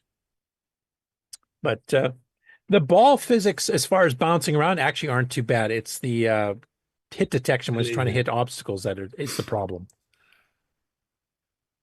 And I think, Nick, you had a little bit of that earlier on as you were developing the engine, correct? Like it would sometimes get stuck in. It depends on what algorithm or what technique you're using. Yeah. Yeah, but I mean, that was a problem with real pinball games. So you and your 4 mates worked it out. Yeah. Well, I have gotten balls stuck in a real pinball machine. Yeah. And I had to tilt it hard to loosen the ball to let it go. And of course, then I tilted the machine so I couldn't do anything. But is this a CoCo 2 game? CoCo 1 or 2 game, yes. Yeah. Okay. It was sold by Radio Shack on cassette. That was not a cartridge. Has anyone played the one on the MC10 that came from Radio Shack? Lost Valley? Pinball. Yeah, the Lost Valley pinball with the dinosaur. Similar, isn't it? No, it's a little bit different. Yeah. Well, it's similar that it's a pinball game. Radio Ball was kind of one of the few pinball tables that was pinball sized in terms of its aspect ratio and so forth, which I never could stand the original one because it was a short, fat table that, you know, didn't make any sense. And the physics weren't that good on the original pinball. It was nice that you could design your own tables and save them on cassette. That was the one good thing about it for 1980, but it just vaguely worked like pinball, you know, the kickback and the flipper thing that you go through. And yeah. Like Pinball Factory by Mitchtron wasn't too bad, but the physics there for the ball itself, I didn't think was as good as Radio Balls, minus the fact you can go through walls. But it also allowed you to design your own tables, and it looked a lot better and closer to a real pinball machine than, say, the original pinball cart. But it didn't, I don't know, it just didn't feel right. The flippers and how the ball reacted wasn't quite right. And this is closer, aside from the bugs. You know what's cool is they have the Radio Shack font for Radio Ball. Yep. Yeah, specifically on purpose. Yeah, this is actually written by Robert Arnstein, the same guy who did Project Nebula and Bedlam and Racket 2 and Pyramid 2000 and Poltergeist and a bunch of others. He actually did quite a bit of stuff for Tandy Radio Shack. And he did stuff for the Model 1 and 3 and the CoCo, which is cool. Have we ever interviewed him? I don't even know if he's still alive. I've been trying to track him down. He lived in Texas. He worked for oil companies, as did his brother, but he kind of disappeared about 10, 15 years ago. So I don't know if he's still around or not. If anybody in Texas knows him, like, please forward my Maybe it was at Richard Lobieski's place. Texas. I think he's more in the Dallas area because he worked for Tandy, but I could be wrong. And then the last one I got, this one just got released this morning. This is Peter again. And he was talking about his experiments with doing digitized sound effects and digitized voice earlier. And he mentioned the fact that he, broke into, Donut Dilemma and put in his own sound sample. And well, he decided to try to make up for that. And he's actually done a review of Donut Dilemma by Nick. And in this case here, he's using the CoCo 3 modified version. So the palettes are a little bit, enhanced. And joystick controls rather than just keyboard. So I'll play just a little clip at the beginning here. He doesn't get through like all the levels or anything, but he has quite a bit of fun with the game. How you doing, everyone? Greetings and welcome back to the 8-Bits in the Basement Gaming Base. This kind of channel that's kind of thrown together. Well, like many of my channels, there's not really much structure put into video releases or even the making of videos. But what we're going to do today is we're going to have a little look at Donut Dilemma, which is a game that was written by Nick Morantes from Australia many, many years ago. And we're going to look at the CoCo version of it, and more detail, the CoCo 3 version of it, which was released in 1986. Now, the CoCo 3 version is an updated version of the CoCo 1 and 2 versions. It features better graphics, and it also has joystick control. But this game was originally written for the TRS-80 Model 1 and 3. And I believe that was the system that Nick Morantes cut his teeth under when he was but a young chap. Is that correct, Nick? I'm still a young chap, aren't I? Young and delusional. That's what I keep telling myself. That's why I avoid mirrors. I thought it was because your reflection never shows. All right, I'm not going to play the whole review here, but he goes through. Why not? Because I still have to go through the upcoming trade shows and stuff. Anyway, he does a nice review. He doesn't get through every level. Like I said, he gets through multiple ones, though, and he kind of explains what he likes about each level, etc. Good review, and it's kind of a nice payback for replacing the audio speech in the game with his own stuff. That's good to know that the money got to him anyway. Yeah. Okay, so that's it for the Game On news. So as a closeout to the show here, I'll be doing the upcoming shows. Now, we'll want some feedback. We are trying to be more friendly to the UK and European visitors by doing the Dragon news first, and then basically the news follows right after that. We'll be doing that earlier in the show from now on. What I would like to know is for stuff like upcoming CoCo Fest and VCFs, etc., do you guys want that earlier in the show, or is that something you would be checking out afterwards anyway? It doesn't have to be live per se. Like maybe that's okay being at the end of the show. Do you want to keep it that way, or do you want to vary it a little bit? Any thoughts on that before I hit the shows? End of the show. End of the show. Anybody else got thoughts on that? You can salt and pepper it through the show. No, if you put it in one place, then we can index it where you can always go click on YouTube and go right to whatever show you want. See what Curtis had to say that week. And yeah, it doesn't break up the continuity of.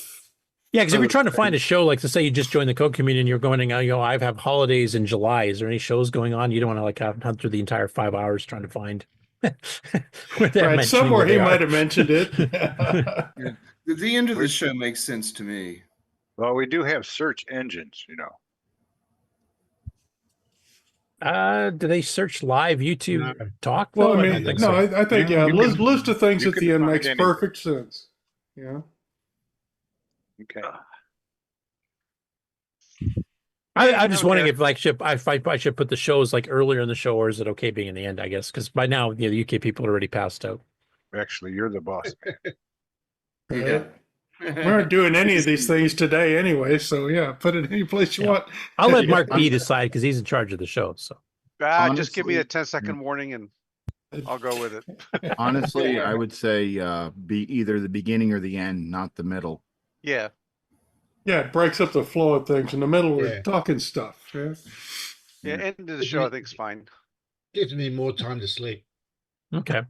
Also, I want to give an update on Tim and AJ doing the review of Radio Ball because Tim's in the chat now, and he goes, AJ gets to the titles eventually because they were just listing as episode 180 with no description. Tim says no teleportation in real pinball. That's what he calls it when the ball suddenly just jumps through walls and paddles and stuff. I gotta go, guys. I'll see you later. Oh, you got just a second? Because Tim's last comment's for you. Oh, okay, quickly, yeah. He said there's money for reviewing Nick's games, so he wants to get in on the take. Oh, yeah. Get your check out. Okay. Okay, well, let's go. Send me an email, though. He's got somebody with at a check. the door. Okay. All right. He'll send you Venmo. Bye. Bye. And I see 8-Bits in the basement's actually in the chat too, and he says, I'm in France, so right now it's 10 after midnight. I think that the new format is great. News, then game, then news, and then festivals, shows is great. Perfect. Okay, thanks for the feedback, Pete. Okay, so I think we'll try to stick this for a while. If you guys have any complaints about it, either out in the live panel or in chat land. I'm not too worried about what the people who watch, the after the show repeat on YouTube, because they can watch it whenever they want. They could skip ahead when they want. It's more for the live viewers. I was kind of questioning them. But we'll get into the upcoming shows. And coincidentally enough, the first one up is actually in the UK. There we are. They're going to have to make some new graphics. Bye, Bob. If it's in the basement, chat says the check bounced. Yeah. Right Nick, after you're in trouble. Pull my review. Right. Okay, so the first one coming up here is Retrofest 2025, organized by Tony Jewell, and it's a retro computer festival happening in Swindon, England, May 31st through June 1st. There's some Dragon people committed to going. Pixelatic Magazine, we had them on where they did their kind of history of Tandy. They're going. Nick from the Cave is planning on going. There's some other people that are involved in the Amigos community that are going. So actually there's a good mixture of people from all over the place, including Dragon and, Commodore 64 people and Spectrums, all kinds of stuff. So, and if you have a significant other, or if you're just interested in trains, it's actually being held at the Steam Great Western Railway Museum. So you get to see retro trains and you get to see retro computers and game consoles. So nice mixture. That artwork looks great. Yeah, they've also got a video kind of like previewing the show with a couple of the organizers, which we played before. I don't play it on here because it's actually, more than just half a minute promo. It's more like a 5-minute thing. But they have a link to it directly that you can actually go hit and take a look at it. As I mentioned here, there's 13 days, 11 hours, 46 minutes, and 7 seconds left until the show starts. Remember back in the day, I don't know if you're old enough to remember when that font first came out. No, it was like, is that the OCR one for checks? Yeah, the futuristic looking font, and then everybody started using it for anything. Was, anything computer related, they started to use it. I think, was it the OCR A or B? There's two different versions of it. I can't remember which one's which. Funny. Next up after that, and swinging back over to the States, is VCF Southwest in Texas. June 20th to 22nd at the Davis and Good Day Alumni Center at the University of Texas in Dallas, Texas. Of course, the home of Tandy, so there's a lot of Tandy alumni hanging around. There's some people like Mark Siegel's pretty well committed to being there at this point. Jerry Heap and a few others might be by too. People involved with the original CoCos and all the way up to the CoCo 3, as well as all the other Tandy machines or just general electronics, etc. And they will be attending in person, so you can actually get a chance to talk to them if you want. And hopefully we'll get a live report from people like Mark Bosley, who I think is planning on being there. Yep, still planning on being there. Looks like I'll be alone though. I'm still planning on it, and Boise's going to be there. Okay. Well, who else is canceled? Mark, is Brendan not making it this time? Besides you? Sorry, what? Besides you? Yeah, no, I won't be making it. So But I think Brendan's going to be there. I have hotel reservations, but I didn't get a chance to get a table there. They were they sold out. sold out. Yeah. So I'm kind of contemplating just to attend, but I don't know. Okay, well, if you do decide that you are going to go just as an attendee, let us know, and if we'll see if we can help arrange a hookup between everybody that's going to be able to make it. Okay.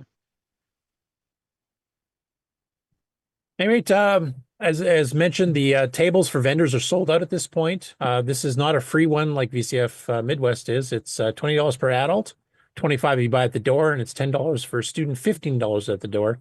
Anybody 17 and under is free with an accompanying adult. Next about that is the Southeast Michigan Vintage Computer Club, and they're having their 8th public meeting display on June 28th, 2025 from 11 a.m. till 5 p.m. Eastern at the Grace Chapel Gymnasium in Waterford Township, Michigan. Hey, looks like we're having some internet trouble. We got weather moving in the area and I'm losing some internet. Well, this is the last part of the show, so we'll get through it. And of course, the show notes are on Discord, so if anybody does miss this or it starts getting choppy, you can always go grab the show notes, which has all this in there. My internet's in the red and I'm losing lots of frames. Ouch. Okay. You want me to pause and see if it comes back, or should I just plow through it quick? Okay, it just went green. But it's dropping, it's going all over the place. So yeah, we just need to get through it because we're getting a monsoon. Okay. So anyway, this one is organized by Adam, Commodore Chronicles. He's a frequent guest at Boat Fest and on some of the shows that the Amigos put on. Covers all retro gaming consoles and home computers. And speaking of the Amigos, next up after that is the formerly named Boat Fest, now called the International Retro Computer Expo, July 11th to 13th in Hurricane, West Virginia. They have a little promo video there too, and you can order your tickets online at the link that we provide in the show notes. It's a fun time. It's more gaming oriented than some of the other ones, but not specifically just gaming. Next up after that is VCF Midwest, the largest retro show in North America that I know of. September 13th to 14th at the Schaumburg Convention Center in Schaumburg, Illinois. This is the 20th anniversary this year. So expect a lot of people to be out there. There's usually a whole CoCo contingent out there as well. Free admission and hotel booking is already open. This usually gets multiple thousands of people at it. So definitely, if you can make it, this is if you're not going to make a CoCo specific show and you want to do general one, this is probably the one to go to if you can make it there.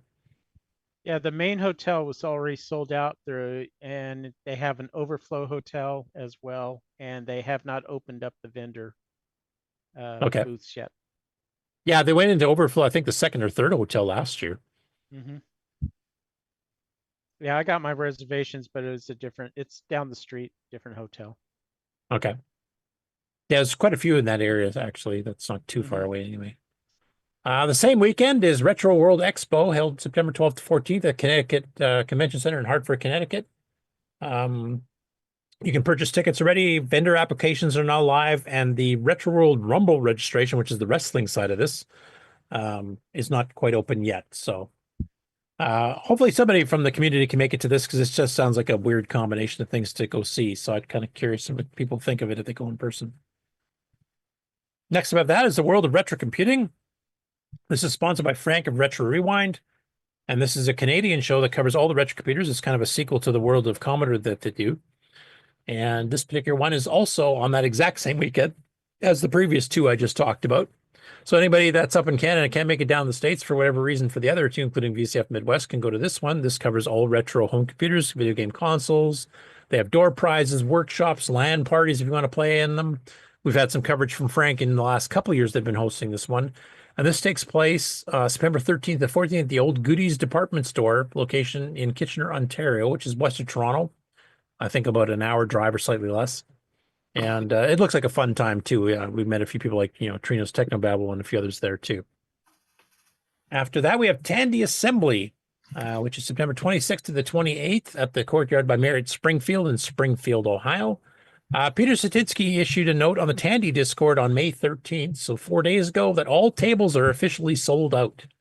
So if you wanted to get a table, it's a little bit too late for that, but there's still plenty of stuff to see. There's, seminars and stuff getting planned, et cetera, too. And their show is starting to reach capacity at this location. They might have to find a new one fairly soon, I think. Next up after that is the Portland Retro Gaming Expo. It runs October 17th to 19th at the Oregon Convention Center in Portland, Oregon. This is one that is definitely gaming oriented and also does anything gaming related, including plush toys and stuff based on video game characters, etc. This is one that Tim and AJ have actually exhibited at before. And I think they're planning on attending it this year. And Tim's actually in the chat. He can correct me if I'm wrong, but I think they're planning on attending it because it's pretty close to them. But I don't believe they're going as a vendor with the table. And last but not least, as we power through because of the storm, is Canada is finally getting their first official VCF. And that's in Montreal, January 25th to 26th, because everybody loves being in Canada in the dead of winter. And it'll be held at the Royal Military College outside of Montreal. Details are gradually being worked out, but it's far enough ahead. And of course, it's their first time organizing it. And we'll get you more information as it comes in, but it's, still a good 7-8 months away yet. So they got some time. And that's it for the upcoming shows. If you have any other shows that I am missing, please send me an email or send me something on Discord and I'll include them in. I did want to mention one brief thing. There was somebody posted some pictures from a retro computer show in Hungary, I think, in the Color Computer Discord this last week. I didn't see any dragons or Cocos listed in there on the pictures, though, so I didn't mention it, but I'll give it a quick mention. Go ahead. Yeah, I just have one. Sorry, I fell asleep partially through your, through the. Well, at least you made it partly through. Yeah. Well, people started talking to me because they're talking about CoCo Fest 2026. I won't name names, but one of them is looking at me and laughing. June 7th, Wall, New Jersey, there's a swap meet scheduled. Okay, so that's for like exchanging hardware and software and stuff? Basically, they just set up in the parking lot and you just set up a table and you buy and sell hardware or software or anything. Okay. Can you send me the details, like the actual street address, location, that kind of stuff on Discord, and then I can include it for next week? Yeah, because it's like 3 weeks away. So yeah, I am planning on attending. So we may be able to get some information there. Okay. On it. Let's see here. You're going to show us what you got? Yeah, I will show you what I got. Let's see here. Oh, don't tempt him, Ron. Yeah, I haven't gotten anything yet because it's not until the.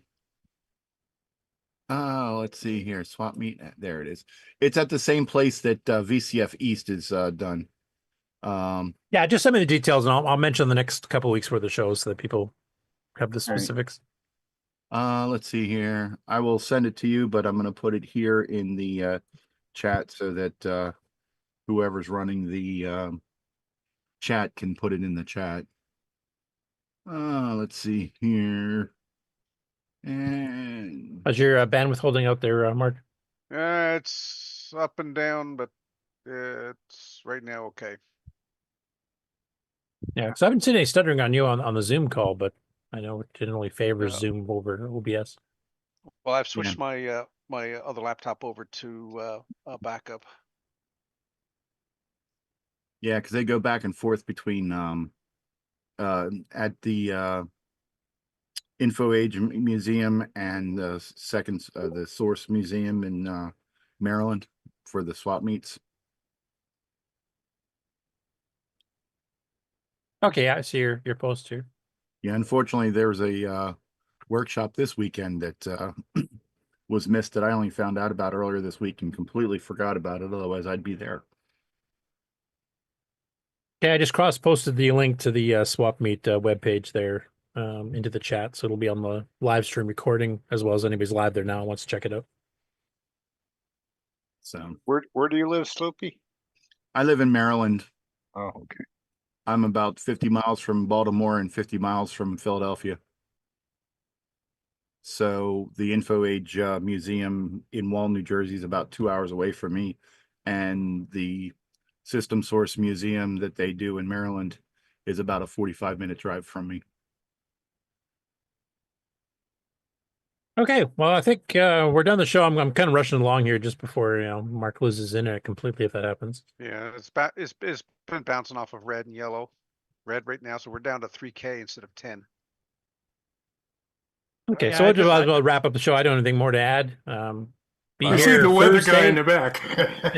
Be here Thursday for the Game On Challenge Live, hosted by Ken and Sloopy, and be here next Saturday for the next edition of the CoCoNation. Great, I get to see my favorite part of the show. The ending. The net hasn't changed over the years, eh? This concludes another episode of the CoCoNation, the world's leading live interactive talk show featuring the Tandy Color Computer. For all things the CoCoNation, visit us on the web at thecoconation.com. We'd love to hear from you. Send feedback, suggestions, even segments via email to show@thecoconation.com. The CoCoNation show would not exist without the community and its cast and crew. The CoCoNation theme song copyright 2022 D. Bruce Moore, mixed, mastered, and produced by D. Bruce Moore. The CoCoNation is over. Join us on the CoCo Discord server. CoCo forever.